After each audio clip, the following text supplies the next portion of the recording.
The story starts slightly before 1994 and how we actually come about establishing the charity. It all goes back to the riots. I think the riots was in around 92, early 92, the riots which happened mainly in Liverpool. And at that time, the Conservative Party was in power. Somebody called Michael Essertine was the environmental minister, working for Maggie Thatcher. And he was asked to sort out these riots and see what was there. And there was a big public inquiry about the riots. Subsequently, what came about was that the lack of investment in urban areas, and there'd been a long decline in heavy industry, and areas similar to Liverpool, like the Black Country, had suffered from that industrial decay. His idea was to regenerate those areas using central government money. But he also wanted local areas put some money in themselves, both local public authorities, that time health authorities, which are now primary care trusts, and also private business. So he really was the first person what started to look at how we could start bringing a cocktail of money together, and also putting plans together for that regeneration. And at that time, their health service was very much a sickness service. So it wasn't really about promoting health. It was more about, trying to fix you when you were sick. So the health authority felt at that time they wanted to be more health promotion, coupled with this idea of having a charity to promote health. Then I was working in the area, I've worked in voluntary organisations all my life. And they said, I know Malcolm Bailey works in community development, and that's what they wanted. And they asked me to form the charity and found the charity. I became involved with Murray Hall in 2013. And a friend of mine who went to a different church from me, he felt that we should set up a food bank in Tipton because the need was quite great. This was post the financial crisis, and things were getting quite bad for some people. And we set up a food bank, and what happened was that Murray Hall acted as our umbrella organisation, so that they took over the procedures, and they gave us a sort of structure in which to work. And then we, within 15 months, gained our own charitable status. So the food bank is now an autonomous organisation, but we still have links with Murray Hall being our founder body, so to speak. I suppose I first came in contact with Murray Hall before I started as an employee. I was doing my first degree in early years education, and they were advertising for someone to carry out a piece of work that was a task and finish piece of work, so a 6-month piece of work on early years. So I applied for that and was successful, and I did that piece of work and ended it. And then I was asked to do another piece of work, but this time it was with older people. And at the time, because I was working with early years, I didn't know whether I wanted to do the older people work, but I did it because it was still in the care sector. And I quite enjoyed working with older people as well as work, so it kind of gave me a range for a different age group to work with. And I liked Murray Hall because of its values of working with the community, because working with the community, supporting individuals, helping them to have the best start. I have passion for working with the community, working with people and seeing the difference that it makes by involving them in different projects, especially those on the margins of society. So we started from a desk in a church hall, St Luke's it was then, and we set about setting up the charity, setting the constitution, what we was about, health and well-being, making more people involved in their health, making the decisions which affect their health. And the idea was using community development to do that, as opposed to telling people, well, you need to do this, you need to do that. It's people recognising what they needed, what they want, and getting them to come up with their solutions. So it's about how do we then support people in the community development approach. So asset-based approach is as a term that's being used. So how do you help people to build on what they've already got that's positive? So looking at their lives as a glass half full rather than a glass half empty. So how do you build on the assets that they already have? And when you talk to individuals, you'd be amazed. I think one of the things that I've been amazed is actually when you talk to individuals, they bring an awful lot to the table. That's not always recognised for the value that they have. So it's about the approach. So what makes Murray Hall different is it's not just what we do, it's how we do it. Manjula does that much work. You would not imagine how much work she does. Oh gosh, she goes in the community, she goes to the homes, she visits you day after day, gives you strength, you know, and you can speak to her and she just listens. She's like an angel. She comes to your home, Manjula does, and she's like an angel walking through the door because she brings help, and it's help you need, and it's good help. It isn't, they don't walk away, they hang on to, they look after you until the end, and I mean the end, you know, and they never leave you. Years ago, when we were funded by Macmillan, the Bridges Support Service was funded by Macmillan Cancer Support, we were approached by their community development worker who offered us the opportunity to get some corporate support from them. And what happened was we had an elderly couple that we'd arranged for an internal lift to go from the ground floor into the bedroom, which obviously, due to his illness, helped him to sort of go to bed at night and different things. But obviously what happened was the whole of their house was then kind of wrecked in a decorating sense. What we were able to do was get in contact with Macmillan, and they then employed their corporate team. I think it was from a big organisation that did corporate sponsorship, and they were able to go into the house, plaster the walls, redecorate the walls, and fit new carpets, and just make it back into a home, because it went from being a home into a building site, then into a semi-building site when the adaptation had been done, but then it made it back into a home. And the gentleman, he was chuffed with his lift going up and down, but I think for him, his wife was very house proud, and I think the addition of the lift was kind of a mixed blessing for her. So having that corporate support that went in for them, it was really quite special. I would say that Murray Hall, it has 3 C's predominantly that they involve themselves in. One is care, the other one is compassion, and the other one is definitely community. You can't be an organisation like Murray Hall without having care and compassion. And if we break the word compassion down, then com is with, and passion. It doesn't mean that sort of thing, that someone's passionately in love. Actually, the old word passion meant suffering. So basically, compassion and caring is where the organisation comes alongside and can actually feel how other people are feeling. And by doing that, they can then actually offer solutions to problems that exist.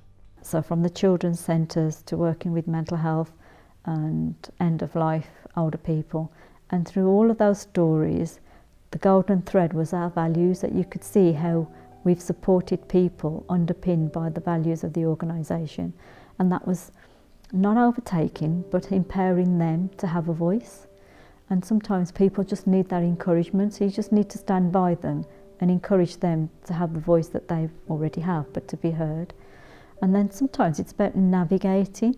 They don't always understand what the health system or the local government or the local health services and what their entitlements are. So it's helping people to understand information, and that can be empowering. That's the first step onto empowerment, is helping people to understand what they have a right to or what their options are.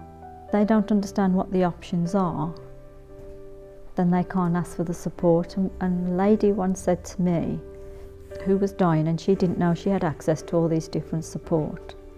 And what she said was, how can I ask for what I don't know about? Which is true for every single one of us. If you don't know about it, how can you ask for it? Manjula is my friend from church, obviously, and she found out Keith was poorly, because obviously church, and she says, Keith want to go to the stroke group, because I told her he got a stroke. He'd had a stroke, and I went to that group, obviously. He was poorly after my husband, he had like cancer, and then he developed, his cancer was worse, obviously, and he had to have a lot of treatment, which went to Newcastle. And a very proud man my husband was, and I couldn't cope, and he needed so much equipment, I was like, stairs and everything, and they kept coming, I've got to pay all this money. I couldn't afford it, I says, Manjula, he needs so much equipment, I can't do it. And she came and brought someone else with me, and they arranged for my husband to have a bed. And my husband, he needed cleaning, and I don't put him down My husband needed bathing, and I said, you can't send a lady to my husband because he will not have it, being in the army, it was in Malaya, so a very proud man. And they sent this young man called Steve, and it was a godsend. And I tell you what he did for me. I could cry thinking about it. He'd come and say, off you go, because I never left him myself. I'd got no one to look after him because he was so proud. Oh, and he looked after him till almost the end. And if I could win any money, I would give this young man, And then they brought all his equipment, everything he needed. We had, the nurses, they sent the nurses, all the proper stuff. And like I say, I didn't have to pay for anything. It was on loan, obviously, which was God sent me because I didn't want it, did I? They let me a wheelchair, and he was really poorly, and I was quite ill, because I'd looked after myself, obviously, for about 18 months. So I was quite thin at this stage, And Dr. Singh says, Mrs. Mount, you can't keep doing this, you'll have to. And he was almost at the end of his life.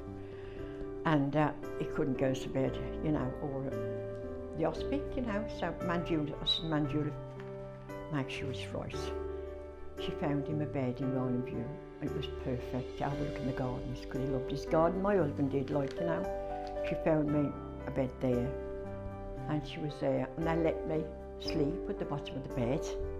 After he passed away, they took all the equipment away, which was marvellous for me. I didn't need it. They came to visit me with flowers and everything, which was I got also listeners group, I got listening group, the widows group, the cancer group, and I'm still at the cancer group now. I've still got the widows group. We go on once every month at Wednesday. Can you believe all this? We do pregnancy advice and contraception advice, and we do bereavement as well, and counselling in bereavement. So sometimes actually we sperm to worm rather than cradle to grave. So we do everything. We run children's centres, and we run bridges which support people in their last months of their life. So we do spans everybody's complete life. So we've been doing that for a number of years, and we've actually grown from that little desk in a church to one time with 130 employees, over 100 volunteers, turning over £6 million. And that's one of the things that all these regeneration money wanted. They said, you must have a sustainability project, that once the government money finishes, that you must have a way of actually keep your organisation and running. As the recession hit in 2007, we felt public services are increasing, being diminished, and if anything, the charities probably needed more now than ever before, because far more need are out there, needs bigger than ever before. there's less money than ever before, and there's less government money. So really, charities like Murray Hall are really needed, and it's people coming together and not going to be reliant on government money. So things have changed over those 25 years, and now the charities is needed more than ever to come up with innovative ways of how they can deliver services, what's needed in the community. If I spoke to a person in the street, they wouldn't even know what Murray Hall was doing. But Murray Hall is an organisation that is more like an organism rather than an organisation. Does that make sense? Murray Hall is not an organisation where we're looking at the balance sheet and the profit and loss account, so we're looking for a standard procedure that whereby we can replicate it 1,000 times and get 1,000 times more per unit. We're looking at the real needs of the community. We're a community anchor organisation, and that means that we've got a presence in the community physically, and the services and individuals as well out there, so supporting people. But we have different buildings that we manage, this being one of them. We have 2 other children's centres and another community centre as well. So we have a presence across Sandwell and Birmingham, and actually across the Black Country as well, some of the support that we provide. It was only when I became involved with the food bank, setting up the food bank and then operating within the Board of Trustees, that I fully understood exactly what Murray Hall did and the impact that it has in the community. You know, sometimes, you know, even though people don't realise it, some of the things that are happening in the community for the benefit of the people, they wouldn't realise it until it wasn't there. Does that make sense? So they don't understand that its source is here. They just understand that there is a benefit that they can enjoy, and which will transform their lives. We did a conference some years ago now.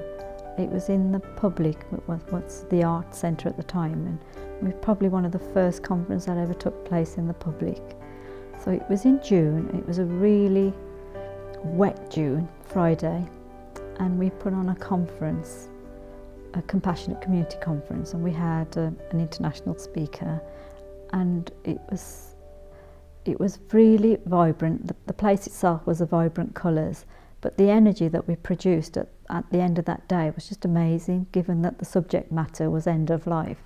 And every single person that left was enthused about the concept of compassionate communities.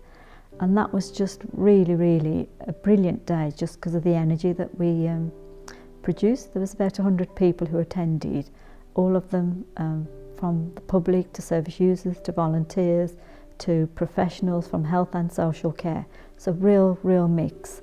And the day consisted of not just speakers, but we commissioned a poetry. So somebody recited the poem, and we commissioned one, but she did 2, so that was amazing. Then we had a storyteller. Then we had a premiere showing of a film of an end of life by Rosetta Life. And one of the comments was they've never been to a conference so invigorating.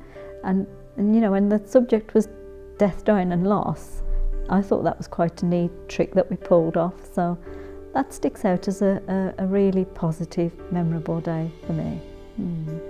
The ethos centres around care, it centres around compassion, and it centres around having roots in the community. Without those 3, we can't do that. There are some organisations that just simply look at the community and they just simply replicate their services, but we actually tailor what we can see to the needs of a particular person or an organisation or whatever.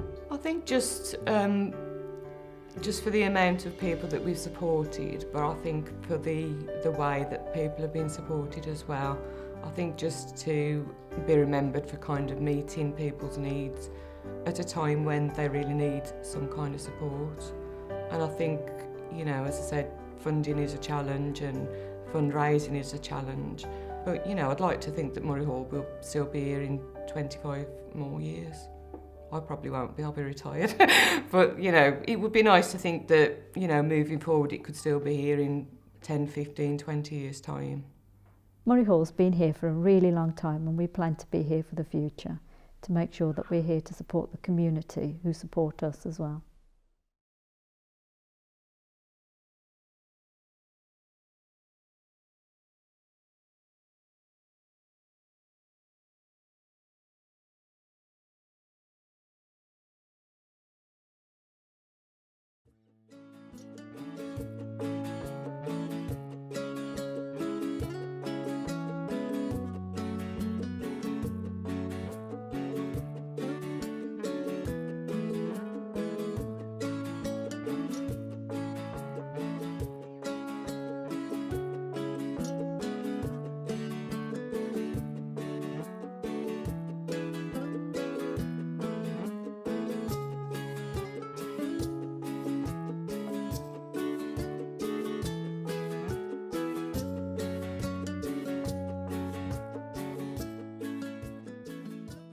My name is David Ensill. I'm a researcher and author of Chance Brothers of Smethwick. We have here some examples of laboratory glass which is made with borosilicate glass, a very special glass mix which had a very high melting point for obvious reasons. For example, here we have the conical flask and beakers, all with the Hysil brand, which was the brand name that Chance used. Also we have microscope slides and also even a cover slip, which is a very, very thin piece of glass, so thin it can actually bend. Here we have a piece of Umbrock glass, optical glass, that was specially made in platinum crucibles, platinum lined crucibles. It had to be made over several days to make sure that no impurities existed, for example air bubbles, striations, and any other sort of contaminations like inclusions.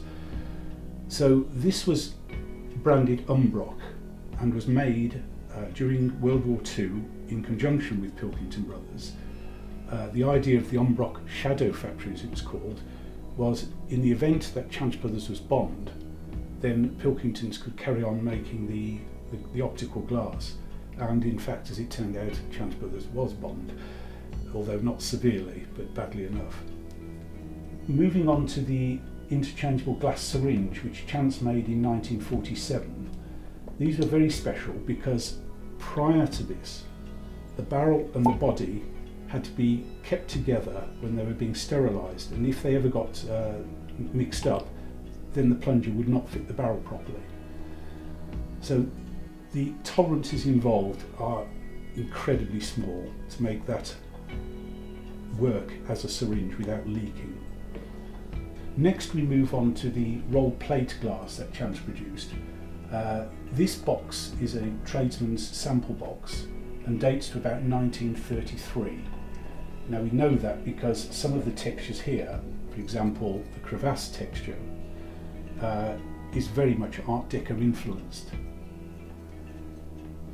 The roll plate glass also included items like wired glass,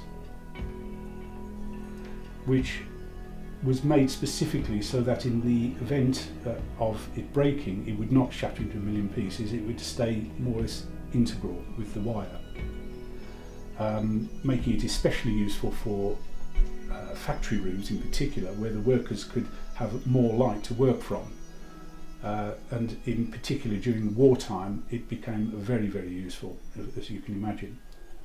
Apart from rolled plate glass, which was Chance's mainstay of operation from about 1880 until they closed in 1976, the other glass they made, which was flashed ruby or flashed blue, as we see here. Now these were made by originally blowing cylinders of glass which had a very, very thin layer of ruby and blue glass to give it the colour, which obviously made it cheaper to produce as well, because ruby glass was quite an expensive process. They also made solid colours such as signal yellow and signal green, which were used for maritime and railway purposes, signalling lights. And also we have here Calorex, which was a glass which allowed the light through but reduced the heat, making it very good for use in tropical countries. Later, in 1955, Chance Brothers started producing the handkerchief vase. Now, the very first model I made, which was only made for about 1 or 2 years, was formed from a circular blank of glass. This one is actually decorated with the swirl pattern. Now, the swirl pattern was in use right up until the 1990s. It was so popular, and it certainly fitted in with the 1950s and the 1960s. These were made, as I say, from a circular plate of glass, printed, and then placed onto a mould where it would slump to this shape. It would also fire the enamel paint onto the glass, so make it very tough. They also produced ruby glass, flash glass again. This is an example with a gold rim.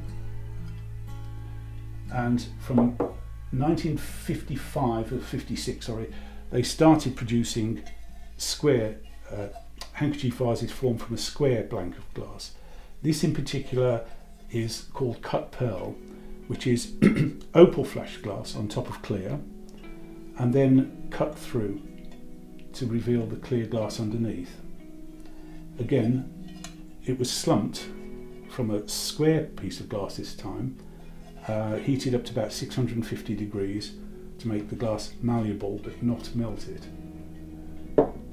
Later glass, this one in particular, as we can see from the label, was made in about 1969. This was made again from textured glass. This is the Arctic texture. This is the 4-inch model, and always denoted by the height, not the width or anything else. It's denoted by the height. Again, formed from a square piece of glass slumped over a former.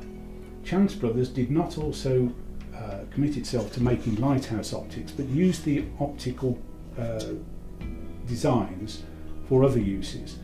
This gives us an example of how the light would have been bent through this particular shape. This would have produced a parallel beam, much in the same style as a lighthouse optic. We know this is made by Chance Brothers because it has acid stamped on the side CB Limited 1944, and even the part number 199B. So this would have been made for wartime use to keep beams parallel but not actually shine outwards. If I had to pick any piece of Chance glass, then it would have to be either the cut pearl handkerchief vase, very rare, purchased online, or the box of tradesman samples, which really do give us a history lesson on textured glass. You can just go through anywhere and pick one at random, and there we have it. We have figured and rolled Montine texture. I started collecting Chance glass more by fluke than anything. I was a member of an online forum called the Glass Messages forum, and somebody had remarked that Smethwick Heritage Centre actually had examples of Chance glass there, and could somebody go and investigate it, so Muggins here volunteered. When I went along, I saw that there were examples of Chance glassware that my mother had, in particular the Britannia pressed glass, which was such a devil to clean after it had been washed. These were dinner services and such. From then I started taking more of an interest in Chance glass, and the very first piece I got was in fact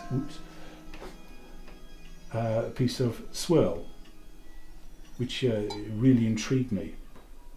Chance would also make promotional wear, and these cards, for example, which have glass blower on one side blowing a disc of crown glass and a lighthouse on the other. These would have been given out by tradesmen to their customers as a little sweetener or a Christmas present. I first started collecting Chance glassware about 2005 after visiting the Smethwick Heritage Centre. The swirl pattern in particular did intrigue me, and I've really been collecting ever since. I first published a book in 2007 called Chance Expressions, which detailed all the Chance glassware I thought at the time. I then had to produce another book, which was published in 2014, called chance additions. Now, the reason for the period of time in between, of 7 years, was mainly because the chance archives, which were held in St Helens by Pilkingtons, weren't terribly accessible, and when they were moved in 2010 down to Sandwell Library, this enabled me to investigate and really go through the archives to find out, well, basically to paper over the cracks of the first book. This is an example of a mirror, a parabolic mirror produced by Chance Brothers. It's actually labelled on the back and dated 1929, which was made for the Admiralty, and it's pattern 8248. This would have been used to concentrate a source of light into a parallel beam. Would have been used during World War I and World War II. This example was obviously produced interwar and would have been used to detect Zeppelins in the First World War and fighter aircraft in the Second World War, and obviously used by the Admiralty on their ships as well. I was very fortunate to find this on a very popular online auction site, and it will be donated to the Smethwick Heritage Centre and the Chance Glassworks Heritage Trust jointly. So I was very pleased to get hold of it and very pleased to donate it as well.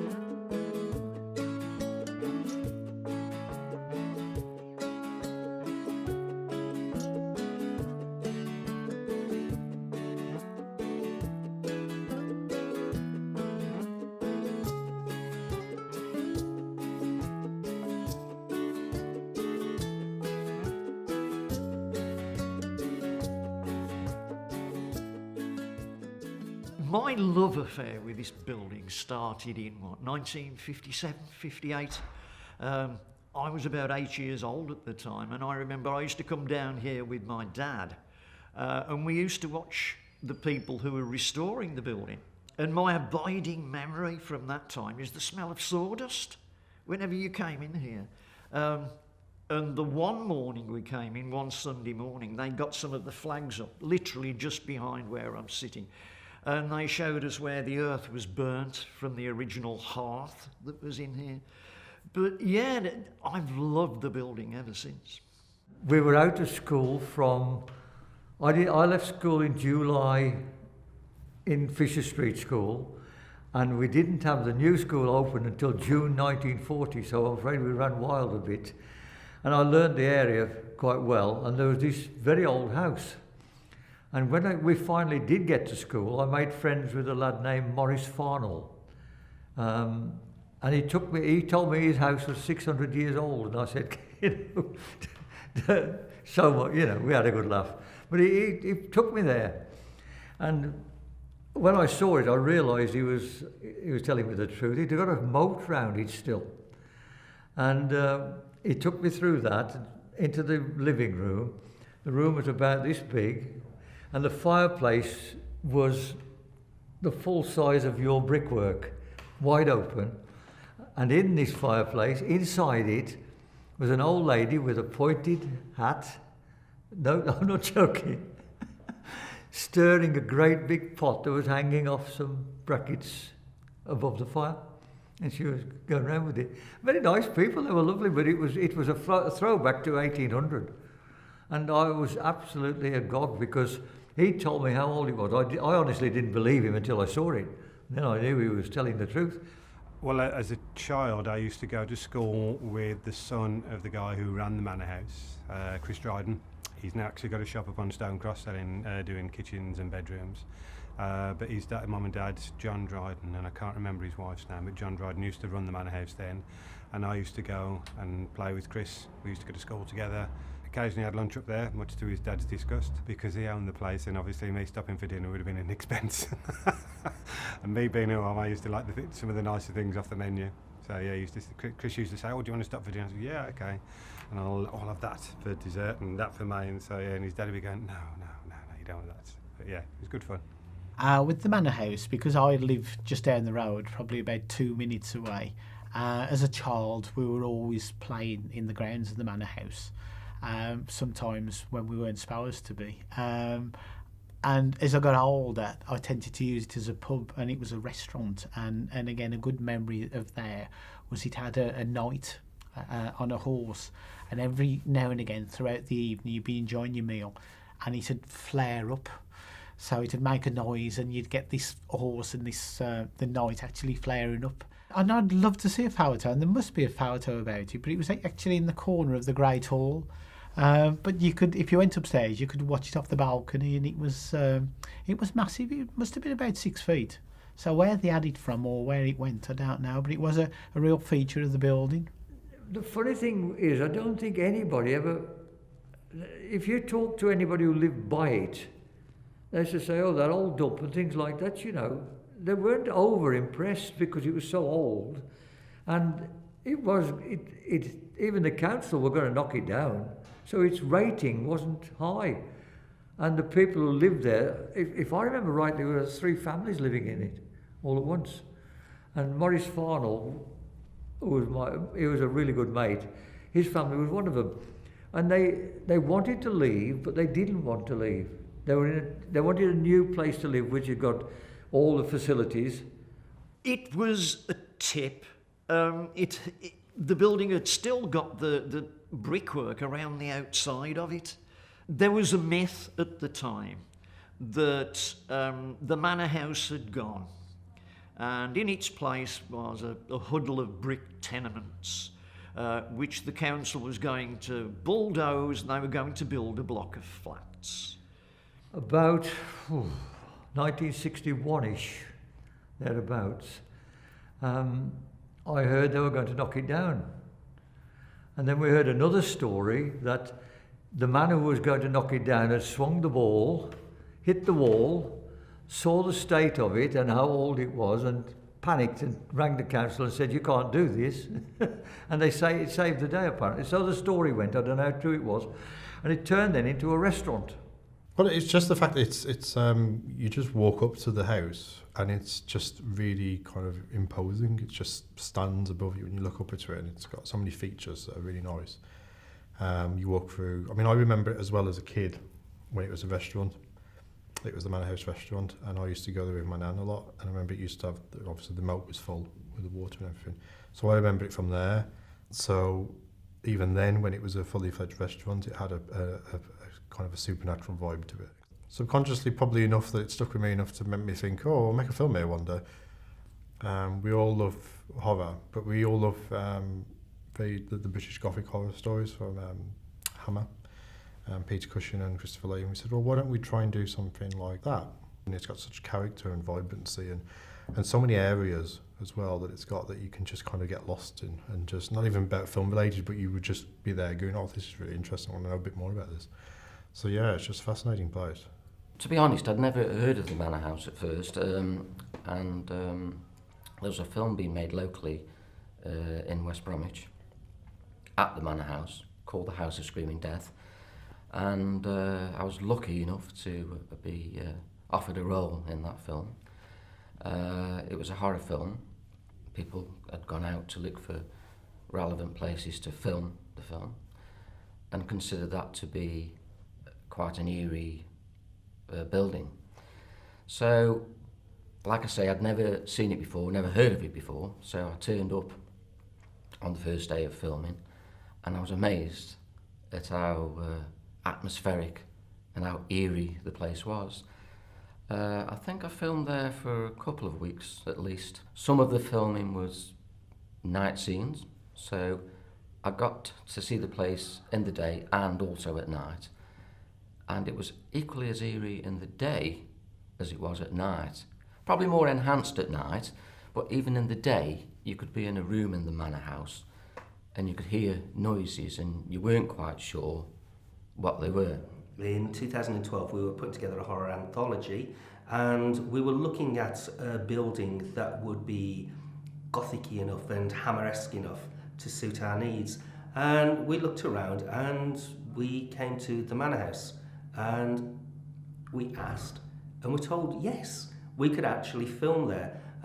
So with the help of Sandwell and Dudley Council and the staff there, we did a couple of blocks of filming through 2015 and early 16. And it was fantastic.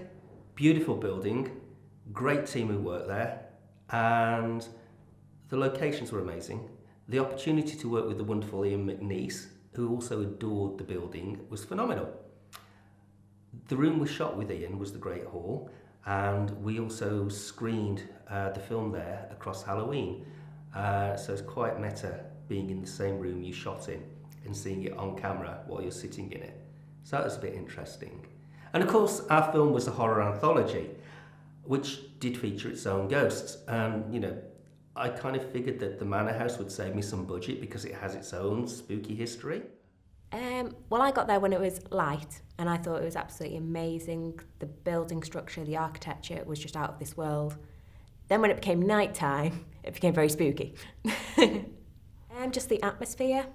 Wherever you went, you just felt there was something around you, and there was just always something happening.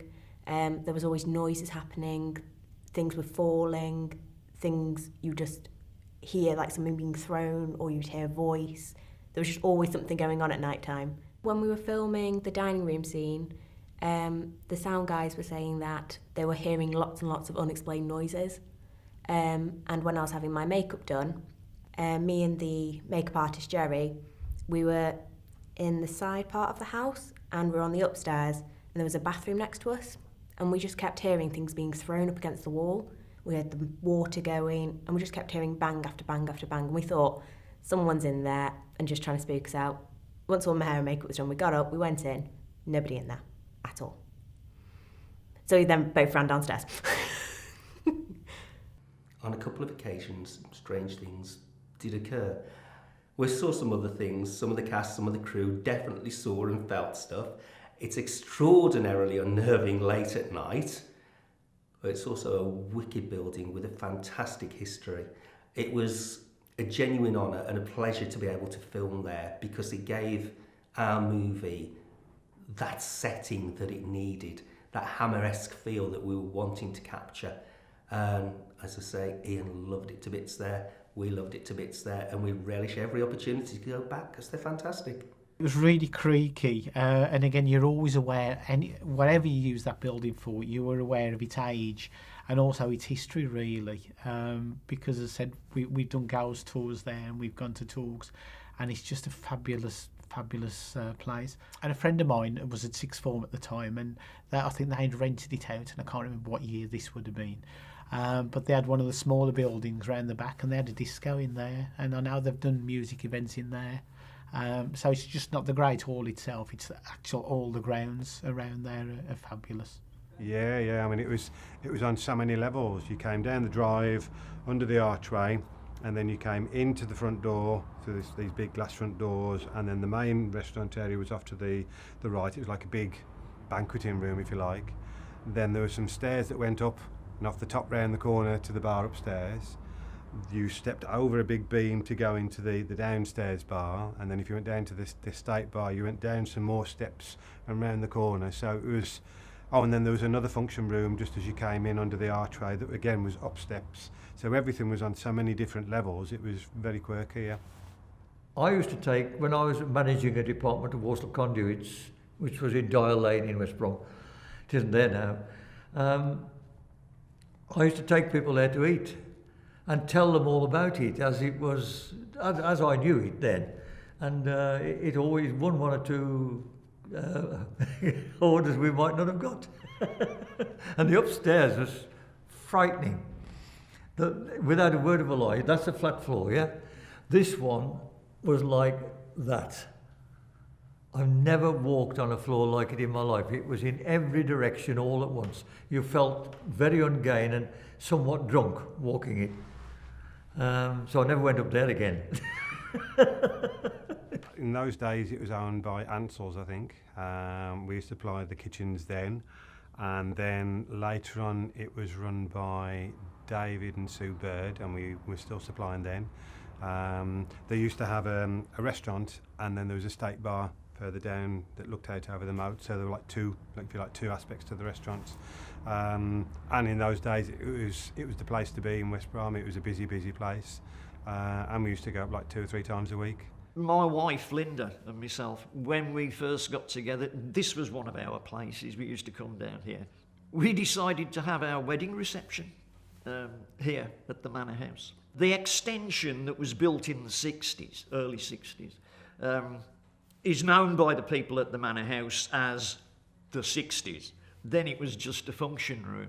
But we decided to have it there because it was a quiet space, and they laid the food on.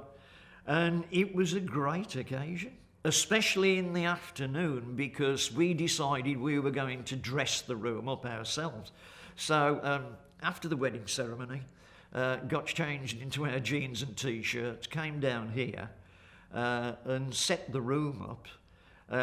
But at one point, Pam, who was the manager then, she had to go out, and she said literally, on your way out, just pull the door to behind you. So we'd got the run of the Manor House, and we were like a couple of kids. It's got such diversity of character, it offers such a range for what we were after, because our stories are set across a multitude of time periods. Unfortunately, the house reflects those different time periods, the 1800s, the 1970s, right through to modern times. So we've got all these little elements that we can tie together, really, really perfect. And some of the other spots, we do them up in different ways, and they take on a whole new character. Very versatile. It's got so much to offer. I used to take people there quite regularly, but it was all business. You drove up in your car, you let them have a good look, see what it was like, and watch their eyes roll and see, and then take them inside, and if you were brave enough, upstairs into the wobbly floor. And generally, you could say they loved going there. So it was my pièce de résistance to take them there to get an order or make a sale, We just used to go so many times, both business and pleasure really. As a teenager, just good times having a drink up there, toddling back down the road because it was only down the road. I had my stag night up there as well, and I remember Sue Bird giving me some marital advice in some kind of a drunken state at one point, but I can't remember exactly what it was. But I suppose that's probably one of the latter memories I've got. But it was just a great place, and I suppose for us as a business back in the early days, it was quite a feather in the cap to be able to serve them and supply them and be part of their success. And we've attended concerts there and events such as we've done Ghosts in Ghost Stories, we've toured the building because it's owned now by a museum, so they regularly guided tours. So we've gone for some of the Halloween events, and they're really scary because of whether it's haunted, we don't know, but apparently just the ghost hunting. So of course when you're going around the building and it's dark, it is quite spooky really. But from cradle to grave, I think I'd probably use the Manor House. Yeah, I remember the place when I was a little kid, and like I said, whenever I think about this place, the first thing I think about is when I was a kid, and as soon as you walked in, sawdust. You could, because it's oak as well, and smell. Whenever I smell sawdust now, I think, oh God, yeah, the Manor. Yeah, I love it to bits, and I hope that I'm still here, doing tours when the children who come here now bring their children. Be good that.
In the 60s and 70s, anybody who was anybody, the Star and Garter was the place to go.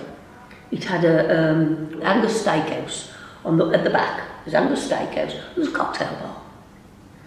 And if you ever heard anybody mention Frank the barman was in charge. He was a Boston bloke, fastest barman in the West. He could carry on 3 conversations and serve 3 people at the same time and never get your change wrong.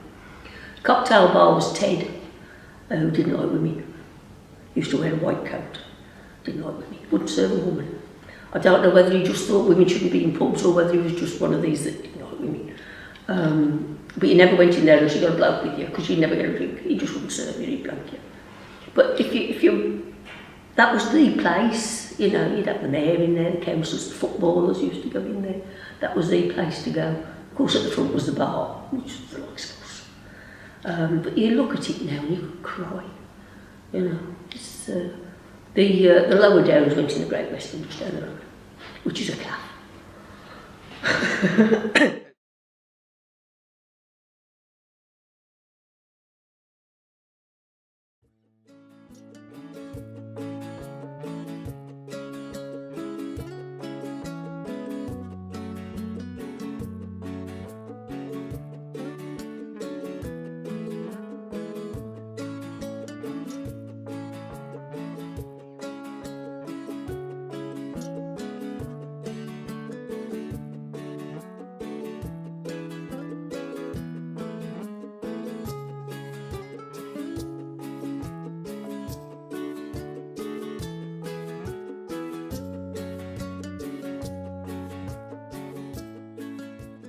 Yeah, my name's Ian Preston and I'm currently working for myself. I run my own training and coaching consultancy business. I was born and bred in West Bromwich, originally on the Ling back in 1957, and then when I was 5 I moved to near Carter's Green, and that was effectively a hub and a base for me for the next 20 odd years. I went to Guns Village School and then subsequently went to Churchfield School. And then I stayed in West Bromwich until I was 24 when I got married, and I moved over to Netherton. West Bromwich Cyclist Touring Club. So my father had been in it until the mid-late 50s. And then we'd always had bikes as kids. I enjoyed cycling. And then I decided I wanted to join the cycling club. Dad was still involved in a sort of, he knew 1 or 2 people in there. He introduced me to somebody who was an active member who lived locally. And then I started in the cycling club in about 1971, 1972, something like that. Yeah, I think he packed up about the time I was born. I was born 1957. I think talking to him, he finished around that sort of time. He's active cycling. I think because I came along, he decided it wasn't ideal. He met my mum in the cycling club, so they were both active cyclists together. And I think about the time I was born, he decided that's probably the time to pack up. But he always had a bike, so he always cycled to work. Here, there and everywhere. I remember him working originally in Walsall, so he used to cycle to and from Walsall every day on his bike. He didn't have a car until the mid-1960s, till he was well into his sort of 30s. So he'd always had a bike. I used to go and meet him sometimes on the way back and cycle back the last little bit with him. And so I was always encouraged to... I took the bike in, my brother didn't particularly. But I was always active, so in the summer holidays, me and my mate would be off on our bikes all day. We're at school, and I'm not sure you could do that these days, but we sort of disappeared after breakfast with a packet of sandwiches in our bag or something, and probably seen when it got, came back when it got dark. I think I was keen to do it. My dad had done it, and it seemed like a good thing to do. So I didn't know these things at the time, but when I actually joined, it's a great way of obviously keeping fit. It's a great way of seeing the countryside. I made some really great friends, some really, really good friends, who are still friends to this day. It's also character building. When you go out cycling, in the summer we'd probably do 100 miles on a Sunday. We met at 9 o'clock in the morning, get back sometimes like 6 o'clock in the evening. In the summer, not so early. I think we usually start at 10 o'clock in the summer. And yeah, you go out for sort of 50, 60 miles in the winter Sunday, 100 plus miles in the summer. And if it's pouring down the rain and you're riding into a headwind and you've still got 20 odd miles, 20, 30 miles to go, there's only you going to get you home. So you just grit your teeth, knuckle down, whiz along, and hopefully sooner or later you get home. So it's very character building as well.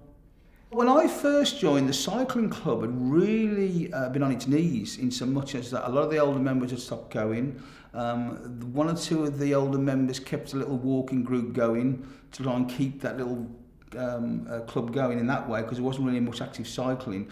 And that's when I first started meeting some of these people, because I started going, we went walking with the family on a Sunday with the cycling club people, which sounds a bit ironic, sort of strange, sort of walking with the cycling club, but that's what we did. And then I joined, and there were about 4 or 5 active members. And then within the space of about 12 months of me joining, we had a whole gaggle of youngsters join, a whole gaggle of teenagers join. So 12 months later, 18 months later, there were probably 20 odd of us all in our teens. And that really then was a springboard for the cycling club for probably the next 20 years or so. You know, so we always kept cycling, and there were, say, 20 or 30 people out on a Sunday, and the roads were a lot quieter then. Some of the lads went into racing, went racing with some of the local racing teams. That didn't appeal to me. I think by that time, my late teens, I'd discovered wine, women and song, and found that was far more exciting than sweating your watches off sort of 50 miles on an evening, just, you know, going as fast as you can. So, and we all sort of knocked around together. We socialised, so we'd go out cycling on a Sunday. A club night was just round the corner from here on a Wednesday evening, so we'd go up there and play table tennis and sort of talk about cycling stuff. So yeah, it was, and then people get engaged, 21st, 18th, gets married, and we all went to each other's weddings, were best man for each other, or ushers and all that sort of stuff. And as I say, we made lifelong friends. In those days, obviously no sat-navs, no phones, it was all proper fold-up maps, Bart's maps as we used to call them, or some people use Ordnance Survey maps. And we went off in different directions. We tried, you know, different people were allocated. You put your name forward to be the leader for a particular Sunday, so there used to be a runs list come out. And that was booked well in advance, and so about once every 2 or 3 months you'd probably be leading, or once every 3 months with that many people, you'd probably be the leader for that day. So it was up to you to decide where you were going to go, what route you were going to go. You were in charge of, you know, reading the map, and everybody else followed. You know, so some days we'd go, some days were tougher. You know, I don't know how much you know of the Midlands geography. You get out Shropshire way, and it gets quite hilly. You know, so we'd go up over the Long Mind, you know, we'd up over the Wenlock Edge and cycle to the top of the Long Mind and cycle to the top of the Wrekin and some of those hillier areas over that side. On other days, you might go down towards Worcester or down to Warwickshire, where it was a lot flatter, and the same up towards Burton-on-Trent way and up into sort of North East Midlands, that sort of stuff. So, yeah, it was, it very much depended. And also, it was quite nice getting off the road. We used to do a lot of rough stuff, you know, get down tracks and bridle paths and canal towpaths. And even then, I mean, there were a few cars around, nothing like there are today. But certainly, we'd try and get off, you know, certainly on the lanes, none of this bashing up main roads. It was always, let's get out onto the lanes, and it's quiet and this sort of stuff. So, yeah, here, there and everywhere. Yeah, well, the cycling club always met on a Sunday morning at the Clock Tower. The club was formed in 1926 and disbanded finally in 2008. How far back to 1926 we met at Carter Green, I have no idea. But certainly my father used to, in his era, he used to meet there, and we did. So it's going back at least sort of 50 years we went there. So that was the meeting place. Regardless of where you were travelling from, that's where we met. Okay, if somebody lived over Dudley or King Swinford and we were going out that way, then we'd pick them up on the way. We may meet them in Dudley Town Centre or King Swinford or somewhere like that, and the same for other areas. But in general terms, you know, if you lived in King Swinford, for example, and we were going out Birmingham way, people probably had an hour's ride, 3/4 an hour to an hour's ride before they even started the proper day cycling. It was every Sunday morning without fail. I was one of the closest to the Clock Tower because I lived just down the road from Carter's Green, so it was literally speaking about 3/4 mile from me. In fact, me and my good friend Byrne, who's now no longer with us, we were the two closest, and generally speaking, we were usually the last to get there. Because it's like, oh, it's only 5 minutes, and then suddenly something happens if you're just coming out of the house, or and you were always a few minutes late. But yeah, everybody used to start meeting up, and we'd just gather there, and then, you know, if we knew somebody was coming, you might give them an extra 5 or 10 minutes. And there were times when actually we left, and somebody suddenly, about 20 minutes later, somebody would catch you up, you suddenly hear a panting of breath behind you, somebody caught you up because they got a bit there late, but they knew which way you were going, so they caught you up. The Clock Tower hasn't changed at all itself. It's still where it always has been. It's always been the same size and the same shape. The roads around have changed dramatically. There used to be traffic on both sides of it, as it is. It's not now. At least I don't think it is now. It keeps changing from over the years. I don't live in West Bromwich anymore, but certainly in those days. And there was a huge church hall, I think, right behind it, as I recall, probably about now where the big island outside the sort of YMCA is. But certainly in those days, traffic went down both sides of it. I've got no idea what it was, or as they just reminded me of a sort of big church hall, but I've got no idea what it was about at all now. But it's been long gone, but I'm sure there must be pictures knocking around of when it was there. When I first started, it was, there may be 4 or 5, if you're lucky to get 6 out, that's as many as you got. One of the strange things is when you go out, you tend to ride in pairs. And so obviously if you're on the front, it doesn't matter how fast you go, and it's hard to work on the front. As people, if you watch the professional cyclists, will tell you that it's about 40% less energy used if you're sitting behind somebody, regardless of speed. But the idea was you take it in turns on the front during the day. So if there's only 6 of you, you're on the front quite a lot. If there's, as it was several years later, when there's sort of 20 odd people going out, it could be you'd be on the front for like 15-20 minutes, and then maybe you wouldn't be on the front again for another hour or so. That's what it was. And of course, with riding in pairs, as you did most of the day, you had to be careful. Obviously, when traffic came behind, so there'd be a call, like if you were down a country lane, you had a car behind you. Somebody'd say like one up, which meant there was one car coming behind you, or if there was one coming down a country lane towards you, the call would be one down, which meant the people at the back automatically knew they got to sort of single out, and the others let cars come past. But most of the time we rode in pairs all day. A run buggy, yeah, I bought an example here. So I don't know whether the camera's going to pick this up or not, but basically speaking, it would be a record of the day's cycling. So here's one, for example, where it says, I'll just open the first page at random. Sunday the 29th of October 1972, destination Upton-on-Severn. Leader Bernard Willits, and then the individuals out cycling that day were Bernard Willits, Brian Vaughan, whose funeral it was last week, Tony Fryer, myself, and a guy called Jeff Owen, and then 2 other people, Harry Kimberley, who again was a stalwart of the club, and his daughter Jill joined us on the way out. It tells us that we had lunch, and that sort of thing.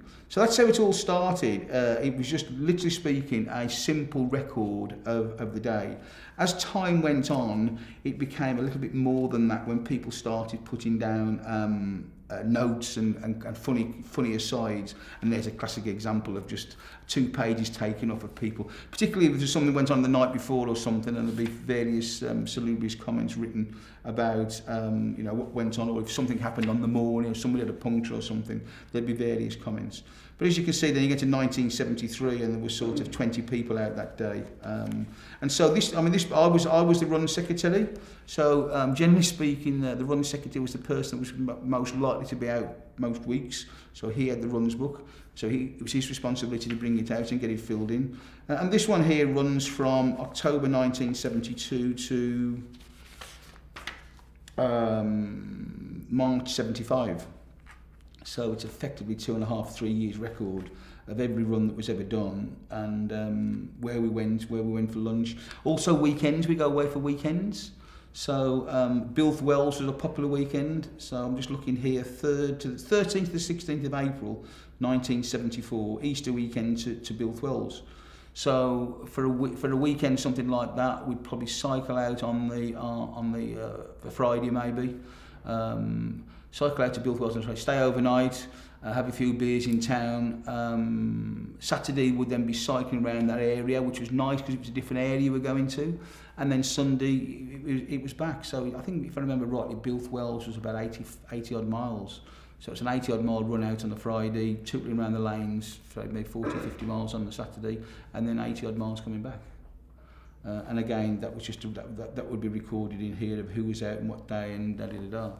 A really good friend of mine who was my best man when I first got married, George, we went out to Bilth Wells with Bern had to come back to go to work, and then we carried on and went to Aberystwyth, and so we cycled from West Bromwich to Aberystwyth, and then we came back via Bishop's Castle, so we spent 5 days living out of a saddlebag.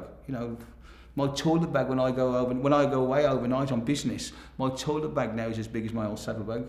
and yet you'd live out of the saddlebag for 5 days. You know, you carried it around with you, lumped it around with you, that was it. So you learned to travel a bit light and lean because you've got to carry it. And that's actually there, that document there, I was actually guest of honour in 1981. So we used to have an annual dinner and dance, and it says here, addressed by the guest of honour, Mr. Ian Preston, dancing until 12:45. And that was held at the old, the Post House Hotel, Chapel Lane Great Bar, which is now the Holiday Inn. So yeah, there was a committee. There was always a management committee, for want of a better phrase, although we didn't call it that. And there'd be a social secretary who was responsible for organising the dinner and dance and stuff. There'd be a run secretary. There'd be a treasurer, obviously, and then there was the club president, who was generally one of the senior members. And the run secretary, generally speaking, went to the person that was most likely to turn up most often on Sundays and Wednesdays. So we used to have a mark, what we call a marks competition every year. So effectively, you got 2 points for turning up on a Sunday and 1 point for turning up on a Wednesday at the club night. And at the end of the year, whoever got the most points won one of the trophies, because we used to have various competitions during the year. There'd be a rough stuff competition, there'd be a hill climb competition, etc., etc. And one of the competitions was the run secretary for, if you like, the most consistent rider or the most consistent member. And it was a bit of a self-fulfilling prophecy in a way, because generally speaking, the run secretary was the person most likely to be there of a Sunday. Because it's no good giving the runs book to someone who's only going to be there once in a blue moon. So the run secretary was generally the person most likely to be there on a Sunday and most likely to be there on a Wednesday evening at the club night. So consequently, more often than not, the run secretary won the marks competition, which used to come up with some ribald humour, because it was like, oh, why is it the run secretary always wins it? You know, you're in charge of the book. You decide who gets what point, and you always win it. But actually, it was given to you because you were more likely to be there than anybody else. There's a lot more choice for people to do with the leisure time these days. But certainly, so when I was there, you had a bike and you lived on your bike, or it was either bike or bus. But I think in this day and age, there's a lot more choice for people to do, and there was obviously a lot less interest. And it got to the point where I think people just decided it wasn't worth carrying on. And that was like, I think 2000. I did some research on it, and that was 2008. I think the group will always be remembered for the camaraderie above all else, the friendliness, the lifelong friends that you made. One of our stalwart members, I went to a funeral, funny enough, last week at the West Brom Creme. I keep calling it West Brom. It'll always be West Brom. It'll never be Sandwell. And there were at least half a dozen of the old cycling guys were there. You know, with a guy that hadn't cycled since 1973. You know, so that's a sort of lifelong friends that you make, and we still have a get together every year. The Gough Arms, a guy called Phil Stevens, it's his local, and he organises it. So it's usually the sort of last Friday in November, and we get old members rocking up and bringing old photographs or old runs books, and which are a record of the day's activities or the year's activities. And so that's a good way of keeping sort of the old friendships going. My father still goes to that meeting. He's 90 this year. My mum's in her mid-80s. So we declared my father sort of father of the house on the basis of now he's the oldest surviving and oldest living ex-member of the cycling club.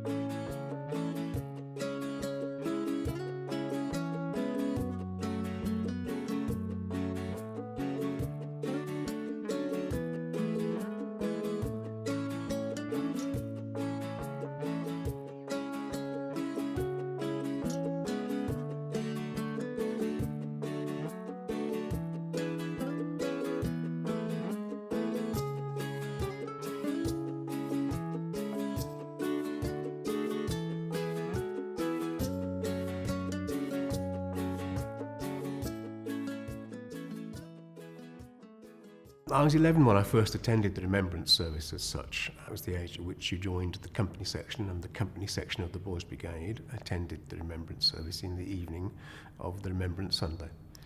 And I always remember it as an 11-year-old as being something of a spectacle and something different and, I suppose, interesting. We would attend the remembrance service come around about 6:30, 7 o'clock, I think, and the hall was always packed with people. If you didn't get there early as a spectator, then really you didn't get in. We were, of course, on the stage, which is the reason why I wanted to see the place again before we came in to do this. Along with the Scouts, the Girl Guides, the Girls Brigade, and other uniformed youth organisations which were associated with the Army, Navy and the Air Force. There were quite a few in West Bromwich. And the service really took the kind of format that a church service would take. There would be readings and there would be a short homily by the mayor's chaplain, sometimes a female chaplain, most of the time a male. And then you'd have the act of remembrance itself, where the last post was played, the flag or the colours were set to the ground for remembrance and as a salute.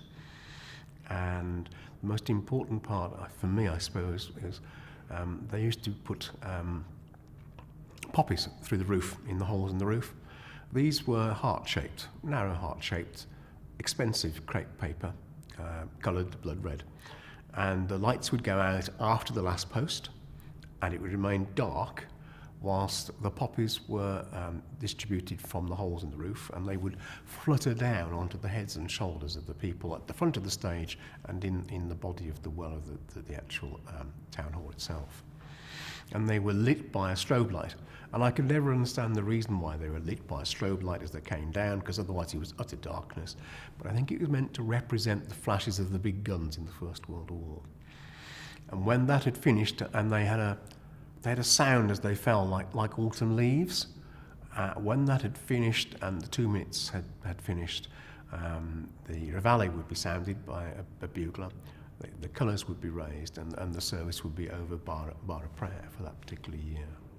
And I do remember the old soldiers from the First World War marching down the central aisle and coming up the sides onto the front of the stage.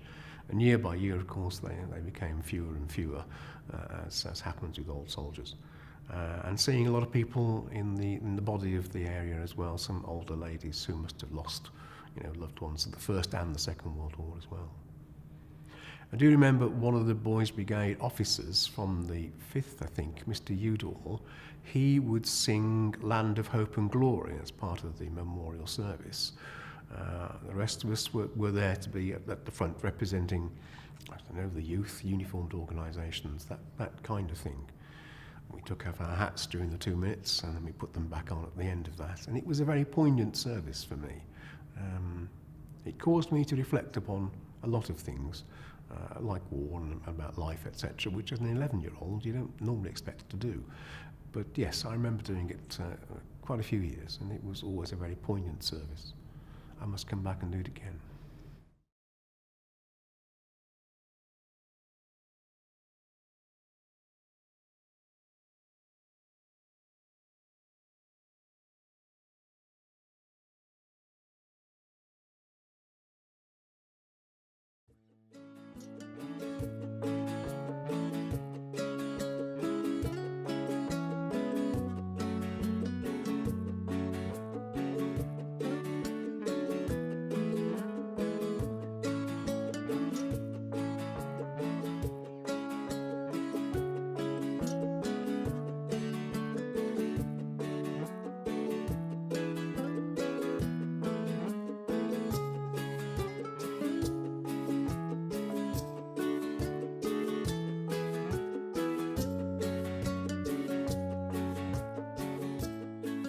I think whenever you're reminiscing about a place, it's the things that go wrong, actually, that you remember, or the funny things.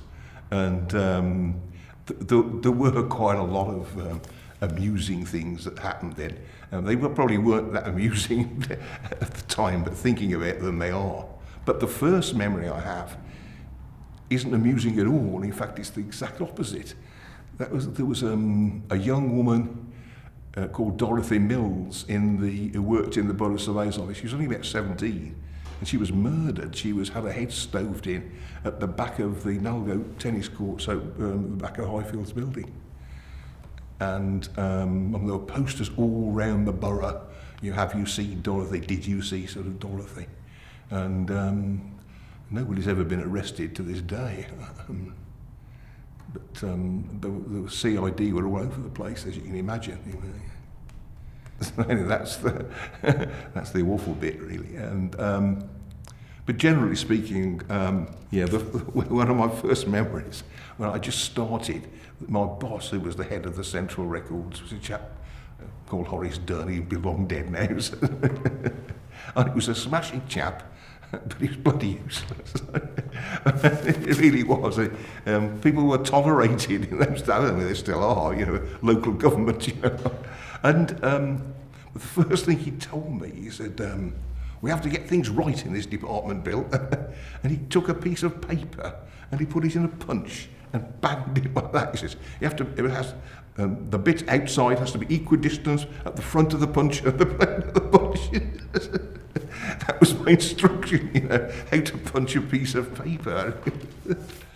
I somehow fluked sufficient O-levels to get a job at the town hall, and I started work at the town hall in September 1963.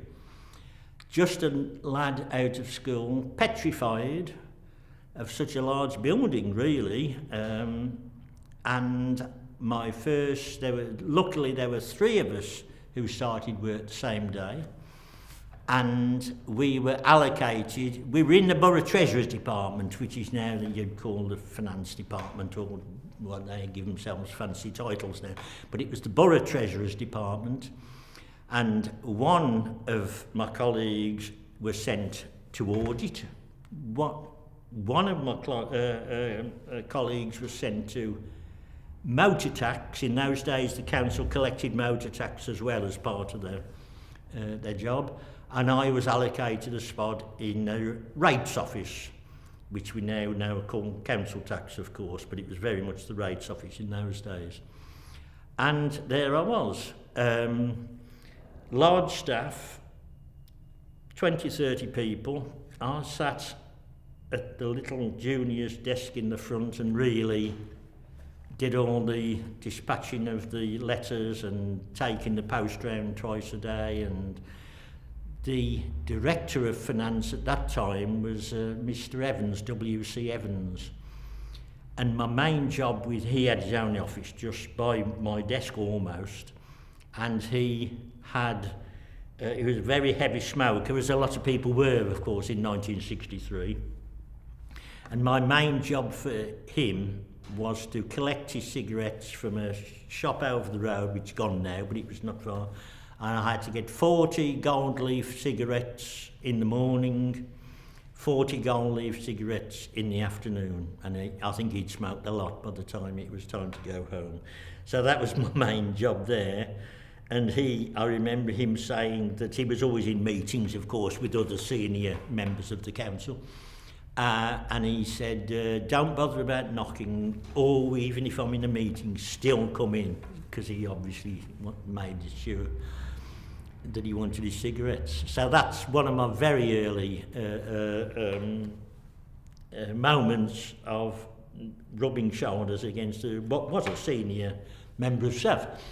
I stayed here for 4 years, 1966, 67. I had, in those days, you had to move jobs really if you were in the council to get a bit better off. You'd never get sacked, but you'd never get promoted. If you stayed here for 40 years, then you may move up. You see, whether you were any good or not didn't seem to matter. Because we were the dispatch department as well, we used to send all the council agendas out, all sorts of sort of stuff used to come to us. So we decided to buy in bulk the envelopes. We had these big sort of manila envelopes. And we thought, well, let's push the boat out, we'll go for 10,000. But Howard went to put an extra note on. So one day a lorry turned up at the town hall, and this guy, all apologies, says, "This is all we've got," he says, "because we've run out of paper from the mill. We've never had an order like this before." They're still using it, probably. I had two real abiding memories at the West Bromwich Town Hall. One is when West Brom won the Cup in '68, and they came home, they bought the Cup home. I couldn't get tickets for Wembley, but they bought the Cup home the following day, and I was in the crowd outside when they paraded outside the Town Hall in 1968. So that's certainly one abiding memory. It was absolutely rammed. Another one is, before I joined the cycling club, I was in the Cubs and then the Scouts, and I was in the Scout band. So West Bromwich had a town Scout band, for want of a better phrase. I used to play the bugle. I probably drove my neighbours nuts when I was practising, because I wasn't that particularly good at it, I'm sure. But yeah, and so occasionally we would play at the Town Hall, played on the Town Hall stage. And at other times on, Remembrance Sunday or St George's Day, there would be a parade. They don't seem to happen so much now because of health and safety and all that sort of stuff, and having to close roads, not so much closed roads, but I don't know. There's lots of reasons why it doesn't happen, which I probably won't bore you with. But yeah, we sort of parade around in various places and play in the Scout band. So, but yes, certainly playing on the stage at the Town Hall was one of them. I don't know whether it still exists, but there was a huge basement under here.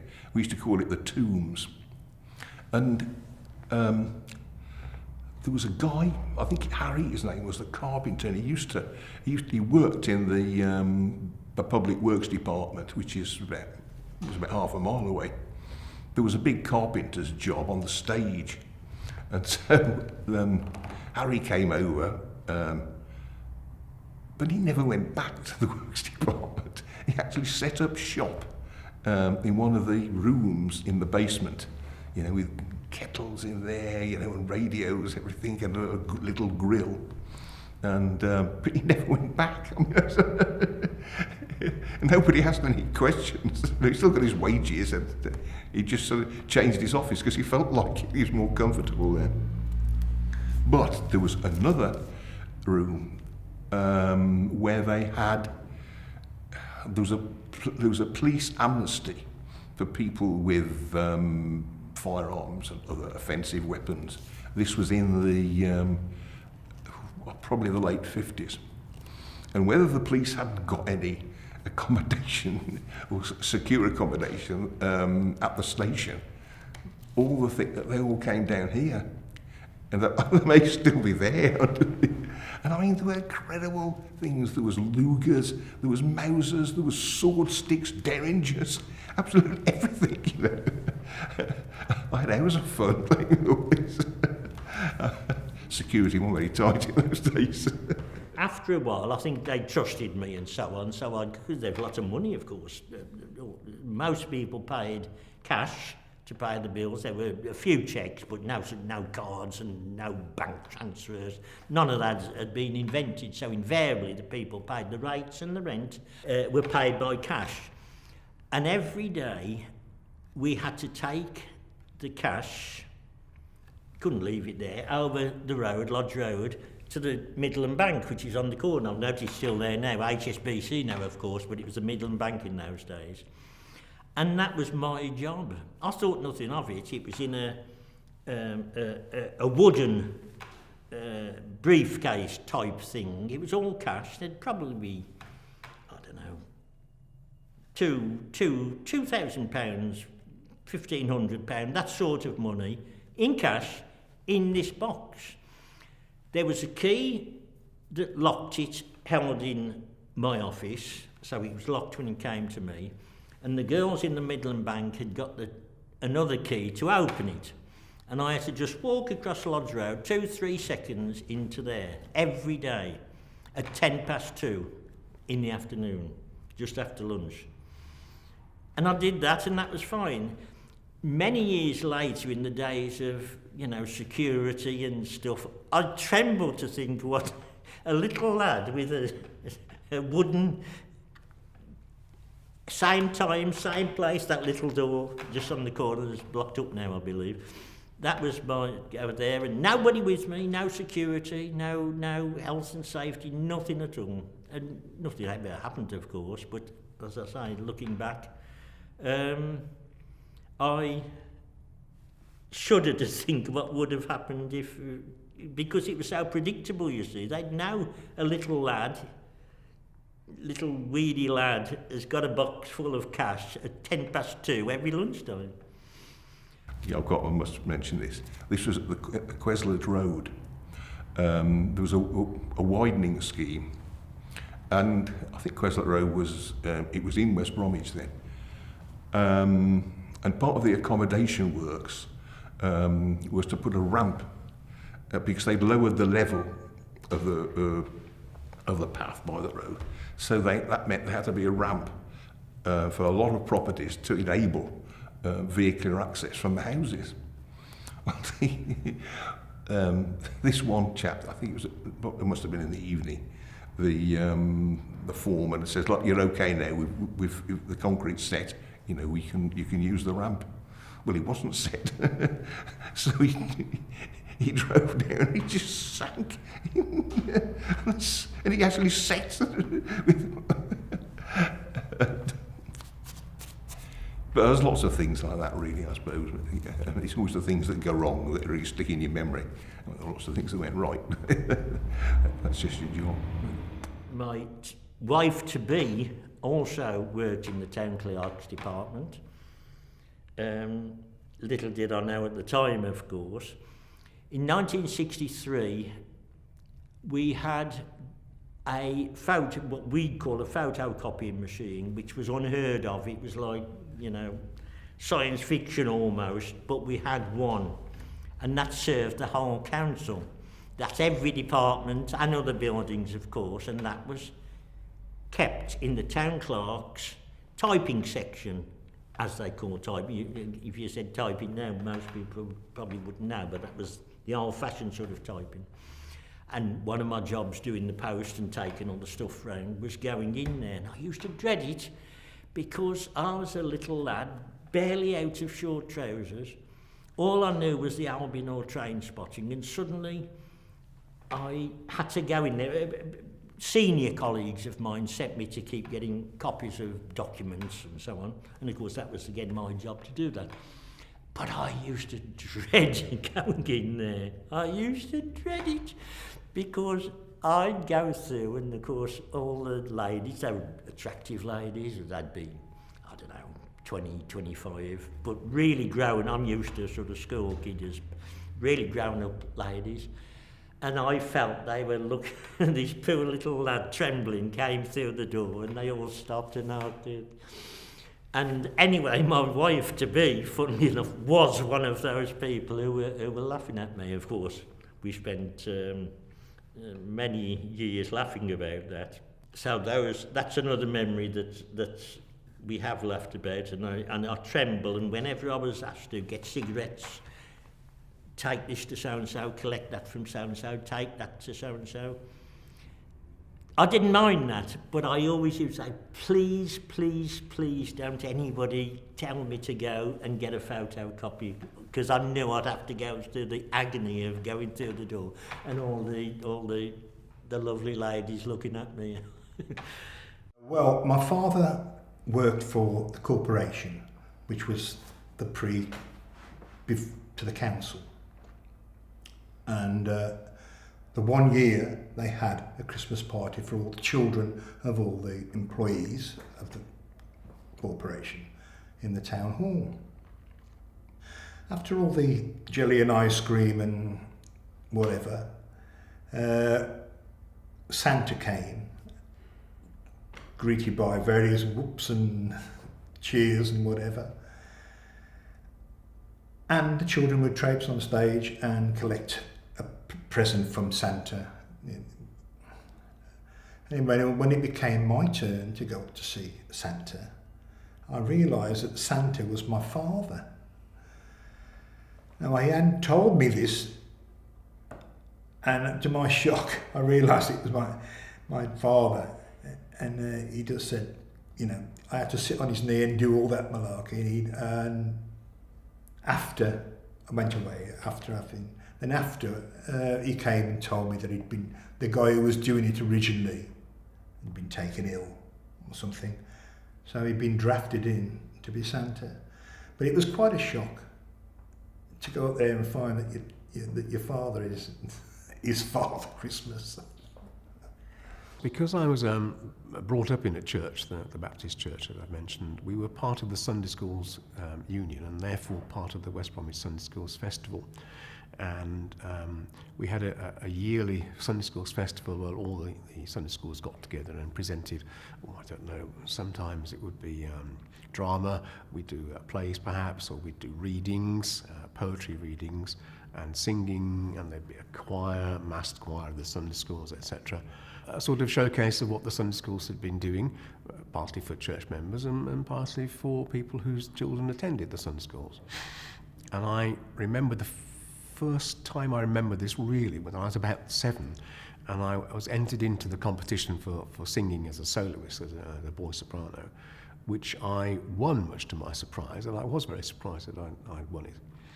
And I remember it well, partly because it was the first time I'd stood in front of so many people in the town hall and was a little bit nervous, but also because my father, who was very proud of me for having won it, asked me what I wanted, and I said a box of after eights, which doesn't sound much now, but they were very modern, very sophisticated when I was 7 or 8 years old. And that's one of my earliest memories and one of my memories at the town hall. And the last memory I have of the Sunday Schools Festival was when I was 18, and that was the last time I entered as a soloist. And I won that again. And again, it was still pretty intimidating as an 18-year-old to stand up in front of so many people and sing on your own. So I remember that well. I was quite proud of that, I suppose. My earliest memory of West Bromwich Town Hall was when I was in a school orchestra when I was about 14 or 15, and we had a concert in the main hall. And the reason I remember it was the first school concert I'd done where my grandmother came. And my grandmother never came to any of my concerts because, you know, she didn't think she'd like it, or I don't know, whatever. But I was really, really proud. And she'd never heard me play before. She knew I played, obviously, but she'd never heard me play. And I always remember that because obviously she's not with me now.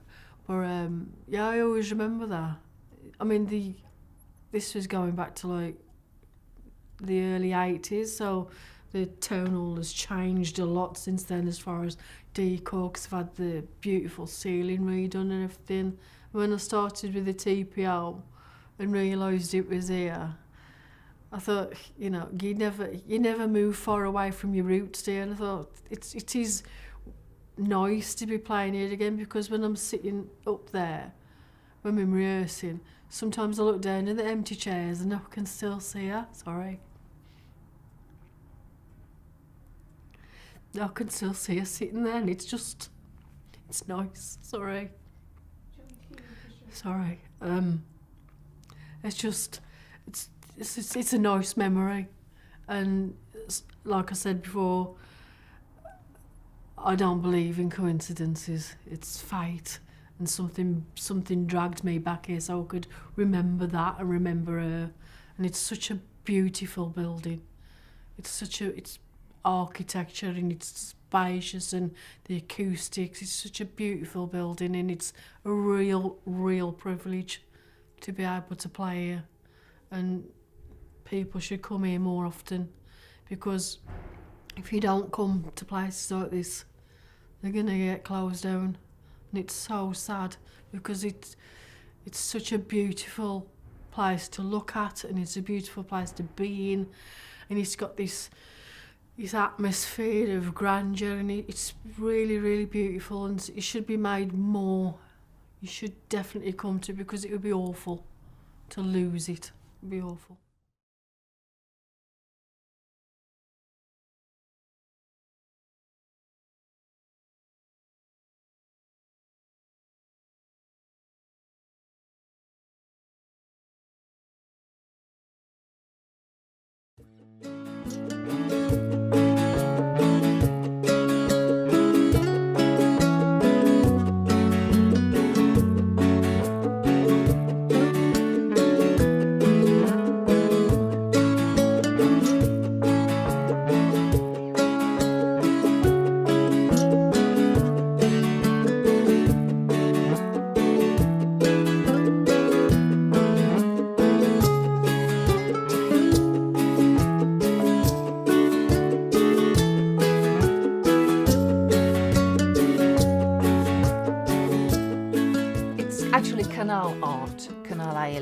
I could describe it.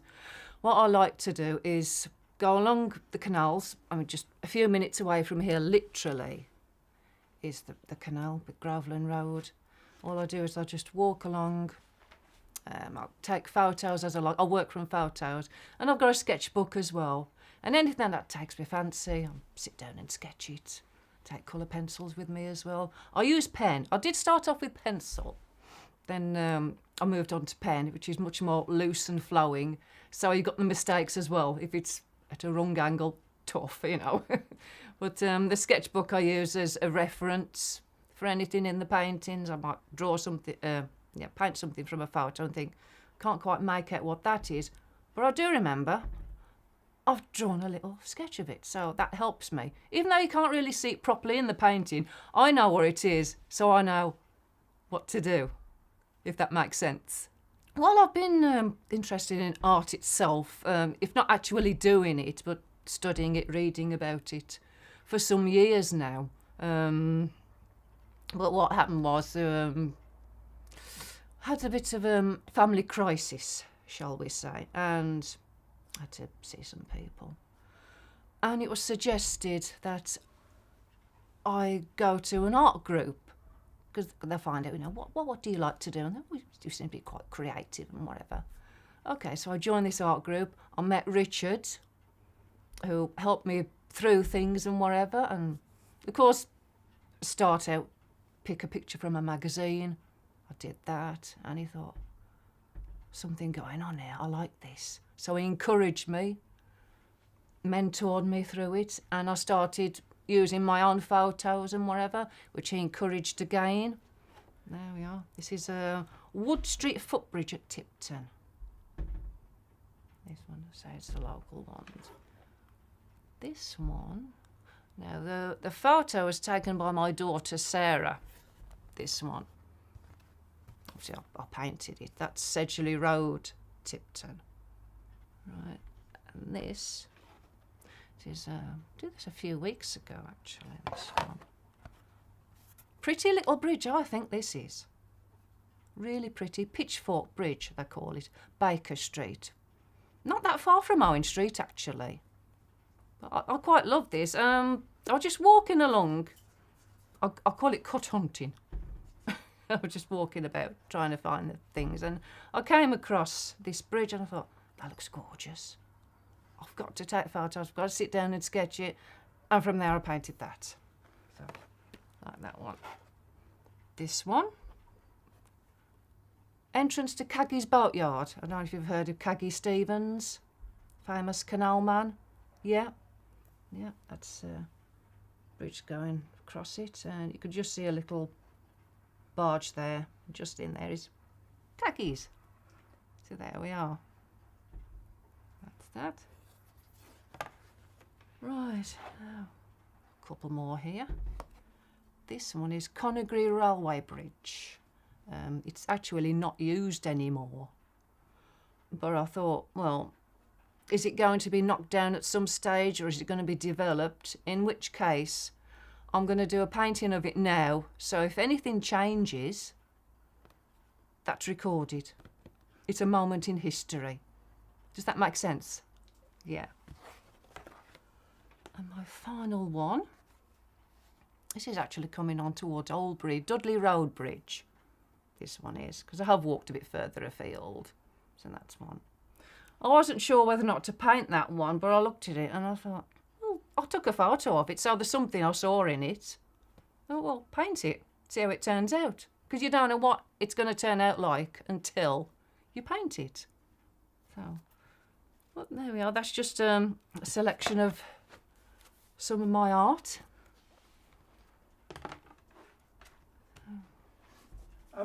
Why do you think you're drawn to canals? I'm not really sure, to be honest, but we're a maritime nation, if you think about it, and all through this country is the canal network. It's part of the history of transport. Years ago, how do we transport goods? Using the canals. And they're quite pleasant, almost rural areas to walk up and down on, aren't they? That's it. You get this sense of peace down there. Till some kids go past you on bikes, but there we go. I like to go down there, take my stool, my stuff, MP3 player, got the headphones on, I'm rocking out. Yeah. And I don't notice if anybody's coming past. The one time I was sitting there sketching away, singing away. I don't know what I was singing to, whatever it was, Def Leppard, Queen, whatever. I thought, I'll finish this now. And I turned round, and there's two fishermen about 10, 15 yards away from me. And I thought, oh my God, what are they thinking? Because I've been sitting there singing away, probably badly. And the one time I was sitting there, and this chap walks up, and he stops still, and I look up. He said, can I go past? Yeah, of course you can, yeah. Carry on. Okay, yeah. Nothing's cuddled. I don't know if he thought I was going to, like, bellow at him or anything, you know, for walking in front of me. It's not like I was taking a photo at the time. I was sitting there sketching. I mean, what I'm sketching is still going to be there when he's gone past. So, no. It's amazing, so...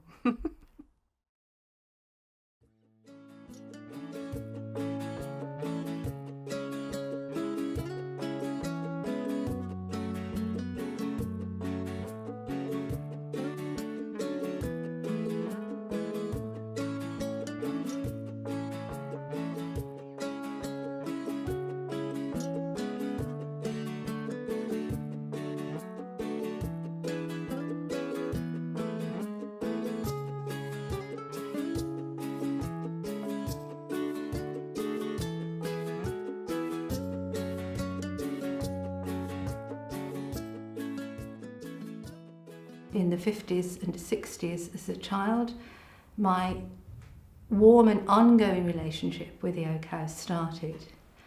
I came here regularly in the school holidays. I would bring a picnic and eat it in the shelter over the side of the house. And then if I was brave enough, I would go and knock on the door of the Oak House and ask to be shown round. And then for the rest of the day, I would sit on the benches by the bowling green and watch the local bowling club in their pristine whites bowl. As the years went by, I became a teacher in the borough, and every year, if possible, I brought my class to visit the Oak House, to take part in the living history that went on here. And as my children came along, I would bring them to visit. And there were two absolutely memorable occasions in the early 2000s.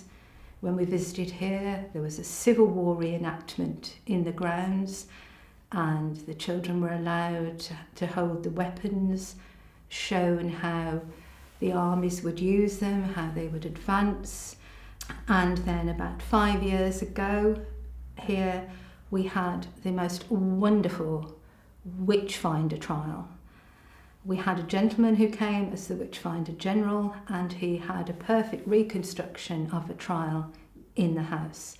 And I have to say, it was a most chilling occasion. And I think all of us who were privileged to watch this got a real flavour of how terrifying it must have been during the 1600s and early 1700s, of what these people faced when they were accused of witchcraft. Now, fortunately, I am retired, still living in the borough, and could not wait to join the volunteer group in this fabulous house. I'm currently a volunteer gardener and general jack of all trades, whatever is asked of me. And I sincerely hope that in the coming years, the work that the people do here will enable the people who live in West Bromwich to see what a beautiful jewel in the crown they have here, how privileged we all are to have this remaining house from our past.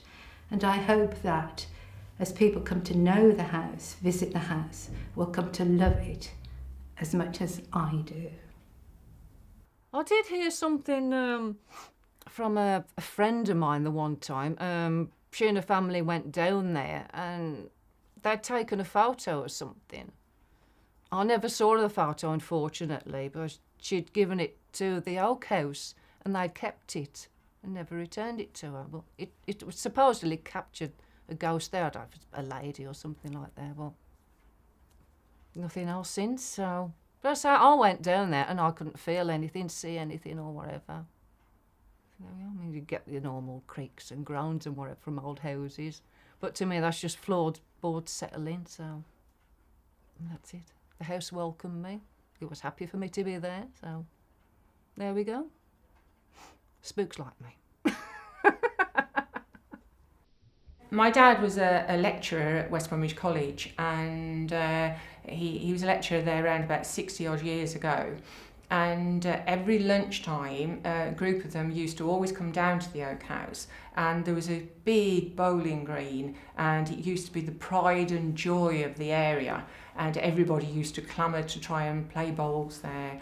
It had got lovely walls, and it had got a walkway around, and it had got a little shed where you actually paid your money, and it actually in those days was an honesty box, and they put the money in the honesty box, and then they got their bowls and they were able to play at dinner time, and that was their lunch break. They'd sit on the benches round the bowling green watching and eating their sandwiches, and then they'd go back and they'd teach for the afternoon. And it went on for years until, unfortunately, it became rack and ruin and the bowling green was no longer. So they were lovely days. And in those days, the gardens were beautiful and people used to come and they used to use it like a mini park, because there was no green spaces in the area with flowers, and there was lovely rose beds, and people used to meander on a Sunday afternoon and they'd just sit and take in the sun, and it was a really popular place. I'm sure some of you will remember years ago when the Jensen motor car was first launched in West Bromwich, and because they wanted a quality product launched, they chose the Oak House from which to launch the selling of Jensen motors, and I actually am lucky enough to have at home a photograph of the Jensen models lined up outside the Oak House here, and I do believe it was used as in their brochures all over the world to sell their Jensen motor cars. So privileged again that the house is used, and privileged to have had Jensen here, of course. And we used to go bowling there on a Sunday morning. You see his brothers, and we used to go bowling there. And the Oak House really has been, you know, part of my life, because I've known it since I've been, well, little, you know, but I never went there till I was 10 when I went with the school. So, you know, the Oak House is associated really with West Bromwich, like the Albion is, you know, so, you know, that's how I look at the Oak House, you know, it's West Bromwich, and it's been West Bromwich for years and years and years, you know, and of course I used to live in Sandwell Road, opposite Crownall Schools, and, you know, it was the nearest thing for us, the Oak House. But I say I know people who live in West Bromwich and they've never been to the Oak House. You know, you associate West Bromwich with the Oak House and the Albion. But I say the bowling green used to be nice. Used to be a lovely bowling green. And you could hire the bowls. I'm going back to the 60s. You could hire the bowls for £1 a time. And you used to be able to get the bowls and bowl on the bowling green. This was the 60s. In the 60s, when I was courting my husband, who sadly passed away now, but I remember that. We used to meet his brothers on a Sunday. His brothers lived in Albury, and they used to come up, and we used to meet them on a Sunday morning. They used to play bowls. Then we used to go to the Swan, what used to be the Swan, on the top of Brompton Lane, for a couple of drinks, you know, so, but I remember that. And I remember the caretaker who used to live over the road. He used to be the groundsman in the gardens. He lived over the road. I think his name was Joe or John. I'm not sure, but my husband knew him, and you know, we used to talk to him, and he used to be able to hire the bowls for £1, and then play the bowls, and then, I mean, I'm going back to the 60s before the decimal. it's shillings, it's 5 pence now, you know. But that's how I remember Oak House. There was this table in the middle of the kitchen, set out with all the plates and whatever. Then you got the cooking area, the grey stone walls and whatever. Nice and cool, I remember it as being. Lovely. I could just imagine the heat of the cooking, warming up the kitchen, and the food being cooked. The smell of it. Hog's roast. I like it to be remembered to how it was when the Civil War, you know, it was a part of the Civil War, the tunnel. So I hope people remember it like that. That's how I remember it. You know, that's how I like to remember it. That it was built in 1600, something like that. And I'm hoping people can cherish it and, you know, it's still there, it's still standing after, 400 years. So I'm hoping people, when that, you know, in generations to come, still cherish the memory. I think I'd like the Oak House for the years to come to be remembered as a place that was a special place in West Bromwich and something that West Bromwich could be proud of. There's not a lot in West Bromwich that we have got as history, and the Oak House is one place where it is very prominent and it is something that we all can take pride in. And I think that people need the pride, and they need the pride to come back to the area. And I think it's important that people become involved and make sure that the history of the town is really there for years to come. And I think if we can get as many volunteers as we can to come and help that, then that's all for the better for the future. Our ancestors, well, some of the borough's ancestors came from there. People in the borough worked there years ago. And it's continuing to give to the people of Sandwell by showing what the place used to be like, dressing up and showing things and whatever, and activities for children and days and whatever. So long may it rain.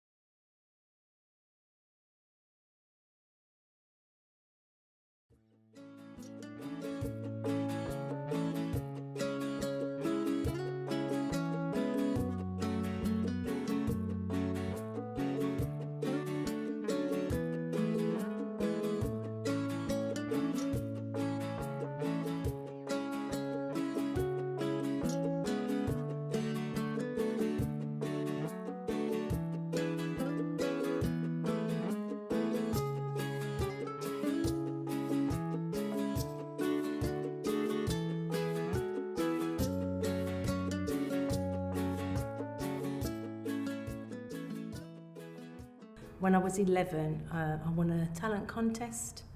It was called the West Bromwich Talent Contest. And they had these in the 6 weeks holiday for the children. I went to Hyde Road Park quite a lot, and Aqueduct Park was next to it, and it was advertised. And all the children in the school were talking about it. I went to Townside School and we were encouraged to take part. My heat was at Hyde Road in Wednesbury, and you got through to the next round, and I was thrilled to be told by letter that I was in the final.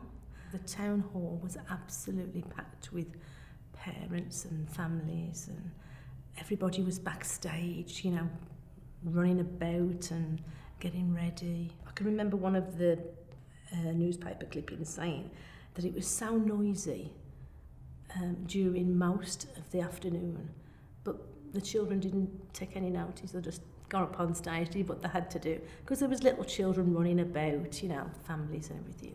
Oh yeah, I was very nervous, yeah. I mean, my parents were very proud of me, and they said, you know, you just do your best, do your best. But yeah, there was a lot of talented children there. There were lots of singers. There was a few gymnasts. There was a saxophone player, a couple of comedians, a ballet dancer. Remember her? I sung a hit from 1972. It was called Amazing Grace. It was a hymn, but it was in the charts in 1972. It was very popular. All my family were cheering. And then I went up to the stage and received my radio. Had my photo taken with the mayoress of West Bromwich. But the radio that I won, my mum and my dad kept, along with little newspaper clippings, it was all in the paper. It did have a strap originally, and you can see it's well worn. But it was a big thing to win something like this when you were 11. Yeah, and she kept it all this time, my mum. I just really enjoyed taking part in it, and seeing the other children as well with the talents that they got, and realising I did so well in the competition. Yeah. And I had a lovely letter off my headmaster at junior school congratulating me, which I thought was nice because I'd moved up to the big school then. The last time I was here, I was giving blood because they have like the donor sessions here. And I remember sitting in the chair and thinking, oh, when I was 11, I was standing on a stage. It's so funny.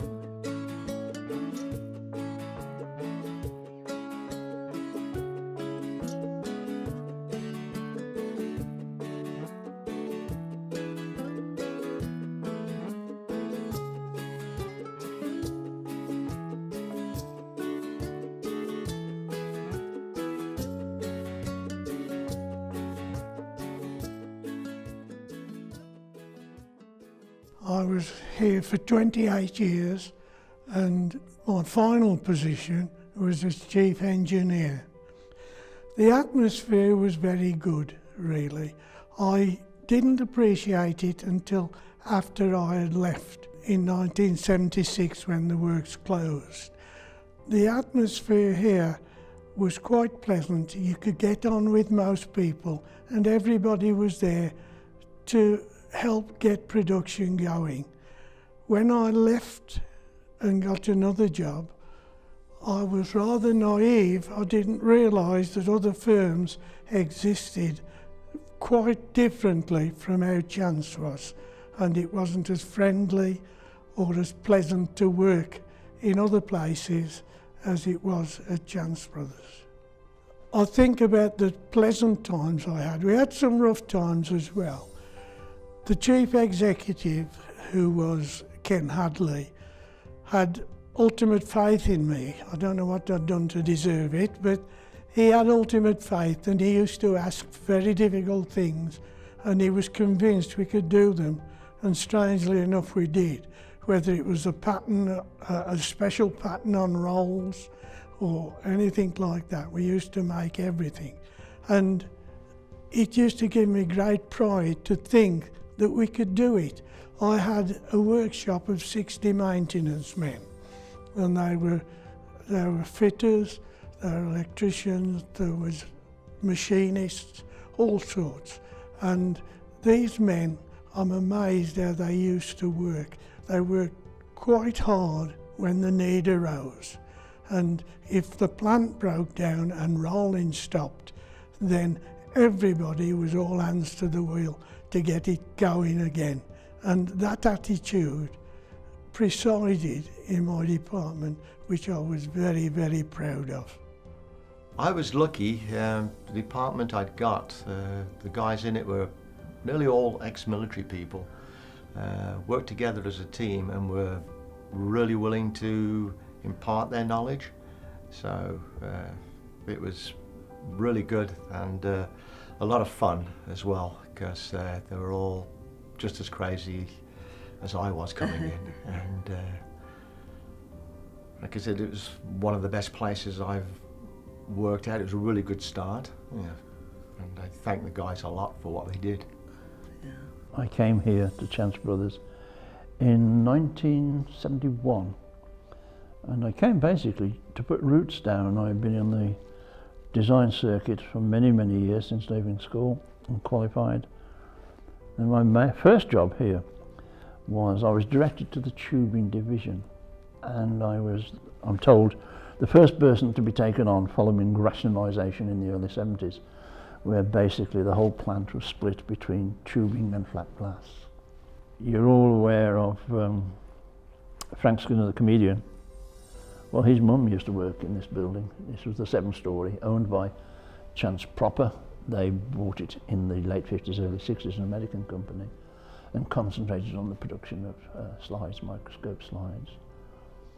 And I'm also told that in his student days he even did the odd shift here himself, Mr. Skinner. A lot of famous people have come through this network.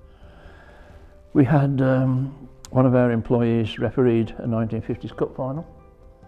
I would have to get my notes out to tell you his name, but he definitely did. That was another proud claim to fame. I worked at Chance's about 50 years ago, where I was Miss Chance. The reason I became to enter into Miss Chance, that we had a memo sent around to every department saying that someone from that department had got to enter. So it was everybody, every department in Chance, and I was the chosen one for ours. And our department was where they used to make the pocket handkerchiefs, where you see them now. They're like handkerchiefs and they're called glass, and they're called handkerchief vases, simple as that. And so we entered there. I rushed off to have my hair done, similar to today, changed, and took part in Miss Chance. Didn't really expect to come anywhere because I was one of the oldest there. I must have been about 30. I'd had 3 children by that time. And there was a lot of backbiting. One or two of the contestants said, I won because I got more experience than they had. That I spoke better English than they did, which was their fault, not mine. So that's how I came to, because I came second in the Miss Pilkington one, but first in the Miss Chance one. And the money that they gave us for coming Miss Chance bought a set of tyres for our car. The trophy I was given, we had to give back at the end of the 12 months. It was on a black pedestal, and it was an oblong piece of glass made from a lighthouse, and it was beautiful. It was just plain, but the actual sight of it was just lovely. It really was. And then you had your name in a shield on the bottom, and my name would be there for my 12 months. But what happened to that, I'll never know. Never know. But I was sad to give that up, really. Really was, yeah. I started work at Chance Brothers in 1957 as a chemistry laboratory assistant. The guy who was the foreman, as they called him, Joe Peakman, he was a national table tennis player. He played national table tennis. And at lunchtime he would perhaps give me a few lessons on playing table tennis in the canteen, because we had a table tennis table. We had another guy, Harry, who was I nearly said a rude word then, he was a bit of a grumpy old devil. But he was one of life's characters, and I mean, these people are around everywhere, aren't they? You get these sort of people everywhere. So when they had this siding, so to go across to the other side of the plant, you had to go under this siding, under a bridge, under a tunnel, I should say. And there was, I suppose, a story that it was haunted. Because people have said that they're going under that tunnel at night when they were working nights, they were walking under there, they could hear somebody walking with them in clogs. Because a lot of guys used to wear clogs because of the soles were thick, and then if there was hot glass or whatever, it wouldn't. And that was one of the stories that that was haunted. And the other thing that always surprised me, what's surprised me since then, I was 17 when I started there.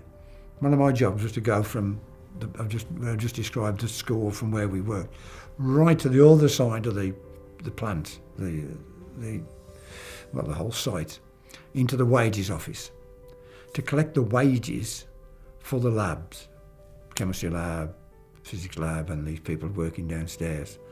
So that was my job on a Friday, to go across and walk back across the whole plant with this tray full of people's wages. Yeah, I mean, today you just...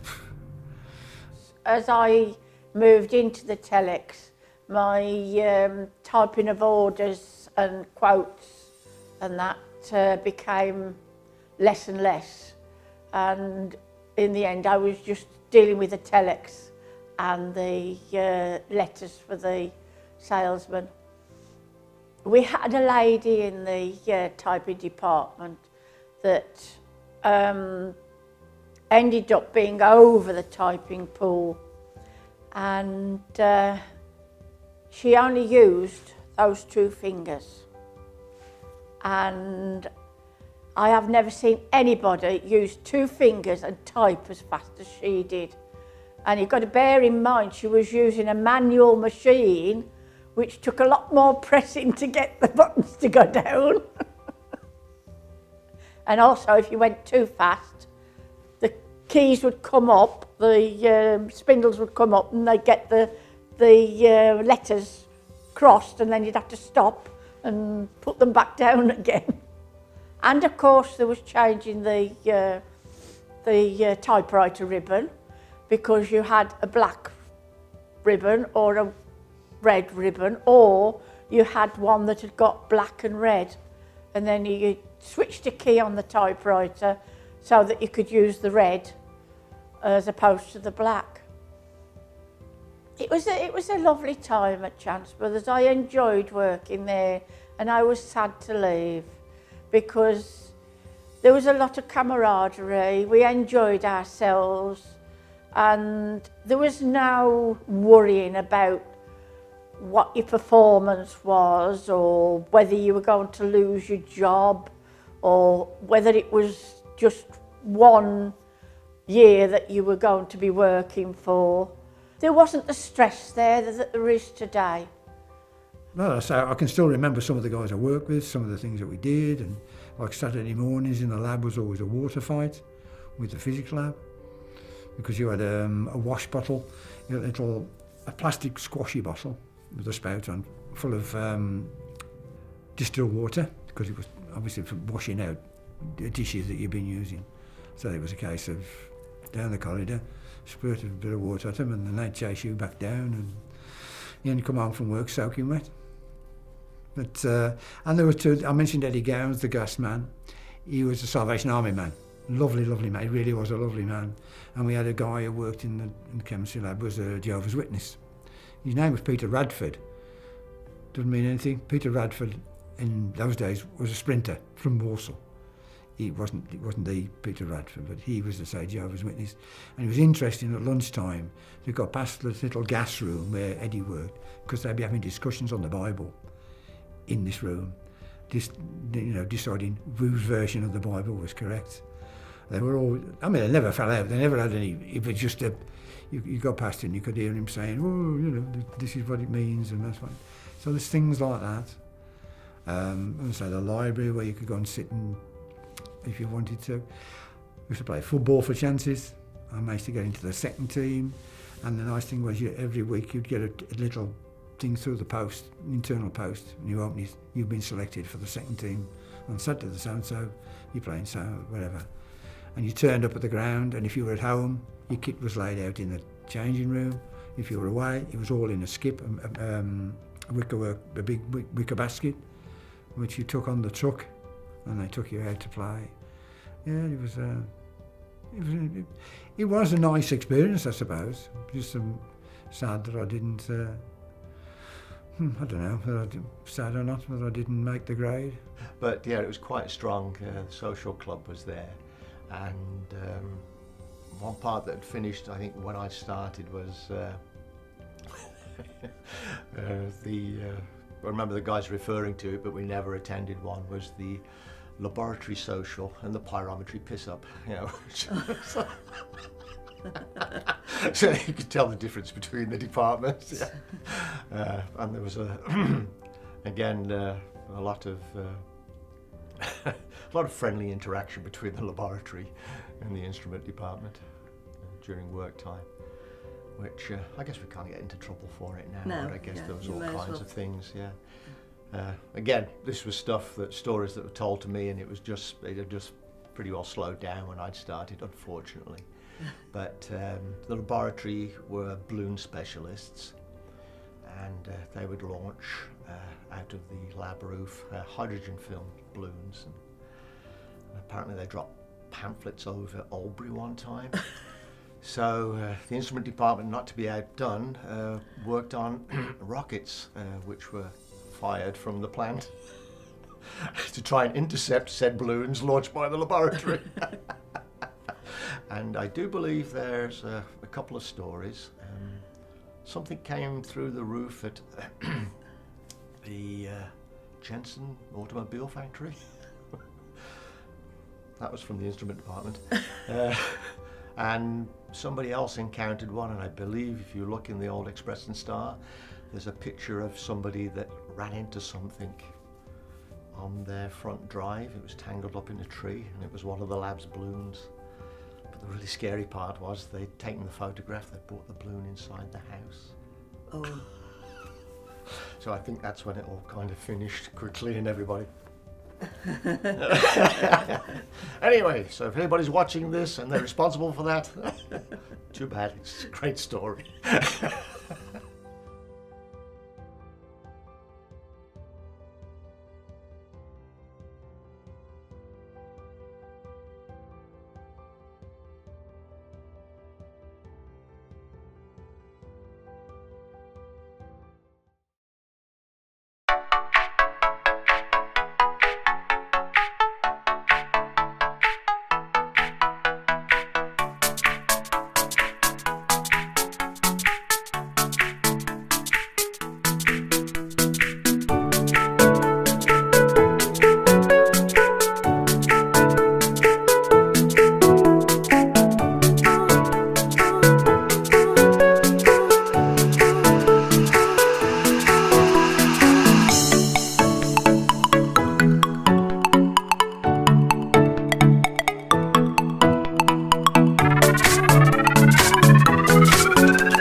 My grandfather, he was a builder, and he had a builder's mate, a labourer, named Ben.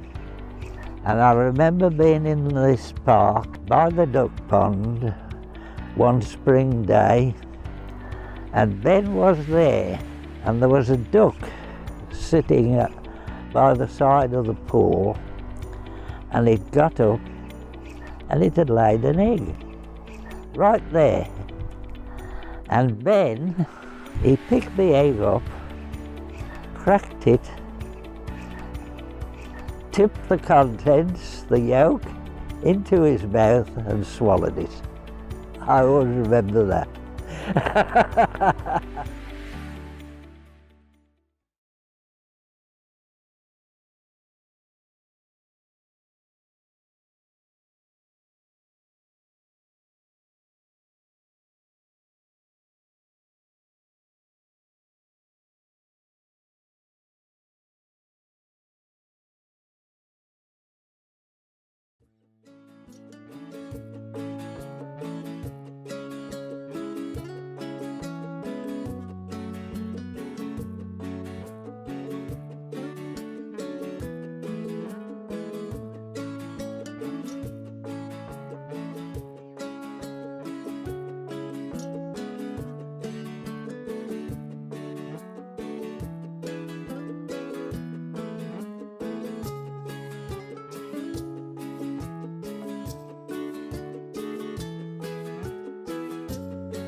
Okay, I have to tell you about the toilets at the public because everybody talks about the toilets.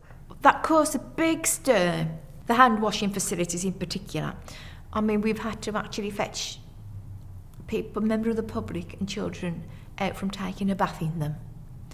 Fully clothed, I'm glad to say, but they thought it was a great thing to try out. Well, we got like a jacuzzi or a bath here because they were so out of the ordinary for Sandwell and for anyone really, because they were so inventive is a good word for them. I loved it.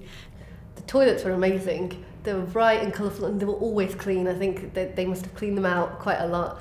And everyone spoke about them, so any visitors that I'd have, any parents that would visit for the first time, and even my family would mention that the toilets are amazing there. They were like a museum in itself. People used to just come to use the toilets. You had this like circular basin that looked like a spaceship. Most men, when they first went in there, thought it was, so every time you walked in there was always 6, 7 men surrounded looking at each other, you know, with the worldly bits there, and just didn't think, and it weren't until I actually said, you do realise that the cubicles and the urinals are around the corner, you know, and it took a while for people to get used to that. So yeah, that was a great memory from the public, you know. Very, very futuristic toilets. You should have had a sign saying, urinals around the corner. They used to have these weird toilets, no, not the toilets, the sinks. The sinks were like in the middle, and it was like a fountain. Some people thought it was a urinal, but it wasn't. It was an actual place where you'd wash your hands and whatever. But this one kid, I remember, he actually thought it was a urinal, so we pulled him away quickly before he, you know. But that's another story. So there were these amazing toilets. As you go in, there was a fountain in the middle. And after you'd been to the toilet, you could put your hand there and this fountain thing came up and you washed your hands in it. And it was all fully automated and it was like a work of art, the toilets. And then even around the edge, you'd get, it's like you couldn't see where to put your hand, but magically the water would appear out of nowhere and the soap and everything. It was just the most amazing toilets you've ever come across. There were wonderful bathroom facilities because there was plenty of them, and again the lighting, but the hand washing facilities, that caused quite a stir. But it was hilarious to see the reaction on people's faces, it really was. And some people just used to come in to see the bathroom facilities in the public gallery because they'd heard that the neighbour had been the week before. You've got to go and see if you just go and see the bathroom facilities. And that was it. And we used to just cry laughing. But most people loved them. Once they got over the shock, oh, well, this is different. And they actually loved them because the gallery was about being different. Yeah. And it was a piece of artwork. As well as a proper facility and a functional facility, it just made, every part of the gallery made things new, out of the ordinary, interesting and an experience. Yeah.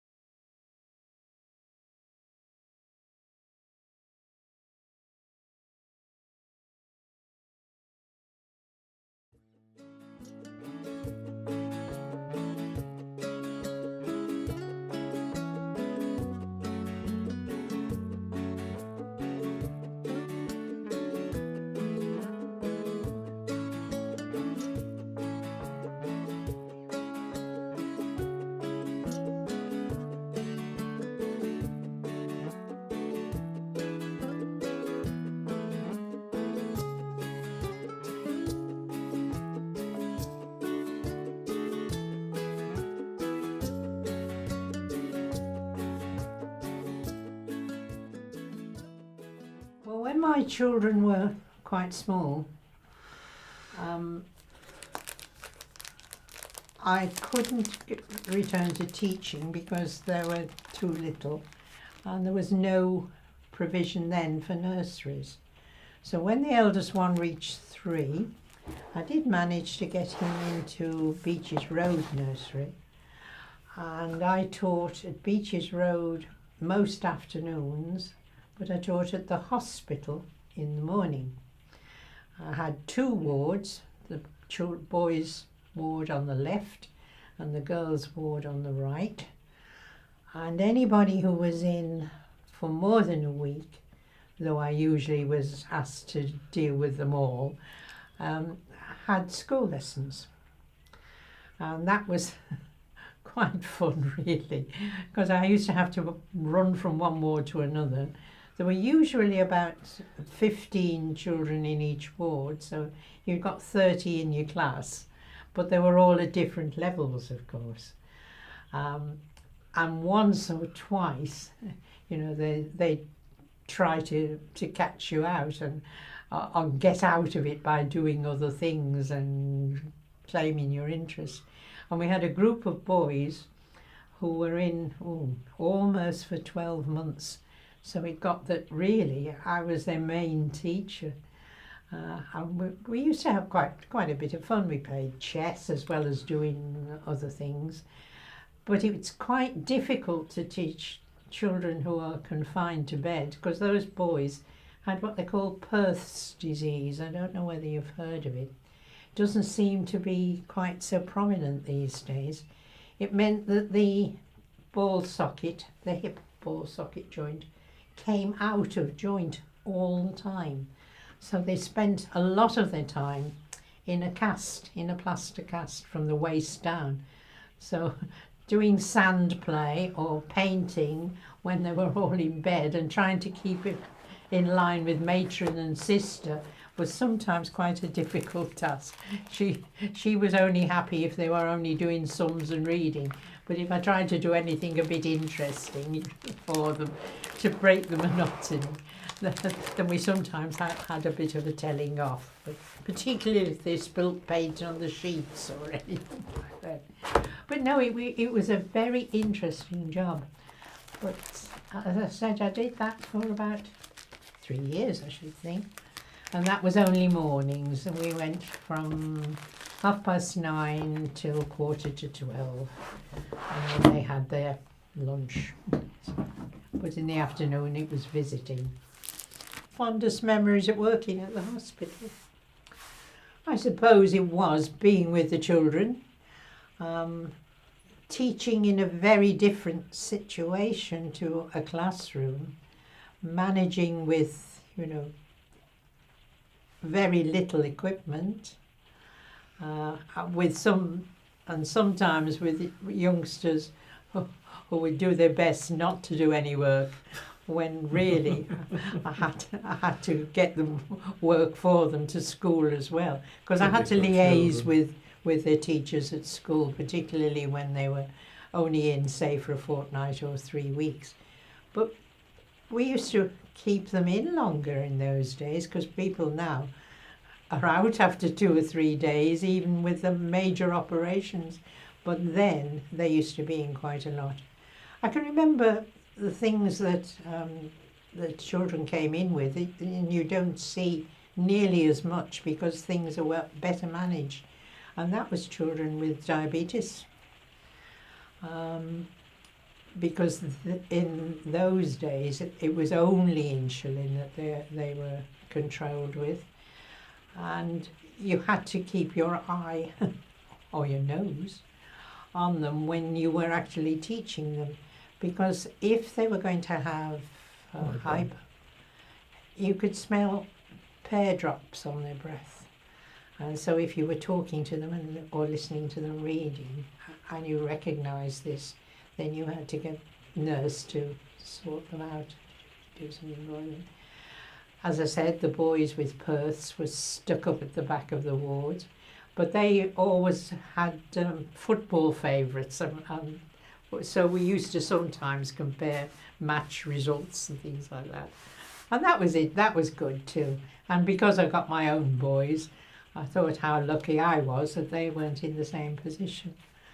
The staff were always very good. And we had, what's her name, Miss Davis? Yeah, she was the consultant on the ward. And I can remember her. She used to come in and do a ward round. And she used to walk to the hospital, hadn't she? She did, and she used to. She lived in Newton Road, And you'd see her every lunchtime marching off. She was a tall, slim lady, very impressive person. And I think all the parents and all the children and all the staff were a bit scared of her, but she was a very, very good doctor. She didn't approve of parents. She thought they spoiled the children. And if it had been her way, she would never have had visitors at all, never mind just in the afternoon. But yes, it was a very interesting time. I've been in the hospital myself as well. I was in the gynae ward that we think had been the tramps ward in the old days, yes. hadn't it? It was the tramps ward. But the thing I remember about that, I'd had an operation, roaches. and so I'd got stitches, and because I'd had association with the hospital, I was in a side ward, which meant I was on my own. And the heating of that ward, I'm sure you've seen them, were great big black pipes that attached to big radiators, and they went all round the room. About 6-inch diameter, weren't they? And the thing was that when you got that sort of heating and plaster, you also got cockroaches. Now, the cleaner in my ward was terrified of these cockroaches. And I remember her coming in one morning and there was a hearty scream and she'd nearly trodden on one. And she was absolutely petrified and stood on the spot.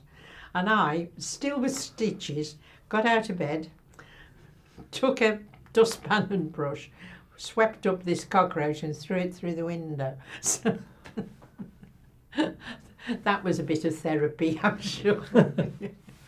So I always remember the tramps ward because that's what it had been in the past. Yeah. Because the tramps were overnight stayers at the workhouse.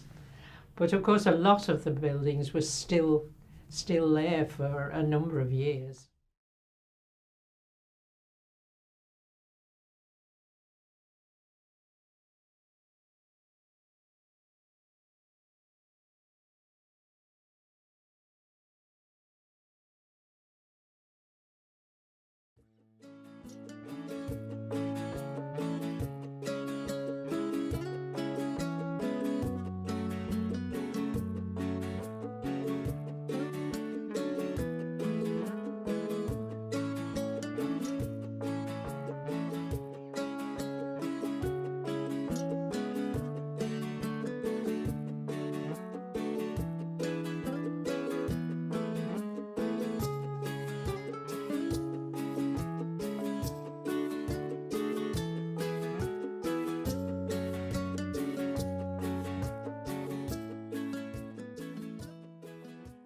Right, you walked in through the door, you had quite a long bar on the left-hand side, Yes. kind of curved round. Yes, it did, yeah. Quite a wide dance floor. And then an upper, like a stage section. Yes, yeah, where the DJ where was. the DJ was. A little bit you could dance on as well. And the toilets. Men's were downstairs, women's upstairs. How practical is that? Yeah. It was quite big, actually. It was quite big inside, and there were like little tables dotted around on the edge. As you first walked in, so you Yeah. had a lot more room. Yeah. No one really sat down though, to No. be quite honest. Everyone just mingled and things. And there was like a little, like French patio doors, Yes. like an outside area. Yeah. But you could smoke in there then, so you didn't really need it. That's where everyone used to jump the wall to get in. Yeah. Because they couldn't get past the bouncers. Or they hadn't got the money to pay to access entry. Yeah.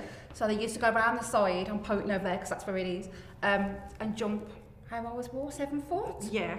A 7-foot wall to get in, and it's still there.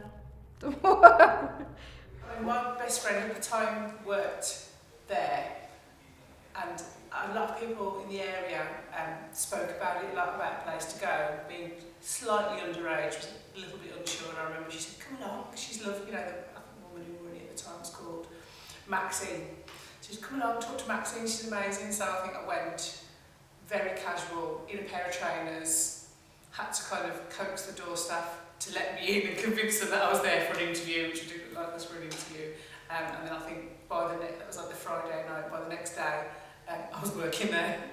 Way to university in Leicester, but used to travel back on the weekends and still worked my Friday and Saturday shift.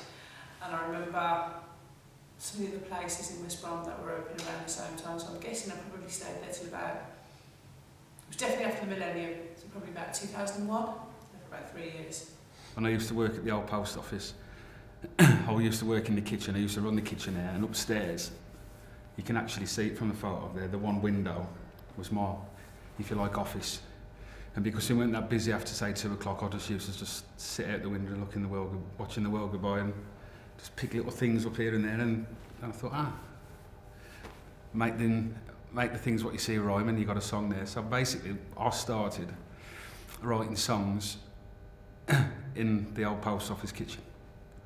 Well, the kitchen used to be upstairs, so you used to have like a food lift, and it used to be a running joke. We used to just send ridiculous stuff down there, like a plate of peas or just a toilet roll or an empty ketchup bottle or something,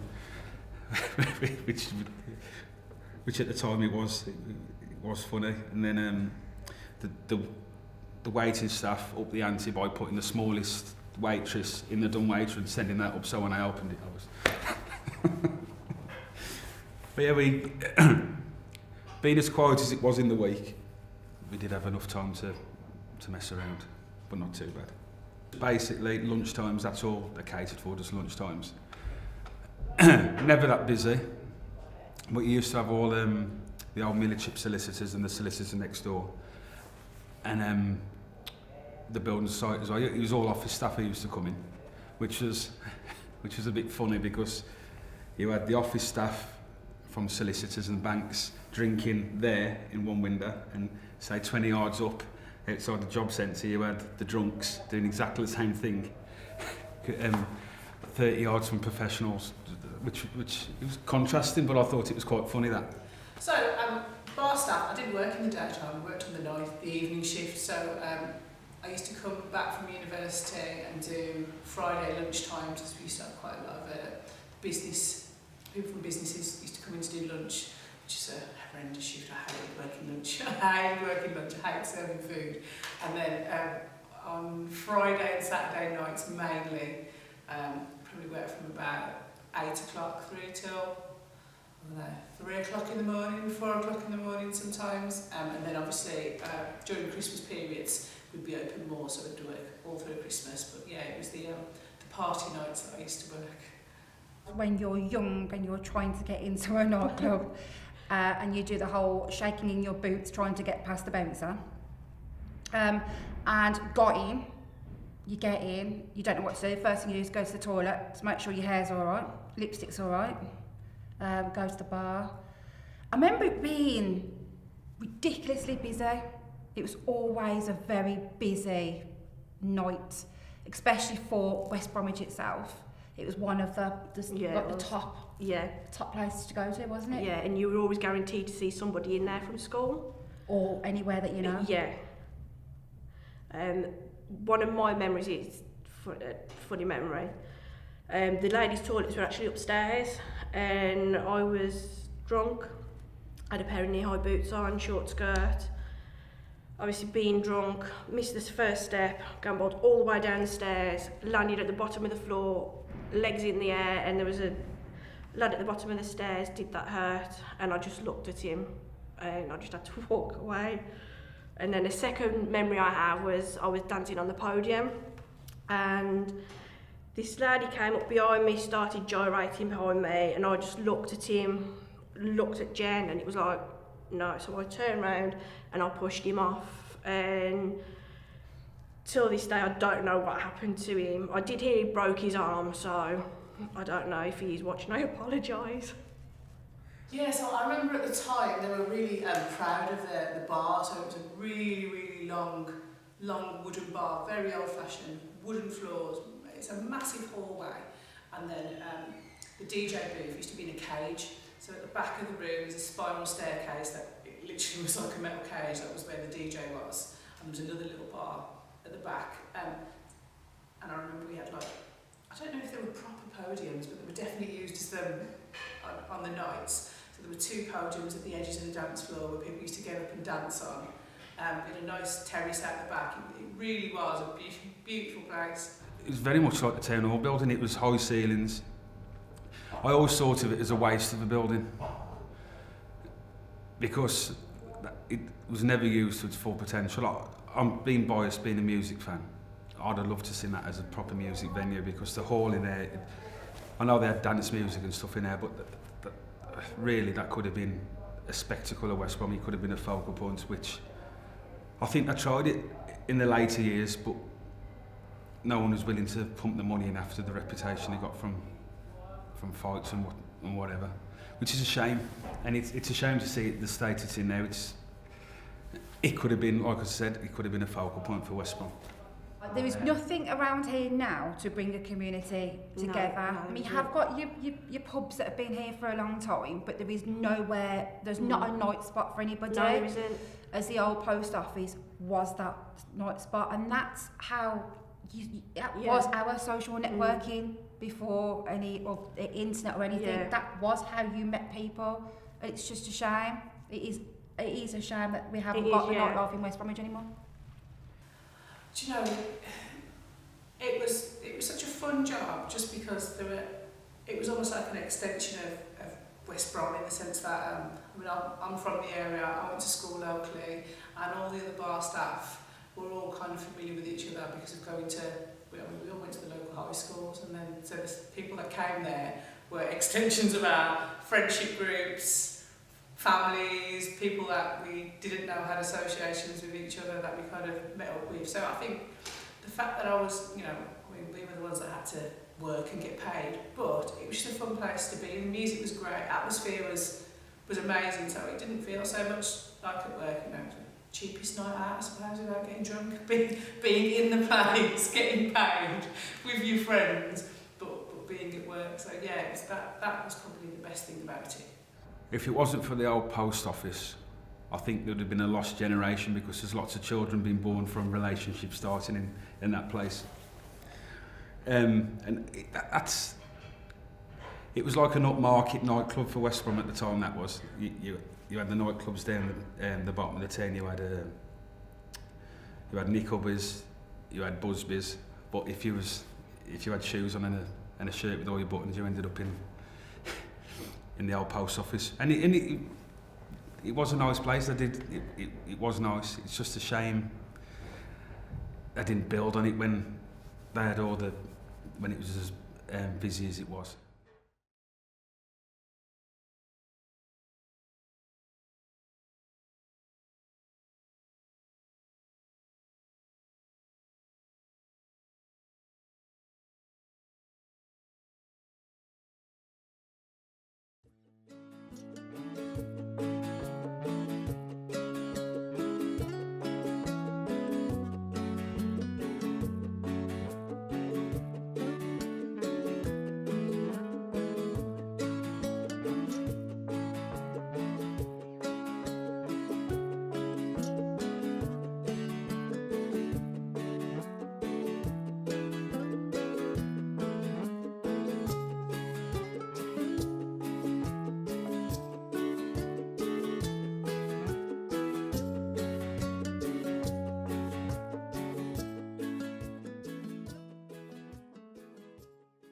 I'm Mrs. Maureen Wilkes. I've worked at Hallam Hospital as a teacher. I've been involved with Hallam Hospital as a member of what we called the Community Health Council when I was chairman of the hospital committee. I've also been in the hospital. And we've also, between us, have done the history of the hospital from when it was a workhouse. But Brian knows more about that than I do. Do I? Oh, that's nice. I'm Brian Wilkes. I'm treasurer of the local history society. I've lived all my life in West Bromwich, apart from when I was evacuated during the war and when I did my national service. I've known the workhouse from before the war, because my mother's brother lived in Little Lane, which overlooked the workhouse site. And I can remember seeing the pulpers, I presume they were, working in the grounds because they used to provide their own vegetables for their meals. In the beginning, the workhouse had its own infirmary, which looked after people from the workhouse.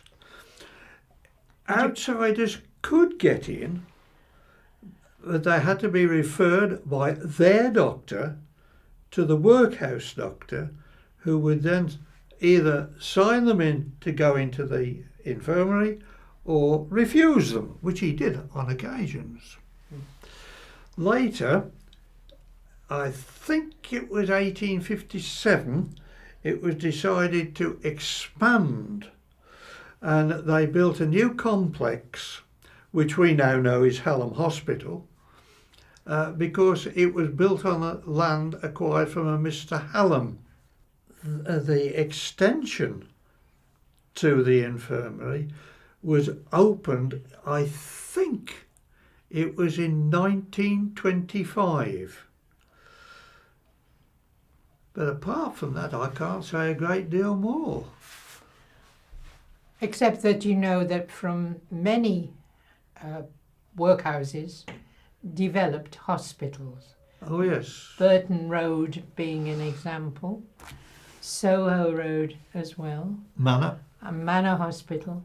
They were all originally workhouses. Now workhouses were places where people who were destitute really. Yeah. That meant they hadn't got any money, they couldn't feed their children, they couldn't find work, went.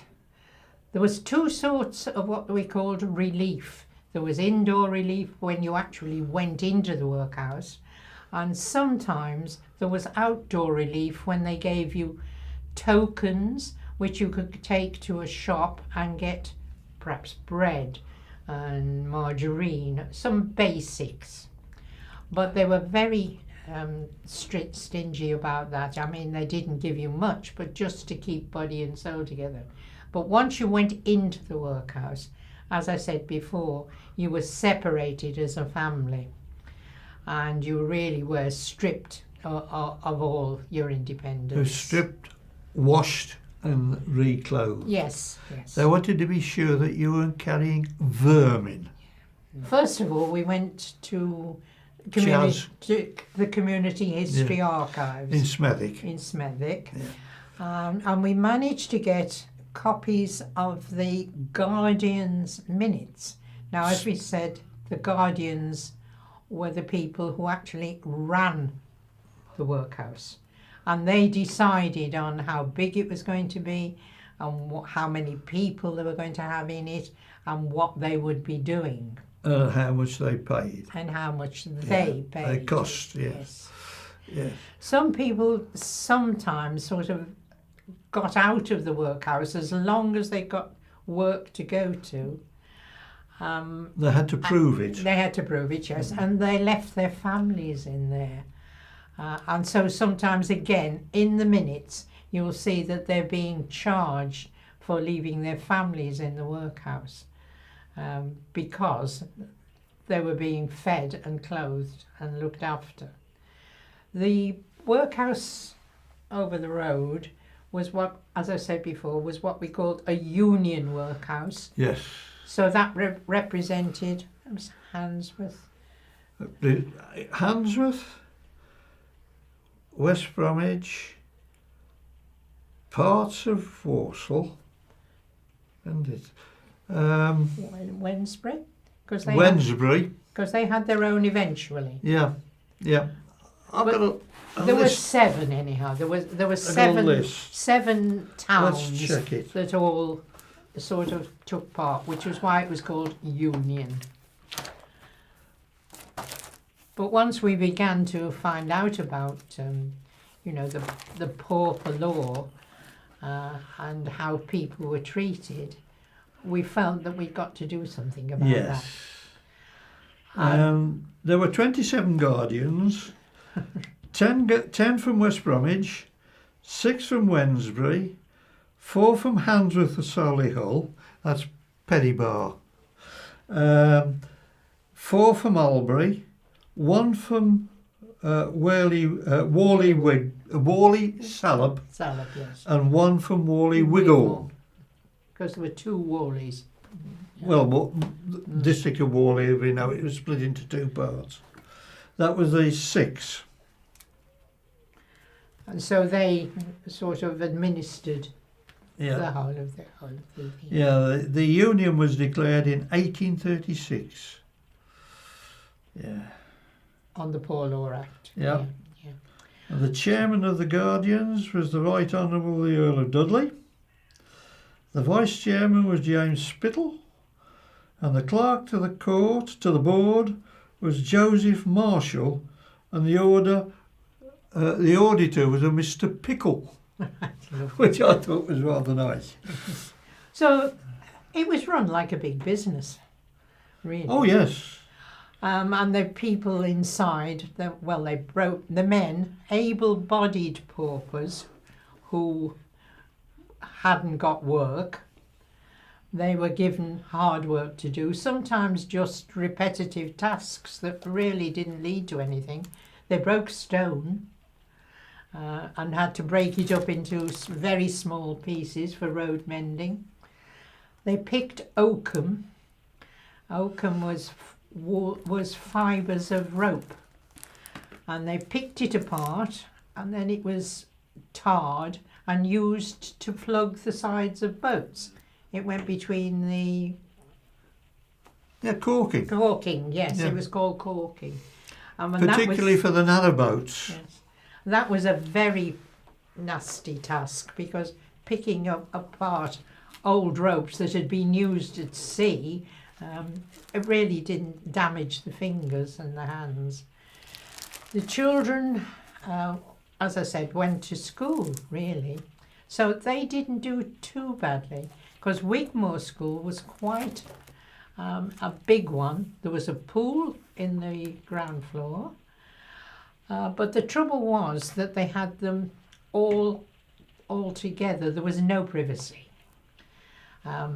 We've seen 1 or 2 plans, because we also went over to the planning department and got some of the plans of the old school and also of the workhouse. And beds were right next to one another and nothing round them or anything. So, as again, you know, they did have it quite hard. But they did learn to read and write, and most of them got a trade as well. And we actually did have a gentleman who phoned us about his grandfather, who'd been a tailor. Oh, yes. And he'd gone through the system. Yeah. And so they were classified as idiots, insane, or lunatics. That was how you were. If you had a mentally ill, and they weren't all mentally ill, they were depressed. I mean, as you would be if you couldn't work and you got your family all split up. That's right. Eventually, they took over St Margaret's. That's right, St Margaret's. St Margaret's Hospital. That was became in a big old house. It was part of the Scott family's family home. And that was for people who were mentally affected. Yeah. And that was, you know, it was really isolated. Yes. Well, they were locked in, they were kept in, weren't they? Yes. Once you were in there, that was it. Yes. To realise that many people had been through that system, and many people had died in that system as well. Oh, yes. And so that was really, because that third person that you saw on the picture with Carl Chin, John Pierce, his great-grandfather, was it, had died in the workhouse. And of course, John was a Christian, so wanted some recognition of the place where his great-grandfather had died and was buried. Well, there wasn't anything. just this great big green mound that covered over 2,500 graves of people. So that was really when we began to think about putting some form of memorial. So we contacted Strong's, who are the Monumental Masons, just down from the cemetery, from Heath Lane Cemetery. And they donated the stone. And the masons. And the masons, and had it carved for us. And the transportation as well. Back from India. So we had that. And we had the money as well from the lottery. From the lottery. So of course we had to finally arrange that the memorial was put up, because we had to do part of that, pay for part of that, and all the exhibition and the trail, because we also did a trail round the valley and past the hospital, anywhere where the paupers would have been likely to have gone. And that was an interesting bit as well. Yes, because we went down to the valley, because originally in the valley there was a monastery. A priory really. Priory. It was never big enough to be called a monastery, really. And the monks from there were originally Benedictine, and amongst their kind of ethos, they had to look after the poor. So it started from there. Yeah. And they supplied the minister for the church, from the monastery. Yes, I'd forgotten about that, and that was very interesting as well, because researching the priory. But there are still the bits and pieces of the priory left. But as Brian said, it was on one of their rules, Benedictine rules, that you looked after the sick. And so many monasteries, priories had, like the workhouse had, did have a ward where they were looked after. So we think, that was perhaps the start of care in the community, even though the workhouse was a horrible place. It was better than nothing, you could say. The Benedictine creed, if you like, rules, is to feed the hungry, give drink to the thirsty, welcome a stranger, clothe the naked, visit the sick, visit the prisoners, and bury the dead. And that was the rule of Saint Benedict. And the monks who wore black habits were Benedictines. That's right. And that was what it was down at the priory. And the monks from Dudley were Cistercian, and they wore white. They were the white monks. And they go by slightly different rules. It happened, all workhouses were closed because the sort of state took over. Yes, 1929 Act. Yes, closed workhouses and sort of put over to, in a way, it was the beginning of the health service, a bit before the health service actually started, but that was what followed on, and social services, looking after people who got no money, no work, nowhere to live. So it really was a very important time, and that's why they closed them, because they thought that it needed to be taken into the whole community, to be looked at not just locally, but by Parliament. And so that was what happened, because they were taken over by the government. They became taken over eventually by the health service, and then by social services, looking after people who were poor, nowhere to live, nothing to eat, and whose families as well were in danger. And of course the education service took over the education of the children. The workhouse had an infirmary. The infirmary was to look after the disabled or incapacitated poor. Because you've got people who are old or infirm. So they decided in the end that it was better to look after them there. Though the infirmary wasn't beautiful and clean and live like it is these days. So that gradually developed, and they had proper doctors eventually. So people who were outside the workhouse hadn't got that sort of facility available to them. They had doctors, but there wasn't in the area many hospitals. So the infirmary grew, and people going through from their own doctor were eventually given permission to use the infirmary.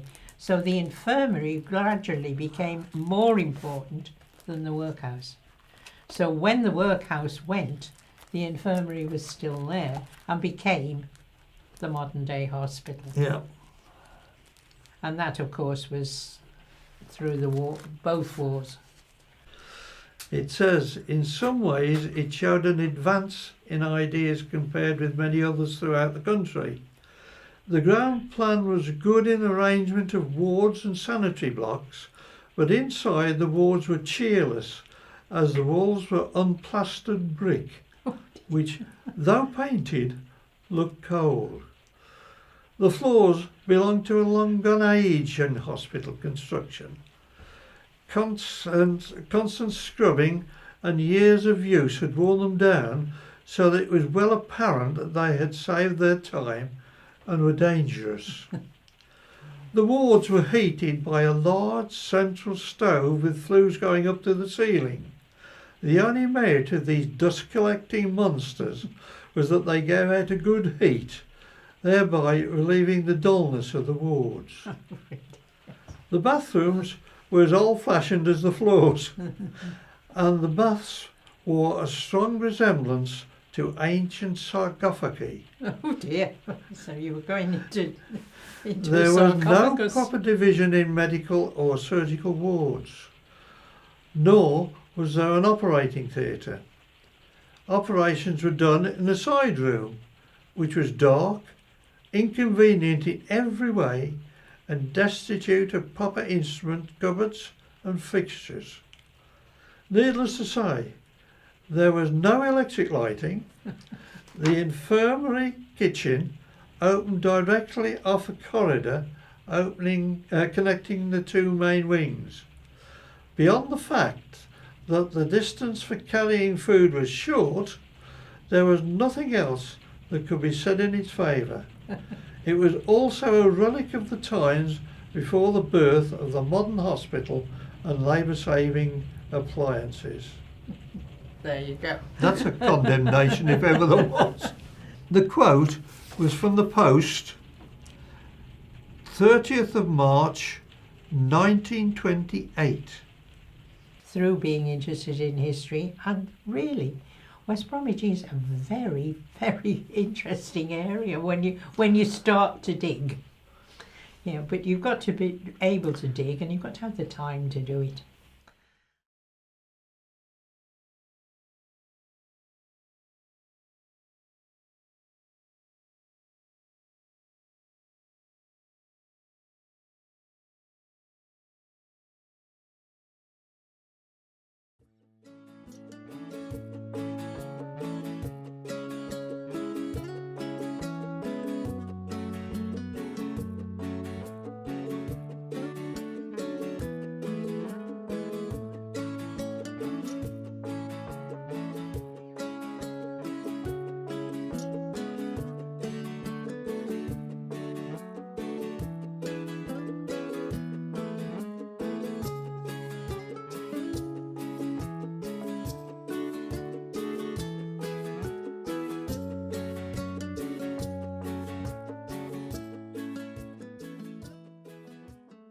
I wrote speculatively to Jensen because I've always been interested in cars from a small boy. And I remember reading about the Jensen 541 in a book before I left school, and I decided I wanted to work with cars. So I wrote a speculative letter to see if they'd got a job, and I was invited along one Saturday morning by Eric Neal. He was the chief body engineer, and he interviewed me and offered me a junior draftsman's job. A junior draftsman tends to do detailed drawings. So you start off with, when you design a car, you start off with a sketch, somebody's imagination. That would be Eric Neal. And then you start making, you make a buck, a clay model, and from that you make what they call a layout drawing with made up of the individual parts. A junior draftsman, it tends to be a detailed draftsman, so he would have to take one of those parts from the big layout and make a drawing that can be used for production. So the drawing that I would make and my fellow detailed draftsman would then go into production. It would be the pattern to which all parts would be made. Yeah, I was a punch card operator, which was the forerunners to the computers, and it was that office was attached to the production line. There was two offices. One was the executive side, and one was basically the just ordinary workers. The executive side, which is where the medical centre was, and personnel, and obviously the executives, was very plush, very nice, and ours was just, well, it was great fun, to be quite honest, because we did have a laugh with the production line. I used to have test runs in the Jensen, which was quite good fun. I shouldn't have been, so they used to hide me on the floor at the back, on the back seating area. There was no seats in, it's just the driver's seat. And he used to take me for a test run, but I used to sneak in. The Carter's Green factory, which I guess was built in the 1930s, maybe even late 20s, it was originally a bodybuilding shop by William Smith and Sons. A bit hazy with the W, but certainly it was Smith's bodybuilders, which the Jensen brothers, Alan and Richard, joined as designers, and I think they probably had some equity in the company as well, and eventually they took over. But it was an old factory, so it was very dingy. And after I got the job, I used to cycle. I lived in Aston, not very far away from the Aston Villa football ground, and I used to cycle from there to West Bromwich every day, which was around about 16 miles round journey. So I was reasonably fit. And so I parked my bike in the cycle rack before you entered the building, and my abiding impression that it was, as I say, it was a very dingy factory. And then you went through some steel doors, sliding doors, which most times, well, they were always closed, because then you walked into the experimental department, and of course a lot of secret things were going on there, and they didn't want any Tom, Dick or Harry to go in there and see what was going on. Then on the right hand side there was a little, what we called the cage, and that is where the prototype Volvo P1800 was kept. And then you walked through there and you walked into the drawing office with vertical layout boards, and one of those layout boards had the Healy 100, by which time it had become the Healy 3000.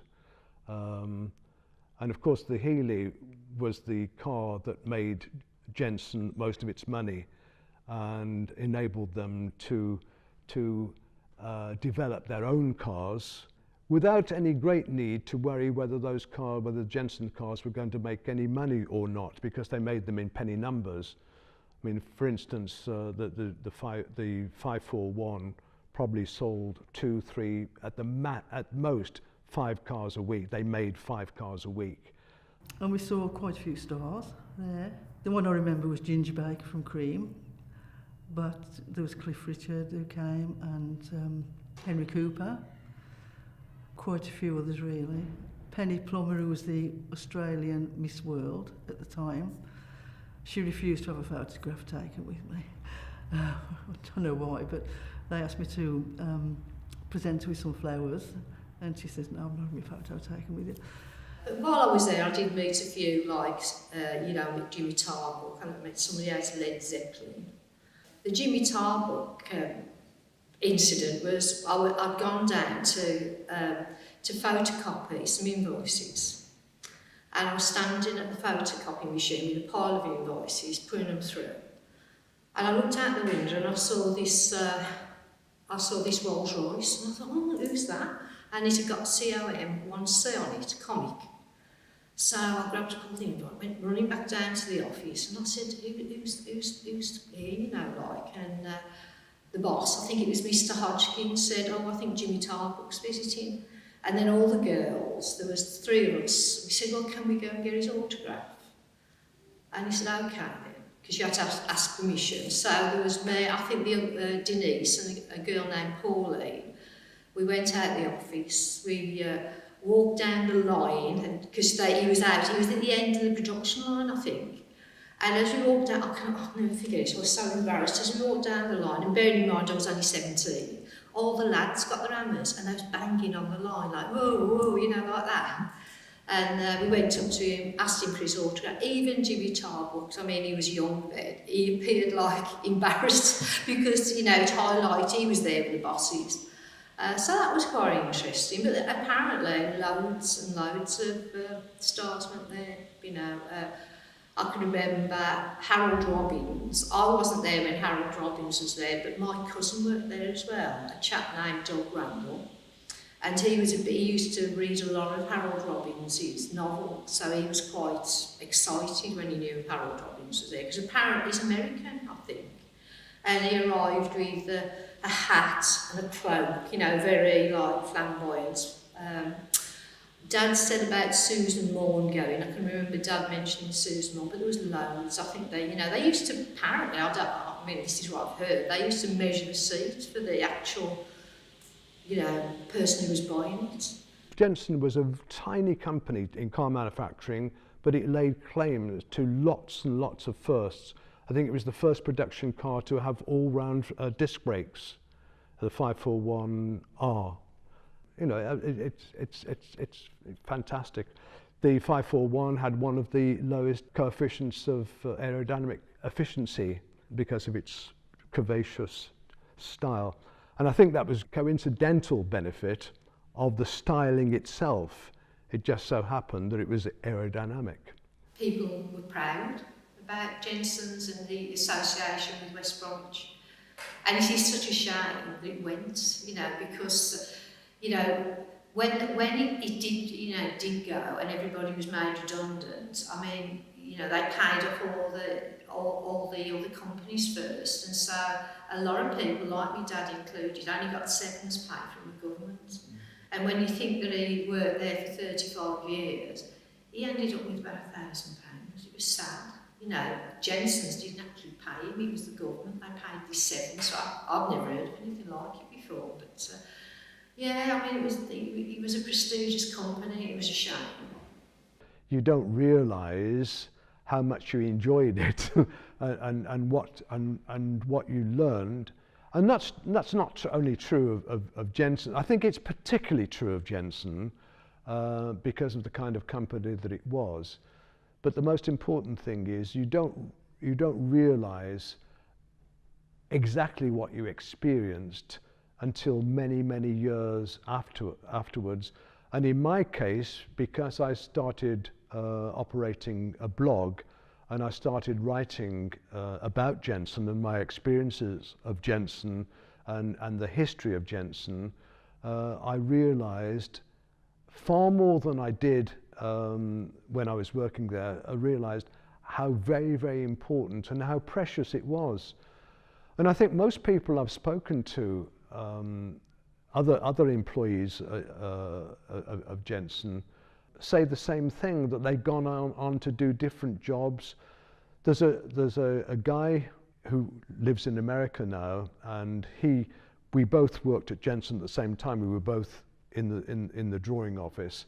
He was a project manager.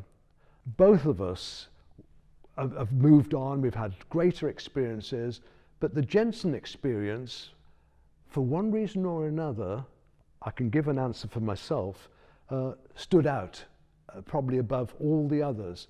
For myself, I think it was because I was young and I was impressionable. And as you said, actually working on the Jensen FF, which is an iconic car, within the overall motor industry history, it does make you feel good that I had a small part in that.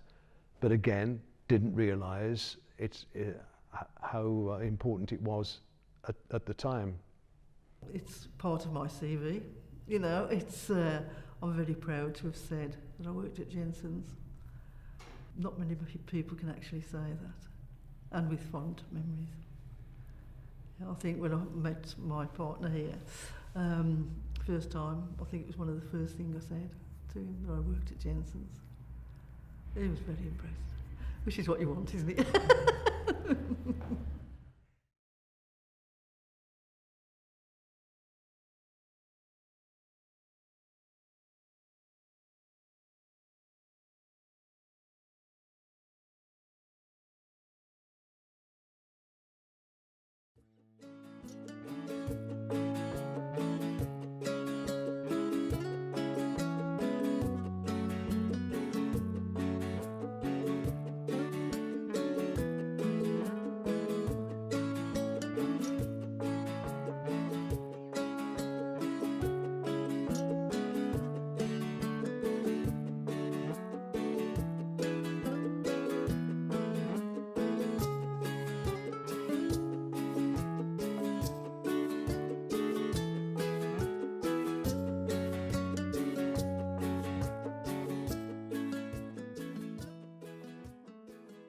The first memory I had, I suppose I was being wheeled in my pram by either my grandmother or my mother, and looking up at the tall trees at the Dagger Lane entrance.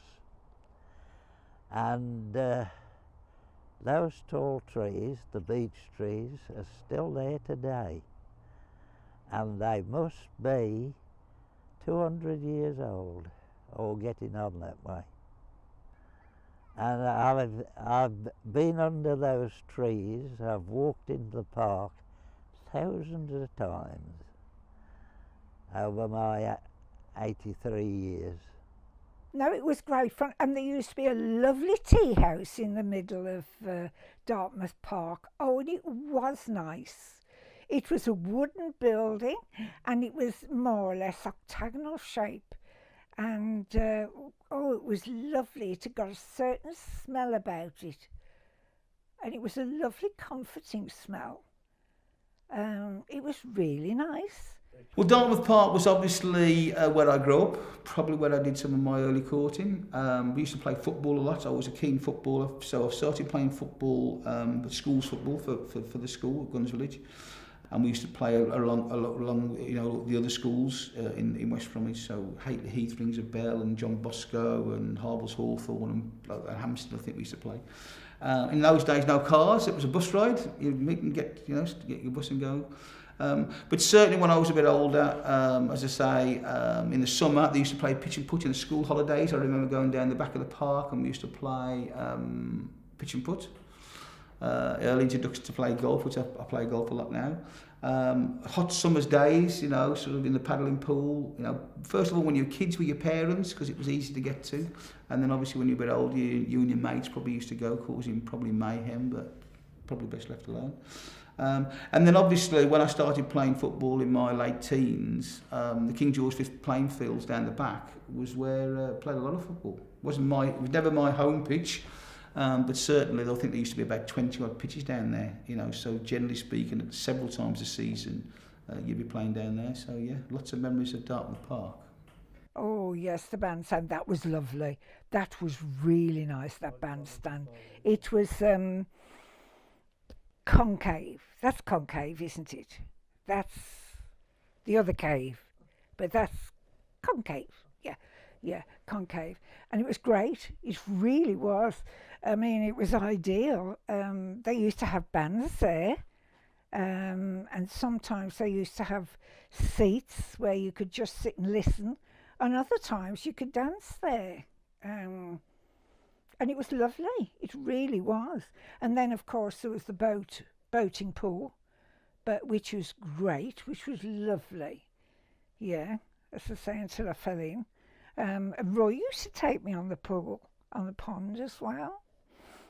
The wildlife has changed in the park because when you walked round the park pool, you wouldn't see any Canada geese.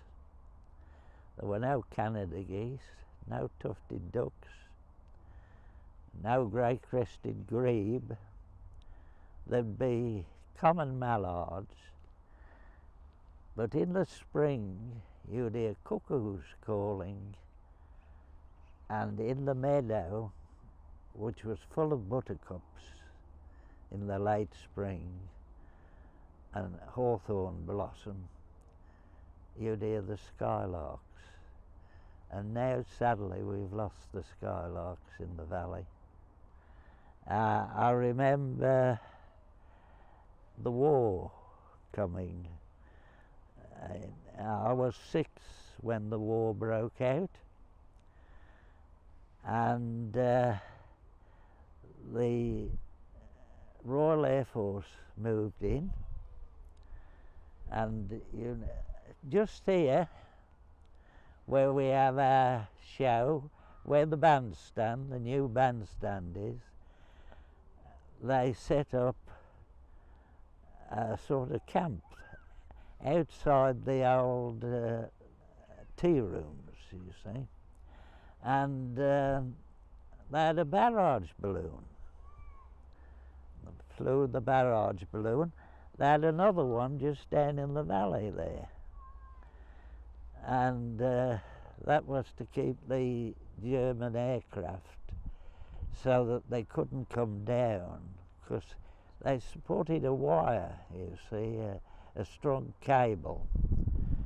And we'd got a whole barrage of these balloons all over. You could see them as far as the eye could see, flying in the sky. And that prevented the German bombers from coming low down to bomb us. And that kept them up high. So in those days, when they were up high, they couldn't aim very well. And during the war, there was an air raid. We had a great many air raids. One of my school pals was killed in an air raid. And they dropped a stick of bombs, incendiary bombs, intended for West Bromwich. It would have destroyed a lot of West Bromwich. But God willing, the prevailing westerly wind was blowing, and as they had to drop them from a great height, it blew the bombs across the fields, and they landed harmlessly on the field. Time went, and of course we won the war. We had street celebrations, and I think we had a celebration. We had a bonfire in the park, probably, you know. I can remember the bowling green and playing bowls on the bowling green. I remember the old golf course over there where the roads cut through, the spine road. Now, it took a bit of the park off. We lost a bit of the park with that spine road, and we lost part of the golf course, and you call that now, together with what I call Gypsy's Hollow, the Arboretum. A lot of land's been built over around the valley, but the main core of the valley, we've managed to preserve it so far, and I hope we always will. Because I know we need land for housing and so forth, but we also need it for leisure, for our own health. And Wordsworth said, one impulse from a vernal wood will teach you more of man, of moral evil and of good, than all the sages can. And I would say a walk through a vernal wood will do you more good than all the doctors can.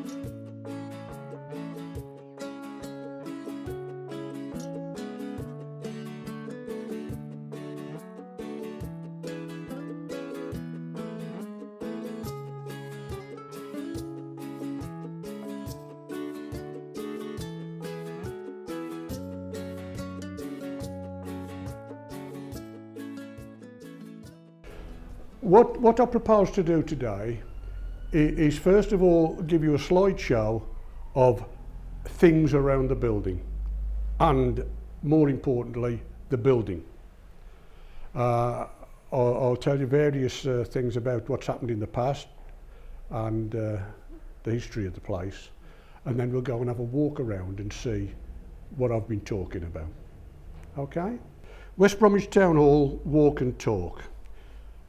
As I've just said, I'll do a talk with slides around the building. I must ask now if anybody's got any photographs of anything around the building or around this immediate square of buildings that you don't see on the screen.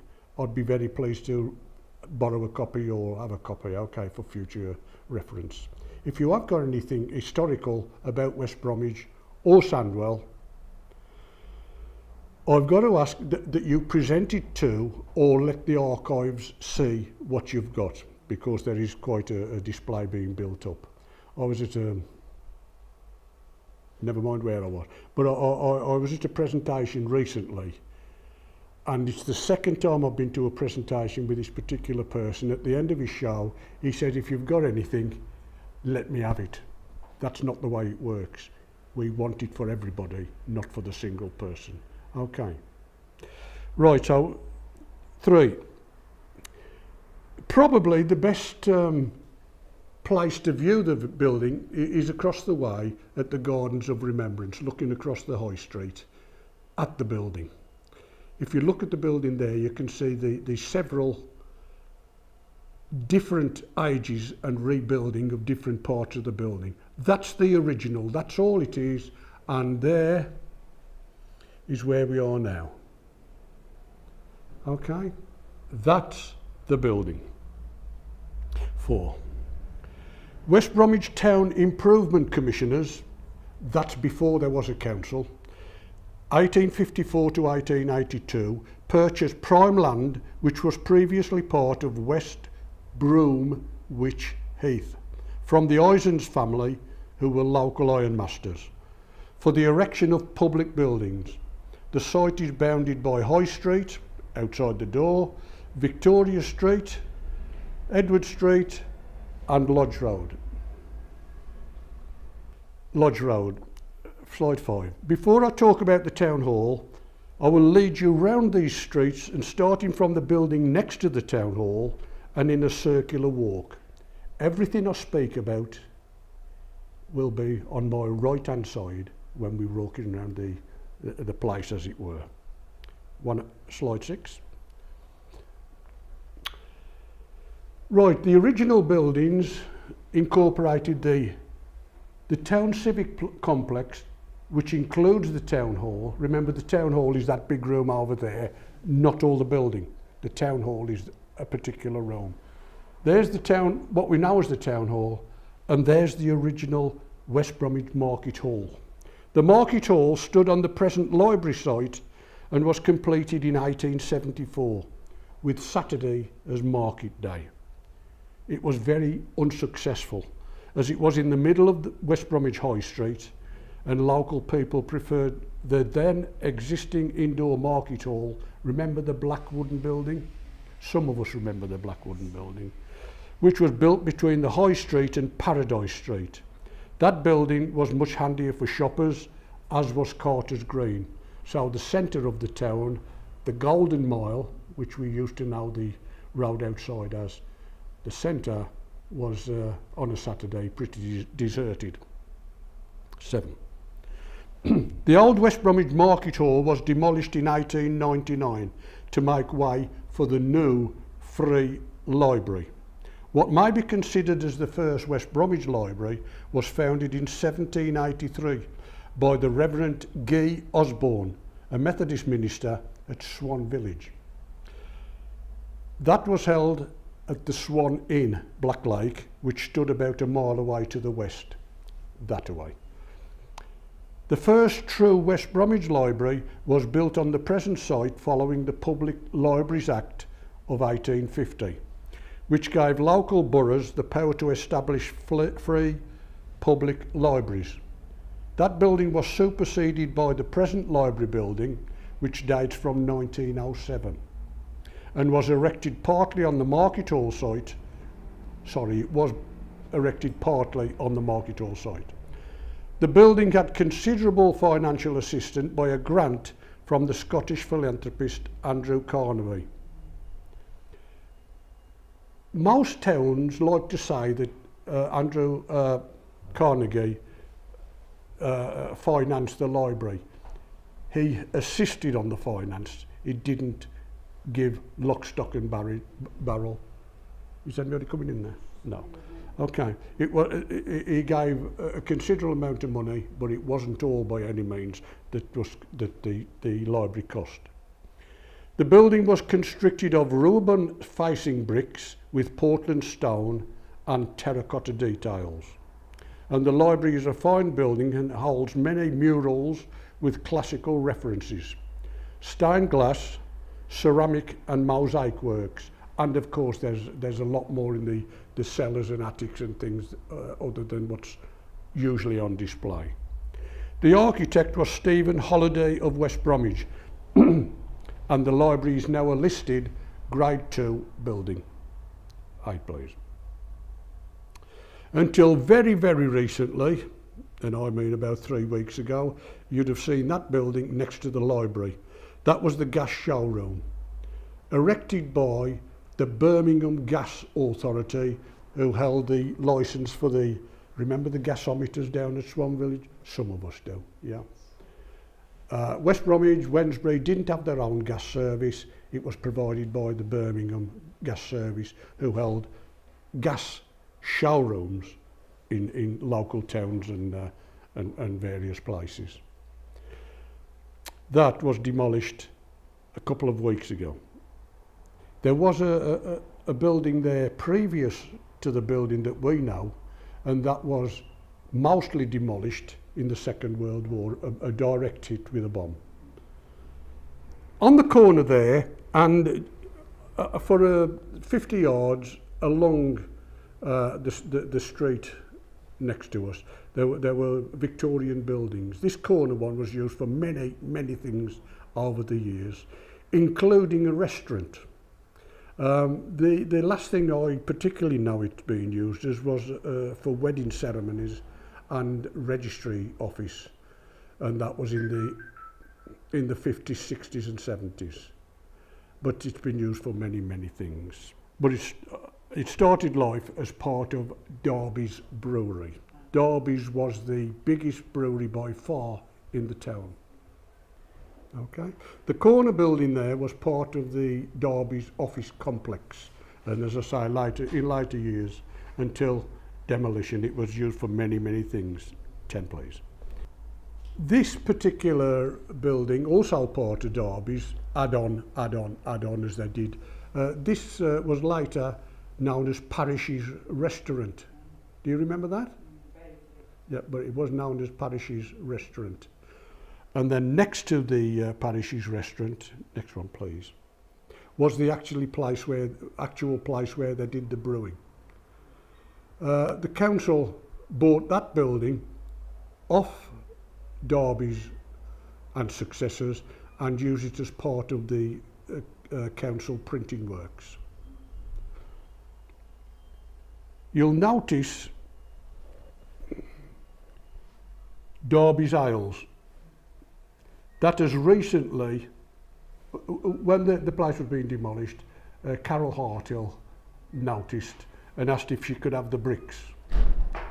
She did have the bricks. They've been preserved, put in a safe place, and there's a campaign now. There's an issue going on with the Dartmouth Park. They want that as part of Dartmouth Park features. Just the old sign. As I said, Derby's Ales was by far the biggest brewer in the town. There was another one round the corner where Rothwell's Pickles is, but Derby's had over 100 outlets around the town.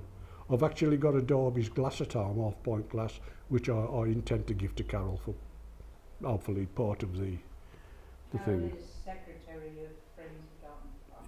Yeah, sorry. Slide. Next slide. Next up the street, and once again on the right-hand side, West Bromwich Magistrates Court. The law courts in Lombard Street West were built in 1890 to the design of Wood and Kenrick of West Bromwich. The borough was granted a Commission of Peace in 1888 and were able to hold quarter sessions in 1890. That means that people, when they went to court there, as well as a magistrates court, which would give a minor fine or minor commitment, they could, instead of sending people on to Stafford or Dudley or Birmingham for trial, they could do the full trials there at the quarter sessions. The next building up the street, just along there, and one I haven't got a photograph of, became a prefabricated building which stretched from Lombard Street to Lodge Road, and that was the Municipal Legal and Finance Department. I should think everybody would remember that. If you're around about my age, when you first went for a driving licence, you had it from the local office. You didn't have to send away and everything. You went to the local registration office, and that's where I had my first licence from, and the renewal in the office just along the way here. The council did all sorts of licences. Next slide, please.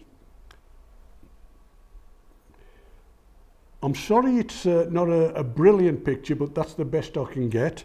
That's the original Edward Street swimming and slipper baths. Remember, in those days, everybody hadn't got a bath at home. They got a tap outside in the square or wherever it was, but they hadn't got a bath. Tin bath, heat the water on the fire, or go to the slipper baths at the local authority. From the time the building was raised, all of the West Bromwich Council financing, the Lodge Road, I've missed something, swimming and slipper baths. I thought I'd got a piece on that and I haven't. Let's see the next picture.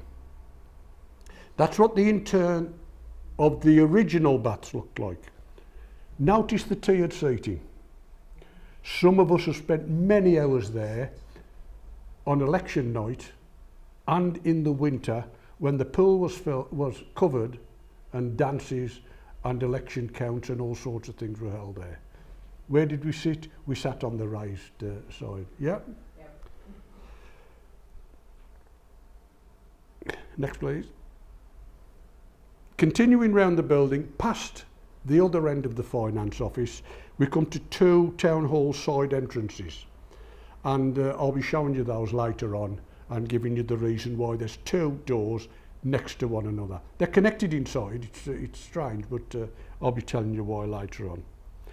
The Lodge Road from the High Street led to Warrener's Lodge, which apart from the Oak House was the only house in the area when it was still West Broomwich Common before 1801, and the Act of Union when Parliament employed Telford to make a road from London to the Irish Ferry at Anglesey, the A41, the road outside the door.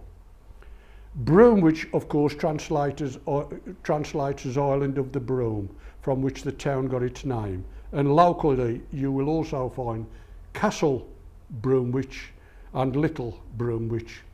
Okay? Castle Bromwich, Little Bromwich. The Lord of the Manor kept the rights to take rabbits and hares over this common, where we are, and that way down to Grease Green, and kept the lodge for hunting of all sorts. The lodge was purchased in 1822 and later became the home of William Eisen, the second son of the local ironmaster. The entrance gates to Warrener's Lodge were removed to a brewery in Bratt Street, but are now sadly lost.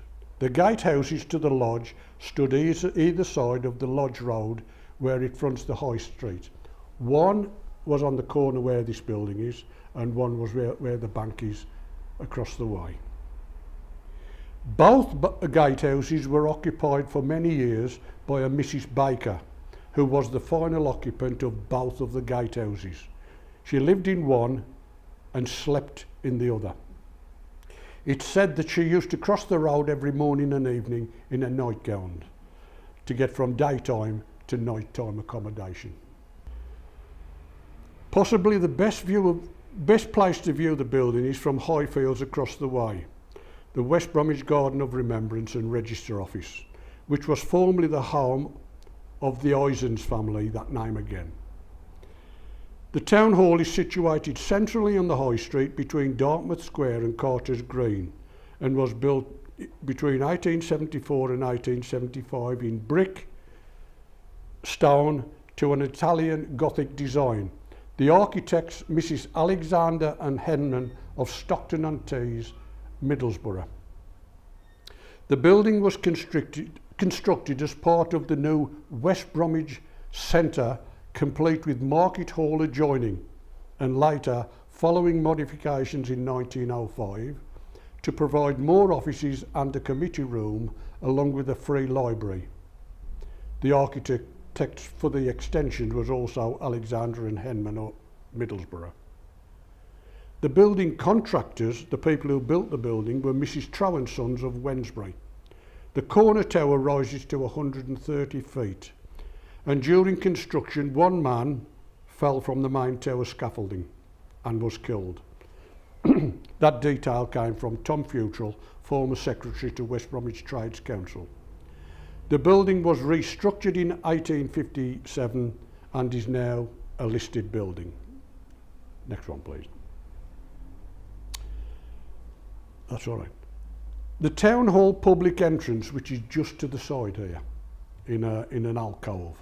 The double entrance doorway is located between the High Street main entrance and the town hall, and the main entrance to the public library next door. Red telephone boxes, as you can see there, located on each side of the public entrance, are GPO telephone boxes, and they individually are listed Grade 2 buildings. Following an appeal by West Bromwich Civic Pride Association in the early 1990s, when stainless steel telephone boxes started appearing around England, the GPO gave permission for those to remain on site in perpetuity. It used to be how much to make a telephone call? I think it's 15 pence now. Okay. You were taught that when you joined the Girl Guides as well. Keep in your pocket. Yeah. And where the local telephone is.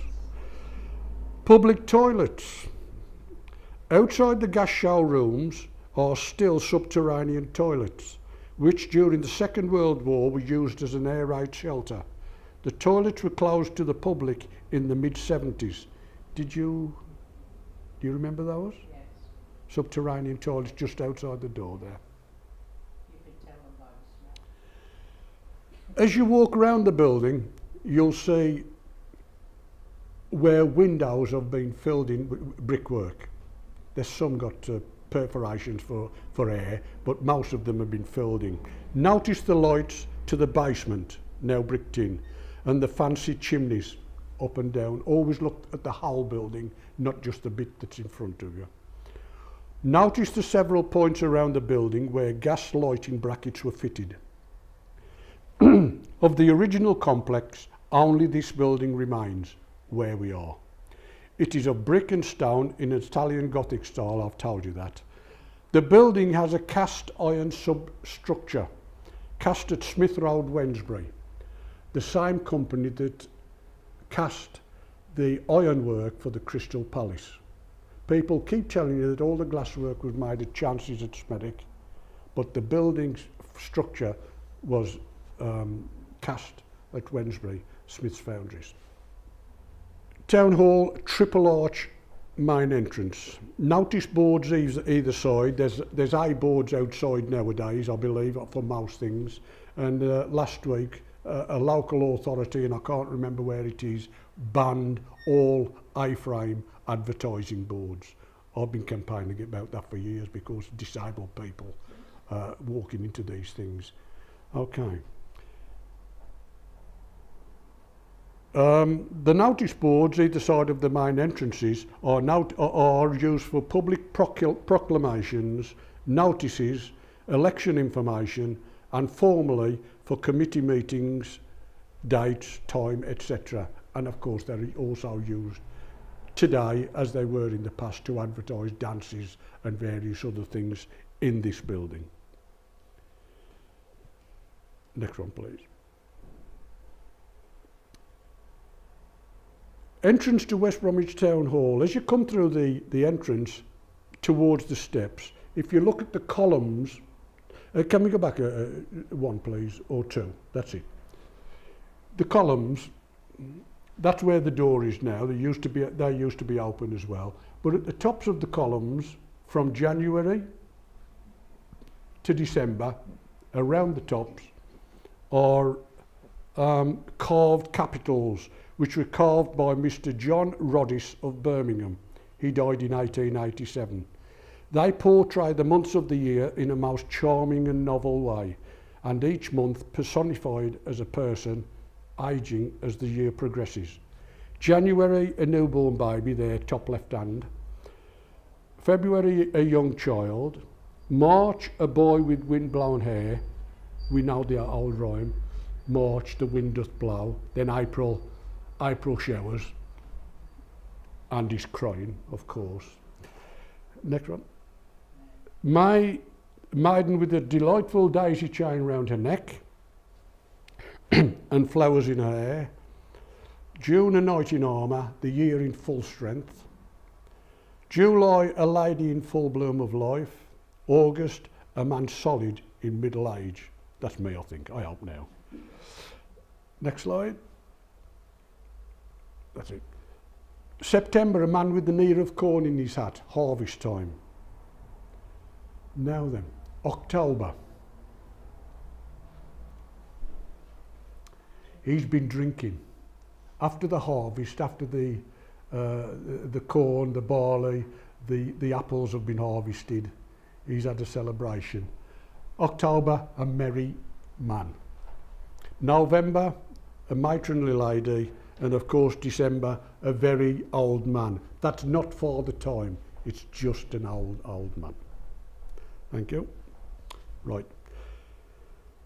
Main entrance steps and stairway rail. There are 3 ports of entry to the main entrance stairway, and each was firmly secured by iron grating above and at the sides of the gates, which were removed during the war, the same as gates were removed across England. Well, across the UK, I suppose, to assist in the war effort.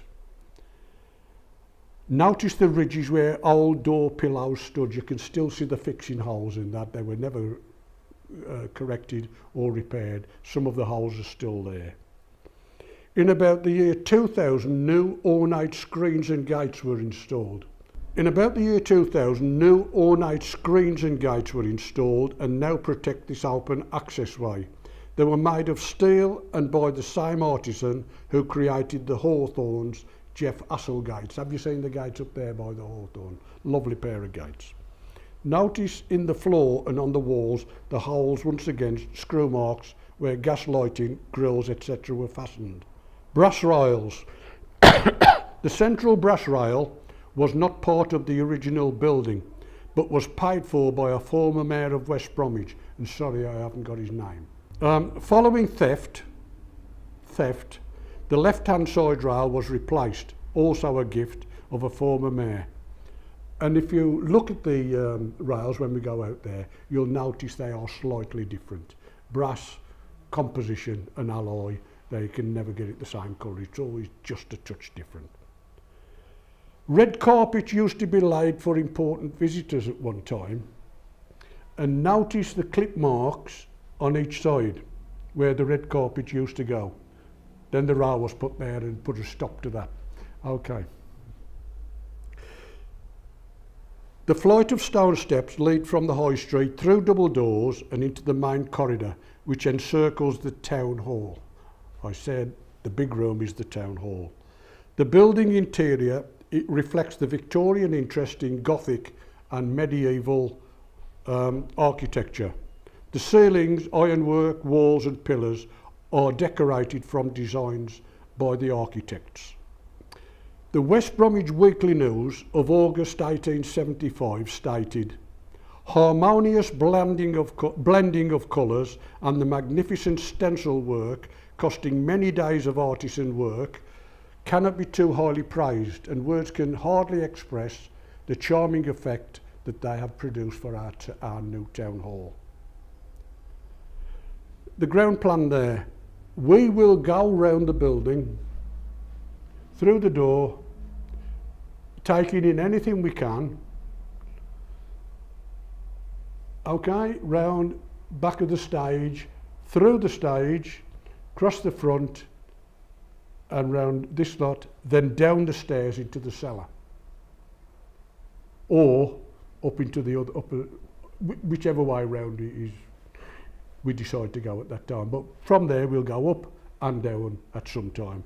Then into the mayor's parlour, and then we'll finish at the front of the, where we came into the building.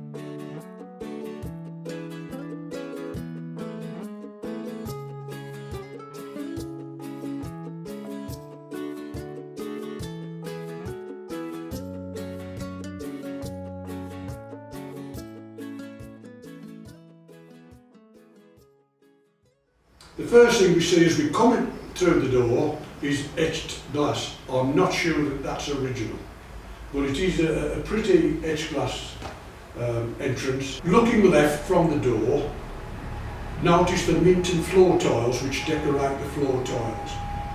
We are going round the building always discussing what's on the left hand side. We'll do the right when we come back the other way, and it'll still be on the left hand side. Above the door to the town hall and opposite the main doors is this tablet, which was neglected for many, many years until I started doing this talk. People had forgotten that was there. You'll see, it's not in the best position, but that's West Bromwich Boer War Memorial, and it's recently been refurbished. It's nice and pretty there, but it was black was brass. It was totally black and you couldn't read it at all. If I expand the picture, you can see the names, etc. And one lady who was in one of these talks said that it's the first time she's ever been able to see the name of one of her relations that's on that board. The tablet is erected, it states, this tablet is erected by the mayor, aldermen and burgesses of the borough to commemorate the devotion of the men of this town, whose names are hereafter inscribed to the service of their sovereign and country, in voluntary offering themselves for sacrifice and serving with the forces in the field in the Boer War, which commenced on the 11th of October 1899 and ended May 31st, 1902. And then there's the list of the names of everybody who went. In the display cases you'll find grants of arms for Wednesbury, West Bromwich and Tipton, 3 independent boroughs until 1966. What you see in the cabinets are not the originals. I shouldn't say I. West Bromwich Civic Pride asked for the originals to be taken away for safe keeping following a break-in when Wednesbury Regalia was stolen. Civic chains were in those offices, gold chains in that, and there was a break-in, some were stolen, and we asked for replacements to be put instead of the originals. Once again, these can be expanded if anybody really wants to, and you can read what's on there, if you can read it, okay? You've got Tipton Grant of Arms, the Charter, Wednesbury Grant of Arms and West Bromwich. And being as we're in West Bromwich is, can you move? That's Wednesbury, next please. That's West Bromwich. And the motto, logo, Grant of Arms is Azure, a stag's head carboshed argent between 3 fleur-de mulines, or a border argent charged with 4 mullets and 4 fleur-de-lis, alternately azure. If you read that, this is all French. Of course it's all French because the Normans conquered the country. Okay? What it says is that on the blue shield, a stag's head centrally between 3 gold fleur-de mulines, and this is the little, 3, and then the others, the stars. Shield has a silver border with 4 blue fleur-de-lis centrally aligned. And the motto, of course, is Labour Omnia Vincit, which means, everybody knows, labour brings its own rewards. Okay? I do stand corrected sometimes, but I think I'm right. Wednesbury Urban District Council, Tipton Urban District Council and West Bromwich County Borough were amalgamated in 1966, which was the first of 2 local major political reorganisations. In 1974, the second amalgamation took place, with West Bromwich and Albury taking the name of Sandwell MBC, when much of the civic regalia, mayoral rolls and civic plate from all 3 towns, along with other items, were moved from their original places at Tipton and Wednesbury into here at West Bromwich, and then they had the break-in. Some of the Wednesbury civic regalia was stolen, and the insurance money received in the compensation partially financed the Helen Caddick display rooms at Wednesbury Museum and Art Gallery. So the 2 downstairs rooms, one to the left, one to the right, were refurbished by monies from insurances from Wednesbury Regalia.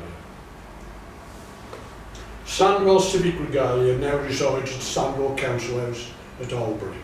And if you've never had a visit of the council house, the big house I should say, or if you want to be accurate, ye big house, they love to take people around there. It's a very good exhibition, well worth going to see. There's a lot of civic plate in there and various other things. So you might want to think of going around there. This is the town information kiosk. Whenever you wanted any information around the town, this is the first stop, or was the first stop. And I used to come in here regularly as a youngster and get a map of the town. I don't know how many I had eventually, but I think nearly every youngster had a map from that place there. There was always someone in there on duty. On the walls of the corridor were many items of interest, including this, the plaque of HMS Bermuda. The design incorporates design of a fabulous beast and the stern section of a ship, topped with a crown. The plaque was presented to West Bromwich by the Lord Commissioners of the Admiralty to commemorate the adoption of HMS Bermuda by West Bromwich Borough during the war. After being decommissioned, the ship bell was also presented to the town. The ship's bell of HMS Bermuda used to hang next to the plaque and just outside the door there, just at the top of the steps. And it was used to call members to council and other meetings, just a ding-ding. During my deputy mayoral year, 1984-85, I presented the bell to the Royal Naval Association Club down at Bull Bay, where it's there now today, of course. The Synchronome electric master time clock was made in England. The legend plate states advanced, retard and electronic patent. The clock has a pendulum escapement which controls an electrical impulse to slave clocks around this and other civic clocks around the borough. Do you remember when there was a bus driver and conductor and they used to get out the bus every now and then, put a key in the clock and go click? Yes. That clock was fed from this one here. Over at the works department, the timing in, timing out and the office clocks were fed from this. And of course all the clocks in this building were fed the same. So every clock had the same time and it was council time. Not British summertime or winter, it was council time.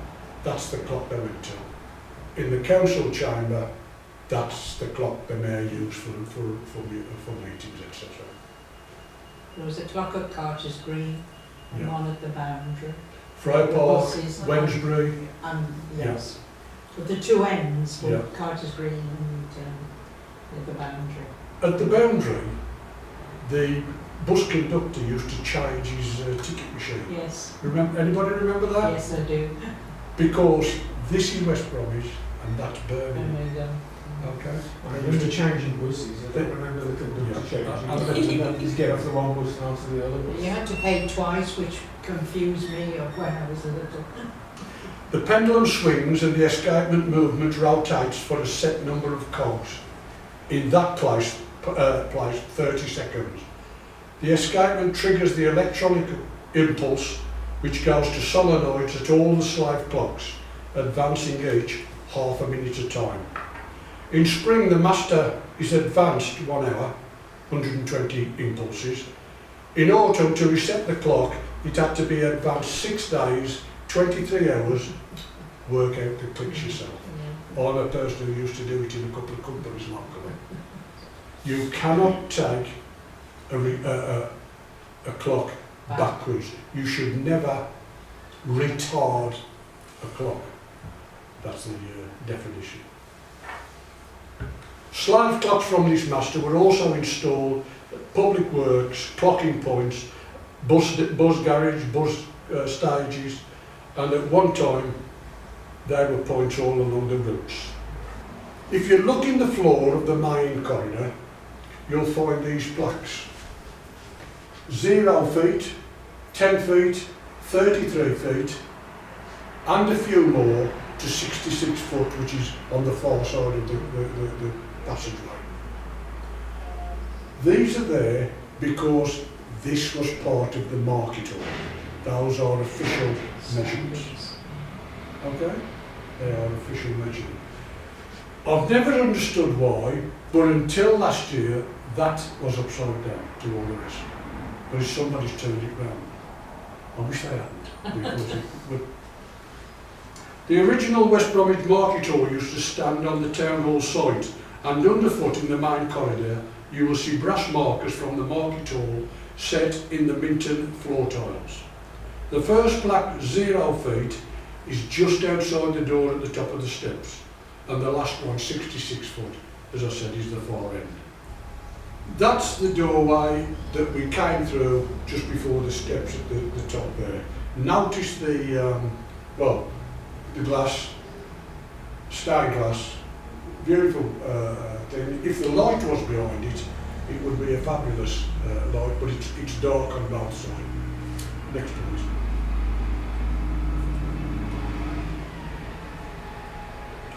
This is committee room A at the top of the steps on the right hand side, and the feature of that room is of course the fireplace.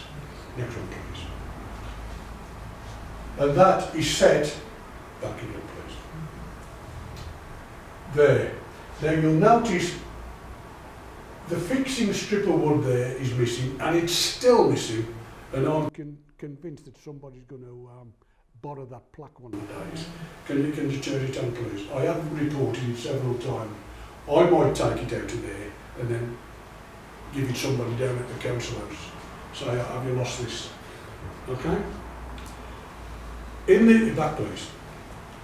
I haven't got photographs of them because there's so many, but in the committee room A, you'll find photographs of every mayor of West Bromwich. Not Sandwell, West Bromwich. Sandwell mayors are down at the big house. You'll notice for half of the mayors, they've got ermine collars, you know, with the regalia, etc. Now, there was a complaint. A lord complained. Only lords are allowed to wear ermine. You can wear muskrat, but you can't wear ermine. So the council mayor, West Bromwich mayor, had to stop using that gown. That was a present of the Earl of Dartmouth when the place was built. You'll notice when you go around that some of them are ermine collars, some are. Coal fires were a regular feature in that place, and all of the rooms, except the town hall, had coal fires. Photographs, as I've said, by all the mayors of the borough. There's only 2 photographs that are a husband and wife team. That's Doris and Bill Manifold, who were both mayors in their own right, 10 years apart. The photographs were taken by Darby's, the photographer in West Bromwich. And you'll notice that many of the mayors are sitting on a particularly ornate chair. You won't find it in this building. It's never resided in this building. It belonged to Darby's, and it was a fancy chair for the photograph to have taken. The first little room at the top of the stairs there on the left hand side as we're looking at it from here was the mayor's robing room. On council meeting nights and other meeting nights when the mayor robed up, that's where he used to robe up, in the little room at the top of the stairs. In later years, almost to today, not quite, local MPs have held a Friday night surgeries in there. That's had to be stopped by order of the police for Tom Watson, the deputy leader of the Labour Party. It's not safe for MPs, councillors, etc. to be on their own anywhere with members of the public. As daft as it sounds, that's the way it is. The MP now will consult with any member of the public, but it's going to be by appointment only. You phone in his office, make an appointment, and he'll meet you any time. At the side of the staircase there's a telephone box. When I was first elected, that was an active telephone. No mobiles in them days. And that's where, if we needed to make a phone call, that's where we'd use it. The phone, of course, has been taken out now. And inside there you'll find what's called a PBX exchange. That came from the war rooms of West Bromwich, which were located from 1939 to 45 in the cellars. We'll see those later. That's one of the originals from downstairs. We're in committee room B. There's nothing to say about this room really, nothing at all. The walls are detachable. Sometimes when there's meetings next door, this is used for refreshments. But I can't think of anything of note in this particular room. There's 2 toilets, ladies and gents of course, and the robing room, well it used to be the robing room, it's a general junk room now I think, next door where the mayors and originally the councillors' gowns were held when they weren't being worn. In committee room A you'll notice the chairs. I think they're fabulous chairs, and I'll be showing you those when we go into the room. I'm fighting to get the original tables back. They've got modern chipboard tables in there instead of the original oak tables, which are about the building. Why they can't swap them back to where they were, I don't know.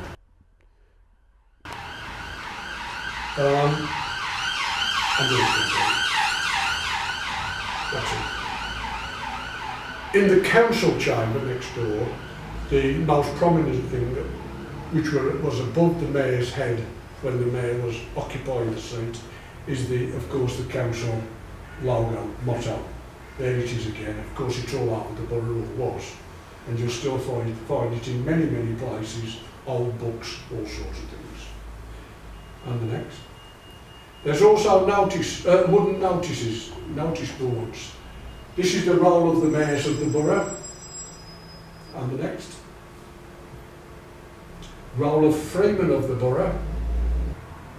There's also one right of entry. I thought that was on there as well. But we'll see it later, but there's right of entry. This is for military organisations that have done service to the town. And in the very near future, we'll have a right of entry from the brigade that still occupy the Carter's Green Centre. With the right of entry, it's bands, flags, all the whole military organisation stamping through the town. We'll be having that on Forces Day. They'll come from Carter's Green through the town to Dartmouth Park where the event will be held. It may be next year. It was mooted for this year, but it's been put off for some reason. I think it's because there's so many other parades around the borough, being this is the centenary of the cessation of activities from the Great War. Notice the ceiling bosses and ceiling being detailed. It really is a lovely room. It's not decorated as finely as it used to be, but it's still, you know, it's a lovely room. Moving on, then we move stairway to the public gallery. Sorry, that's the other end.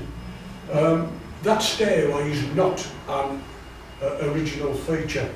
If you wanted to get into the public gallery, you had to go around the street. You couldn't go from the chamber. That's so that the hooligans couldn't get down at the councils. But that's been changed in recent years. At the top of the steps is the second doorway to the mayor's robing room. He'd come from the mayor's chamber, through the robing room, and down the back way. He was the only one or she were the only people who used the stairs at the side there at one time. Into the left corridor, and the first room on the left-hand side is Committee Room C. Pretty plain room, but notice the radiator in there. Once upon a time, all radiators were ornate. And these are cast design, there's the line, the Waterloo line on the side, and they'd all got this similar. A feature of the building that disappeared many years ago, which I thought was fabulous, were in the toilets. The brackets that held the cistern, you know? Where the bracket was, there was a child on a swing underneath, cast, you know, for the bracket. And I thought it was absolutely delightful, but they disappeared. We've got all modern now with modern pushes. The next room, the passageway, is now a public room. It's a large public room. It used to be the part of the library service, and that's where they did the collections for the various libraries around the borough after the inception of Sandwell. Sandwell's got 19 libraries, one mobile library and a home delivery service. Since most local authorities are cutting libraries, Sandwell has been determined to maintain what we've got. We've actually opened 2 new ones 3 years ago, but every one we are committed to keeping open. 19 libraries. There's only Paris in Europe got more libraries as a town than Sandwell. Go towards the end there. Okay, that's all right.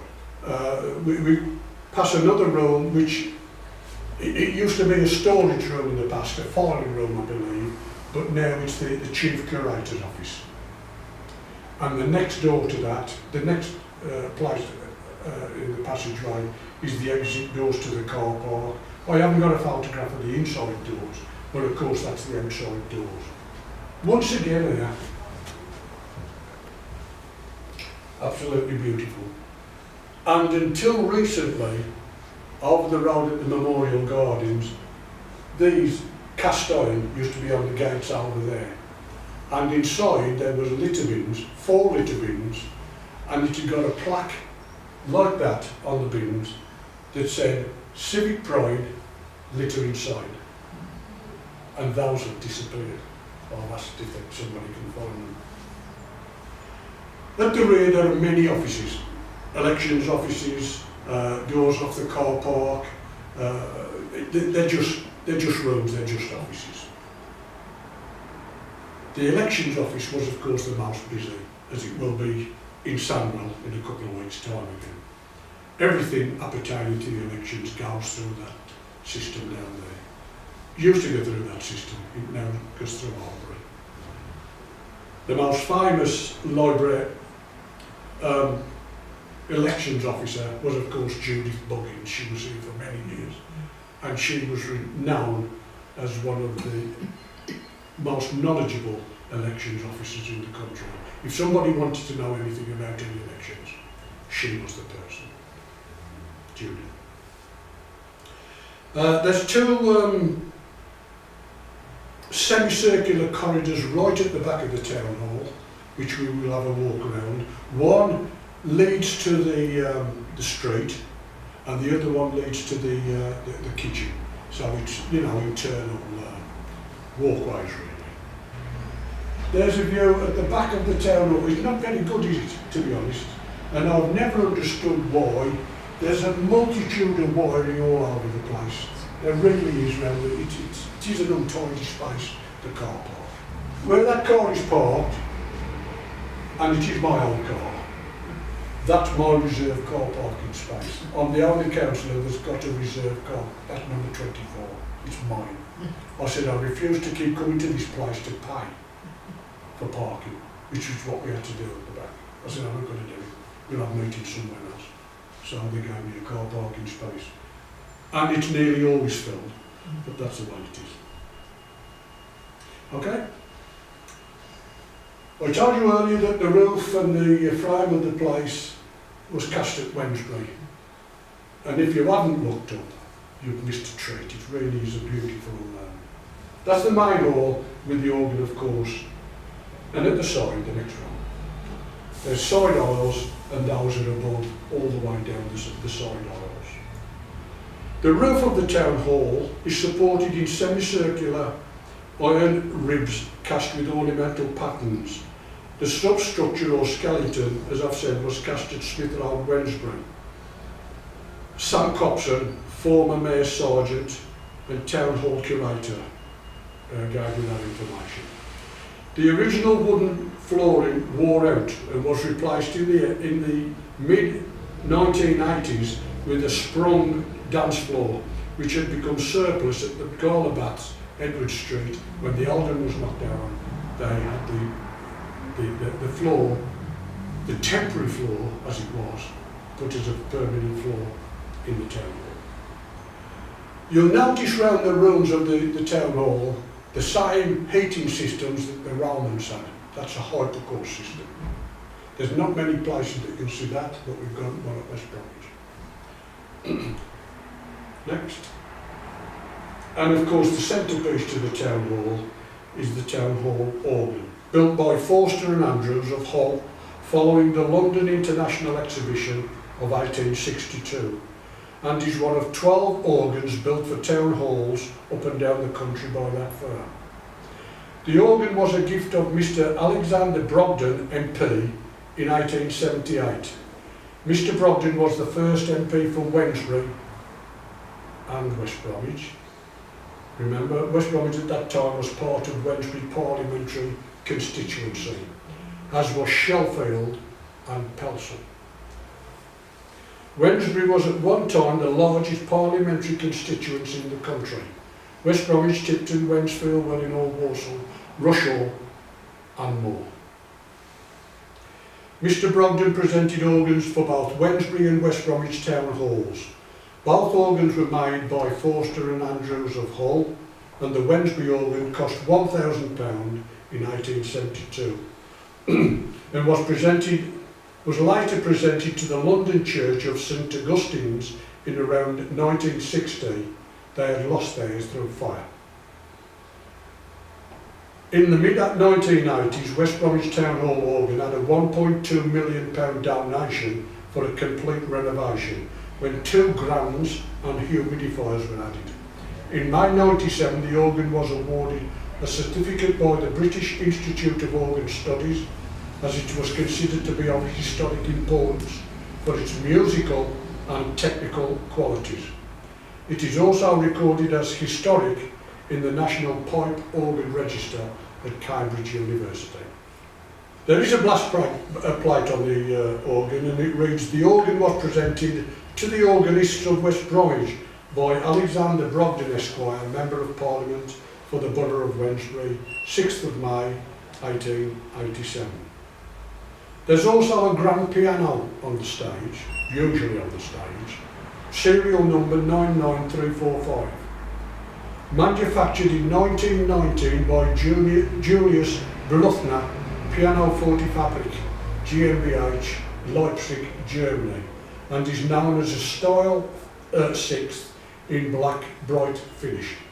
It is 5'8" in overall length, with aliquot scaling and fitted with a Bluthner patent action.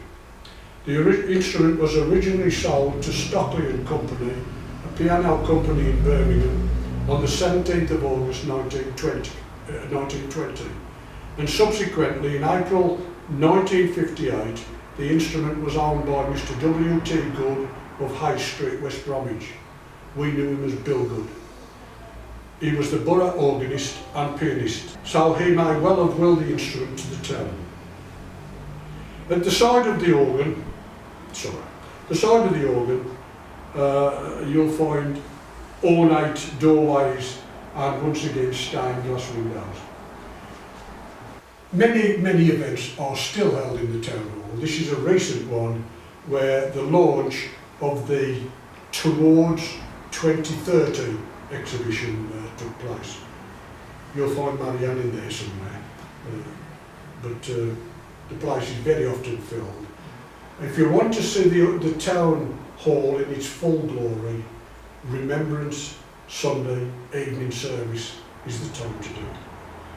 This year, Remembrance service will be Saturday evening because there's so many other things on around the borough on Friday, Saturday and Sunday, so they're moving the Remembrance service. That's not the proper title. It's the Remembrance commemoration to the Saturday night, which is the same night as the Albert Hall London loses theirs. I think this is a one-off. I mentioned 2 doors on the side of the town hall buildings in Lodge Road. They both lead into a little vestibule, and then each side of this set of steps up through into the town hall here. where you paid your money to come into the room, or a ticket for a dance or an event or something. Remember the ticket office? You know, I don't. It's been there since the building was built, and I remember coming to a dance once, and it must have been about 1960 when we offered tickets to that window. Long time ago. It's still there, we'll go and see it. Okay? Down the passageway, it is an office. The ticket office, there are several doors. One led to the office of the Mayor's Secretary, another one the Mayor's Sergeant, stationery storage rooms, etc. Toilets on the far passageway there. We'll see all of these. Stairways to the upper floors, and of course right at the end of the building is the stained glass windows once again.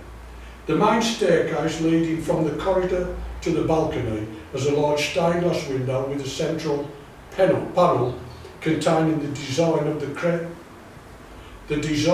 the crest and motto of the West Bromwich Town Improvement Commissioners. Remember I mentioned those at the very beginning. This is before there was a council. The vestry ran the town first, from the church, then the improvement board, and then the council. Kilns and a water tower. West Bromwich was famous for bricks.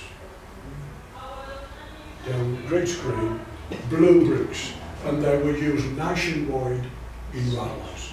If you go to most railway stations, you'll find big blue bricks. They were made down the road.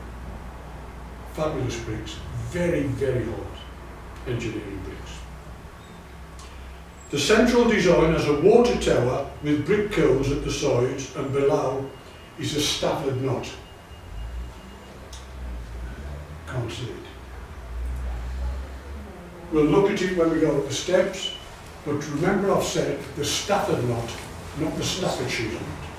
Staffordshire is a county, Stafford is a family, and that's the knot of the family, crest of arms for the family. Upper office, there's the used to be the leader's room. It's just a block of offices, and most of you know that place better than I do now. On the other side of the, overlooking the town hall is the balcony, and that's above the switch room. It's also been used for a spotlight room, etc. over the years. But that clock, once again, was fed from the master clock at the top there. Okay, so the balcony up there, we'll come down the second set of steps into the Mayor's office after we've been down in the cellar. And that chair used to be in the Mayor's office, and it used to be transposed into the council chamber for council meetings only, full council. Committee meetings was just an ordinary chair. Notice the same design, the charity, the Commissioner's logo, not West Bromwich coat of arms. I'll talk about the basement when we go down there, and I think that's about it for our walk around West Bromwich Town Hall. Okay.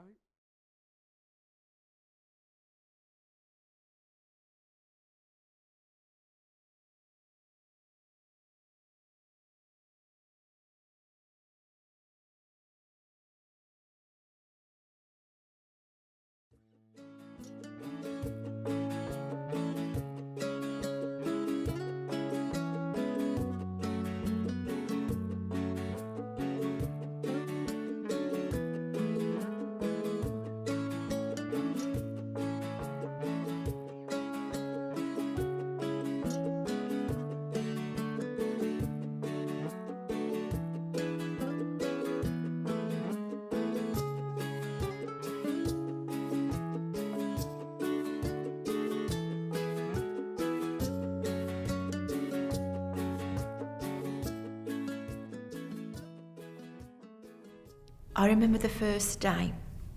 We didn't know what had hit us. We didn't know what reaction we were going to get, because it had been delayed and on, and we'd had problems actually getting to the opening day. And it came, and we thought, are we all going to be sitting here? you know, like prunes and eggs on our faces. Are we actually going to get anybody in to talk to and to show it all off to? How wrong was I? It was manic, it was amazing, and by the end of the day we'd earned our money and we was glad to go home to sit down and rest and recover, but it was such a buzz. We used to have a sort of motto, creative place, inspiring art, changing lives, and I suppose that's what we tried to make the building, but it took us quite a lot of time. So we had a fantastic building that we inherited that was really exciting, but we had to put stuff in it because there wasn't very much stuff in it, and there were even fewer people in it when we started out. So I think by the time we'd finished, what we tried to do was to create a building that was beautiful, had lots of things happening in it that were about raising people's aspirations and were exciting and engaging, and had a lot of people in it as well. I absolutely loved it, I have to say. I absolutely loved the building. I absolutely loved what it represented. I loved what it was trying to do. It was trying to bring the public into the arts. It was trying to bring the public into the building. That's, I believe, why it was called the public, because it was for the public. It just had a wow factor when you went in, because it was all bright pink. So the first thing you noticed was it was a bright pink that hit you in the face. It was just a very, very vibrant, jolly building and fantastic place to come into work to every morning, actually.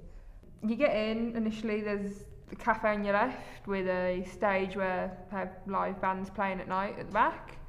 You can get cake or whatever for lunch, then you go, there's a reception desk on your right, and as you go past the amazingly beautiful toilets, there's a ramp that leads up 3 floors, so it's like expeditions across it, so there was like electronic waterfalls and you could change the colours and the patterns, and then I remember there was a room that was all just metal trees sort of thing. Lead to a big open space where they tended to have like courses. Like I went on a photography course there with a few of my friends and my sister. That was fun. There I also did a course where you got to print all pictures, you got to design the pictures and you got to print it on a t-shirt or either a mug. That was also very interesting. And then as my mum rented out, there's not a lot of people know, the offices at the top you can rent. So you had to get a pass to go up an extra floor to the 5th floor in the elevator, and it was almost like a corridor and branched out almost like a tree. We called them the pods, and they're basically these, depending on how much you pay, would depend on how big the pod is rented out. They were suspended from the ceiling. They came up to about my eye level, so it curved walls and they're multicolours, and that's how the offices were. There were 24 of them maybe, spread across the whole entire surface of the public. The pods were amazing. I think everyone used to be excited by that because you'd look up and you could see them floating, and because my office was based in one of the pods, you could look down and see all the way down to the ground floor. There was no kind of control of the noise levels there, so whenever there was something going on downstairs you could hear it upstairs, and I kind of liked that. It didn't feel like an office environment because it wasn't quite silent. It was always very lively, very entertaining, and it was just buzzing constantly, so it was nice. Basically we had offices on the top floor of the public, so we were on the top level where they had like these suspended pods hanging from the ceiling, and they were like really all funny shapes, and we were taking one of those pods as our office space. So there were about 5 of us who had desks there, but there were also other companies there too. So each company had a little piece of the pod or a corridor or something. So there were lots of companies working in the public, and we all had a little space. But it was all very open plan as well, so it was all very interactive like that. Yeah. At first, I was just really uncertain because it was so different. But then the more I thought about it, the more it seemed to make sense for us. So, because we're quite a forward-thinking IT company, and it just is quite Google-esque in a way, being somewhere a bit different.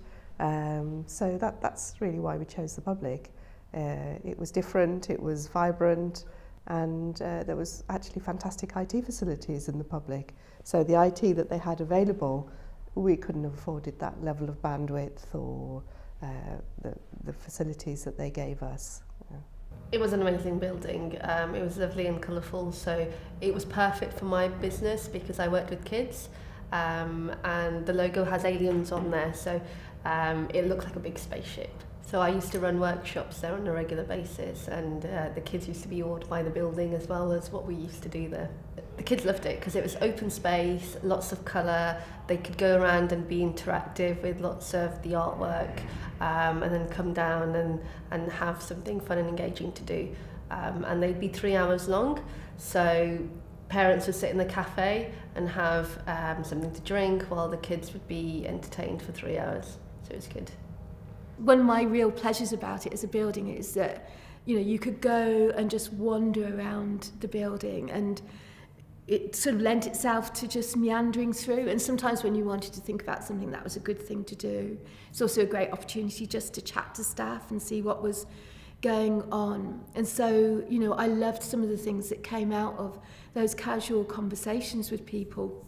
So, you know, we had the knitting ladies in the cafe, and really that just came out of sitting, chatting to different ones of them sometimes when they were in the building, or the tea dances, you know, they were fantastic. And talking to the people who went there, it was such an important part of their lives, that tea dance. And, you know, Brian and Penny, who ran it, were fantastic in terms of making it into a really welcoming, exciting experience. And one of the things I always felt that, you know, our role as the people who ran the building was that it was to try and get other people in to take ownership of it and to run their own bits of it. You know, I didn't want us to interfere with the tea dance. We could help and make it run more smoothly by, you know, setting out the chairs and putting on tea and cakes and things like that. But actually it was that group's event. Same with the knitting ladies. You know, we set up a table in the corner that they could all sit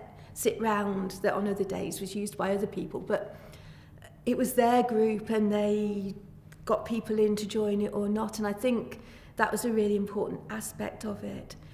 There was so much to see.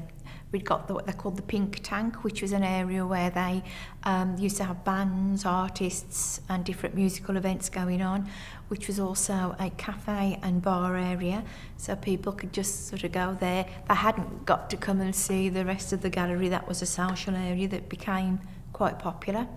They used to do food there as well, so we used to get a lot of the local people from all the Sandwell offices coming for lunch and parties and big parties of lunchtime. That was nice. You could spend a day at the public gallery. There was so much going on and to do.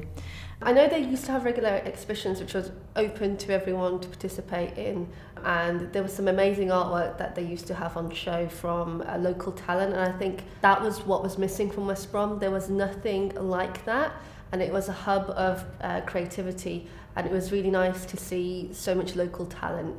My art groups submitted work for Sandwell in Bloom, which was a very successful project, and we had some lovely works submitted and supported. Well, the one that I remember more than anything else, of course, is the public art exhibition when the public threw open its doors to all of the artists in the West Midlands, and we went along and we sort of like thoroughly enjoyed, you know, walking along the front and seeing what everyone else was doing in the region.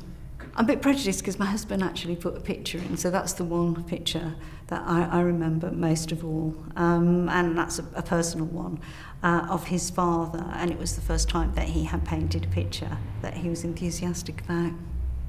My dad had been dead 2 years when I found this great photograph.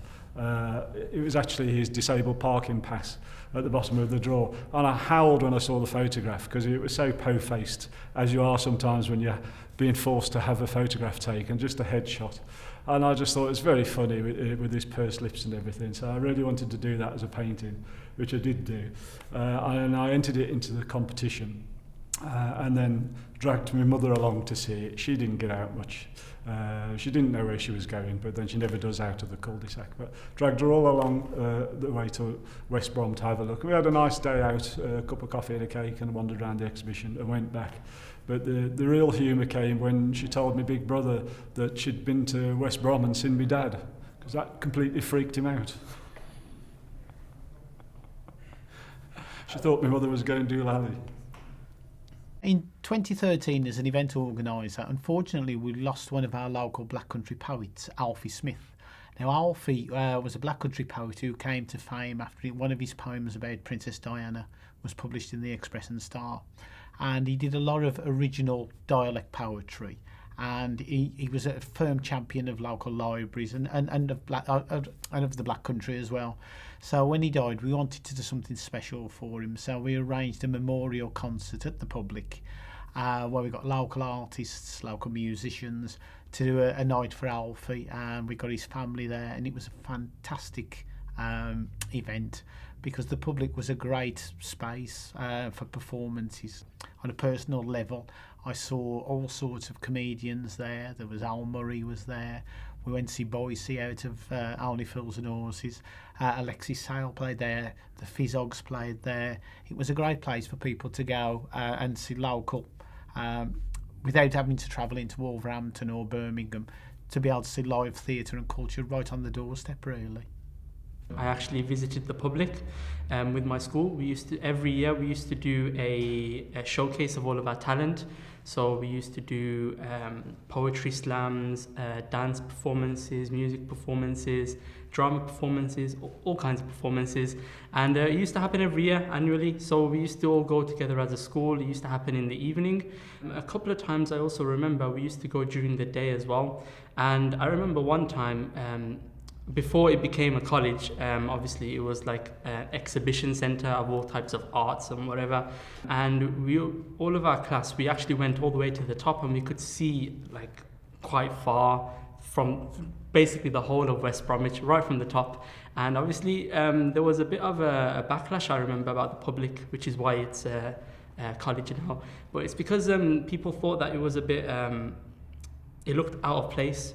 And a reason why they closed was actually because they couldn't sustain themselves in terms of financially.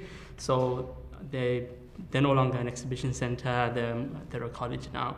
But yeah, I had some fun times in there. Whenever I walk past it, I just remember all the memories and everything that I used to have of the Public. I actually performed in one of the poetry slams that happened over there. So it was a group of my lads in high school kind of thing, and we all got together. We did like a poetry slam against 4, I believe, other competing schools in Sandwell. We didn't win, but it was a nice laugh. I remember, I'm going to pull one of the lines.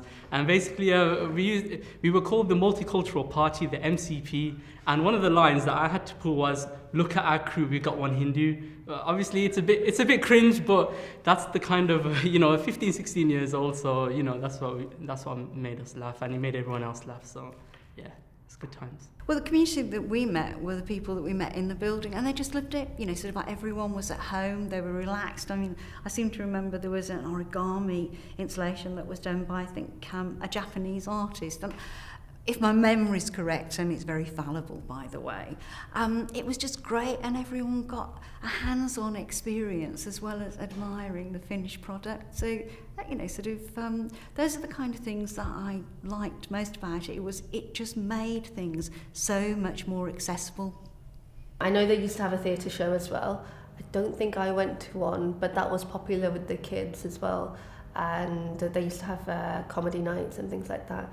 So there was a lot going on, and even though a lot of it felt like there was empty space, it was nice empty space. It allowed you to kind of just see the building for itself rather than get crowded by exhibitions and things like that. It was an amazing place, I've got to say, and I actually miss it. The shows that we put on, and not even the shows I put on, the shows that I went to there were great. The tribute nights there, then we got involved in the reggae nights. I brought in 2 people, Mickey and George, who then worked as consultants for them to try and save money in aspects where they were paying out a lot of money for people to bring in, their own nights, but they weren't bringing people in, if you know what I mean. They introduced a programme, from what I can gather, of the Glee comedians. I mean, we got Al Murray up there. We brought the Holloways. That was me that did that, along with Mickey and George. Again, all sellout shows, and it was starting to build momentum at the time. We got that plan in place when Linda took over. You just saw the difference, the way it was going. the general atmosphere in them was always brilliant. Always had a good time up there. You know, staff were great. You know, people who came became regulars in there, like not just for my events or to anybody else's events, in the coffee area, you know, the bar downstairs, coming to the theatre shows, you know. And I mean, my friend who helps me organise Judge Shock, she was there every single weekend with the kids, so it was a place for the kids to go, you know. And it, like I said, it's a massive loss, massive. For me, West Brom needed that, and before you knew it, it's all gone again. There is only one person who of the previous regime that came out of it with any credit whatsoever, and that was Linda Saunders, who, by which time she was made MD, it had gone to absolute rack and ruin. It was an absolute awful board, which I met. I thought they were feeble, and so I could say more. What was a massive hindrance was that the commercial elements of the regeneration of West Bromwich were out of step with the building of the public. So the original plan was that New Square and all of that would open at the same time as the public, and probably about 2007, and that didn't happen. So what did happen was we opened in 2009. At that time, where Tesco's and New Square was, it was just completely derelict, but it was a large car park, which was great. You know, we did very well in conference business in the early days because it was cheap to park there. You know, it's literally over the road from the building, not too difficult for people to get to on the motorway and all the rest of it. So it was a great business model in terms of our long-term usage. And then it brought other people in, so people who were coming, you know, on a Saturday or a Sunday to look round could park in the car park, come in. It was perfect.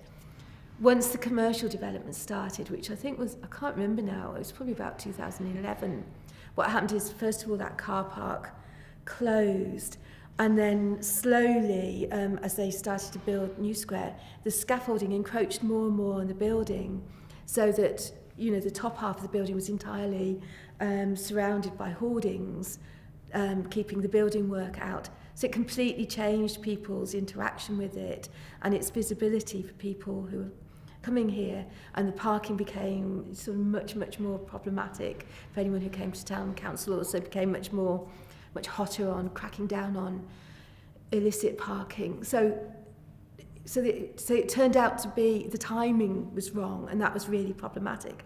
I think had the timing been got right, nobody would ask that question now, because everybody would see how it absolutely fitted into the New Square development and that whole redevelopment of that part of West Brom. But it didn't work timing wise, and that's what really finished us, because it meant particularly the conference income, and that was at a time when it was very difficult to get conference income because we were in the depths of the recession. So, you know, it was hard to win the business anyway, and then to win the business and you hadn't got any parking and you weren't in central Birmingham just made it really tough. It would have been, I'm absolutely sure it would have been different had we not had that building site round us, but we did, so.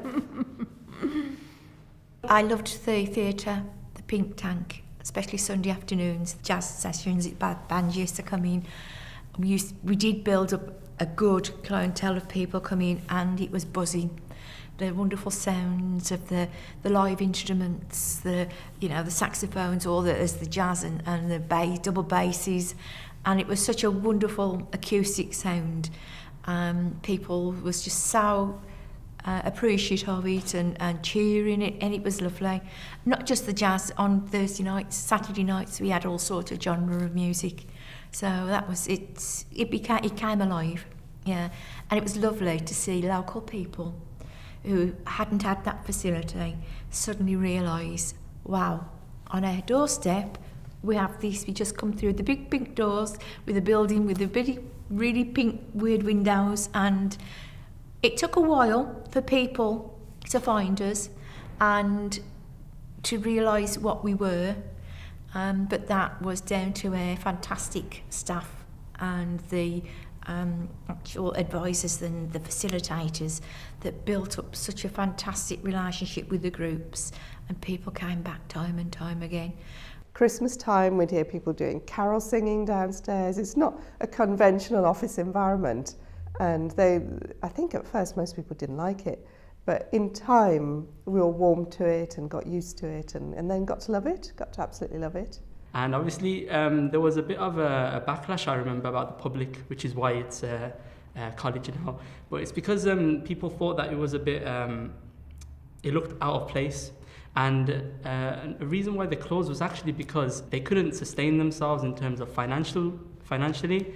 So they're no longer an exhibition centre, they're a college now. But yeah, I had some fun times in there. You got quite a lot of doubters, and particularly, dare I say, certain parts councillors who were against the project from the beginning. And if you keep reading in the papers and local press that, oh, this is a disaster from day one, there's nothing for the folk of West Brom, they didn't know what they're on about. They really did not. They never bothered to come and see and give us a chance to make them see what we saw every day.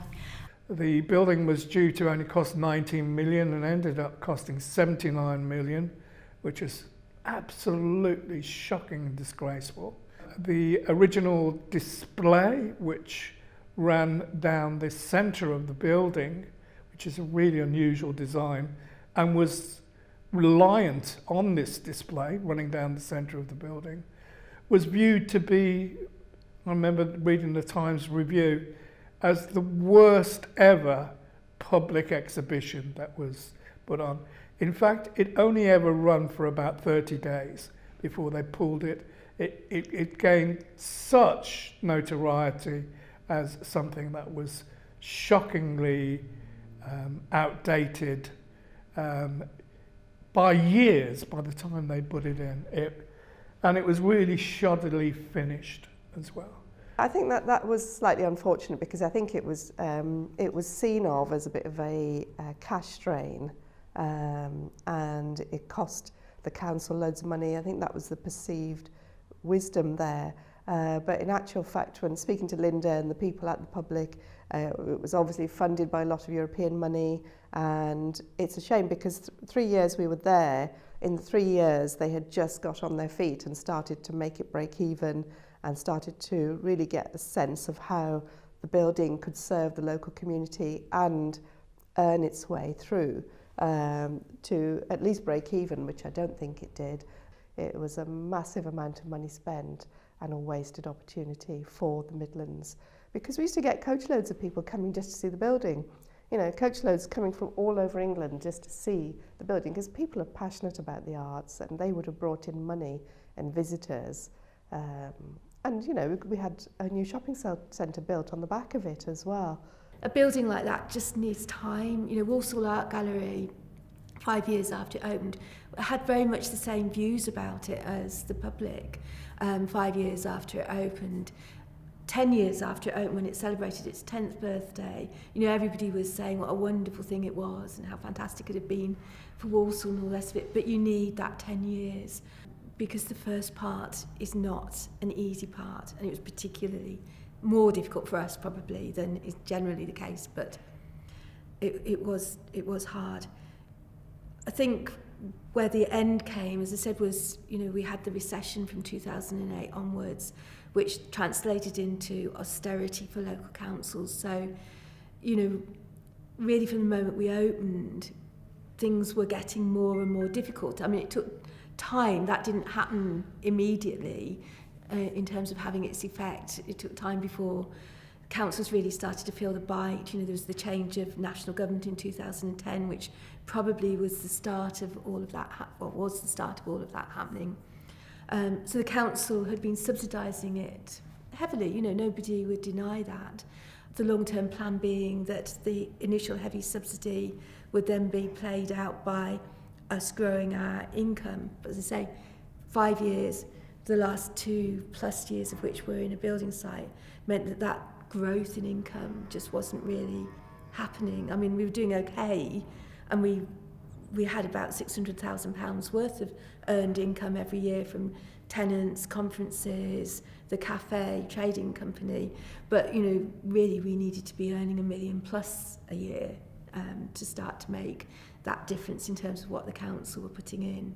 So it was a big jump, and we were in a place where it was difficult to grow without the new square development. I think people should do a lot more to get people to come into the building, use the cafe, have a look at the works on show, know that it's a rolling exhibition that, you know, every month, 6 weeks, it changes, and view it as a place of culture that people can enrich their lives by coming to see. It was just a really nice facility, and every time the customer would say, this is just an amazing place. So in a way, it's a shame that it didn't get the use for what it was intended for, because it would have been such an asset to the area and such a talking point. You know, I've been to the Guggenheim in New York and the Guggenheim in Europe as well. And they're not a patch on what the public was. You know, the public is so different. And they did say it's going to be like the Guggenheim. But I guess the difference between the Guggenheim and the public is the Guggenheim had the backing of the people around it. It had the backing of the arts sector, and it had benefactors who would see it through. And it's a shame that the public never did get that in West Bromwich. It always got a bad rap for the cost, but people didn't see the long term, that how it would bring the area up and how it would enhance the arts. It could have been something amazing.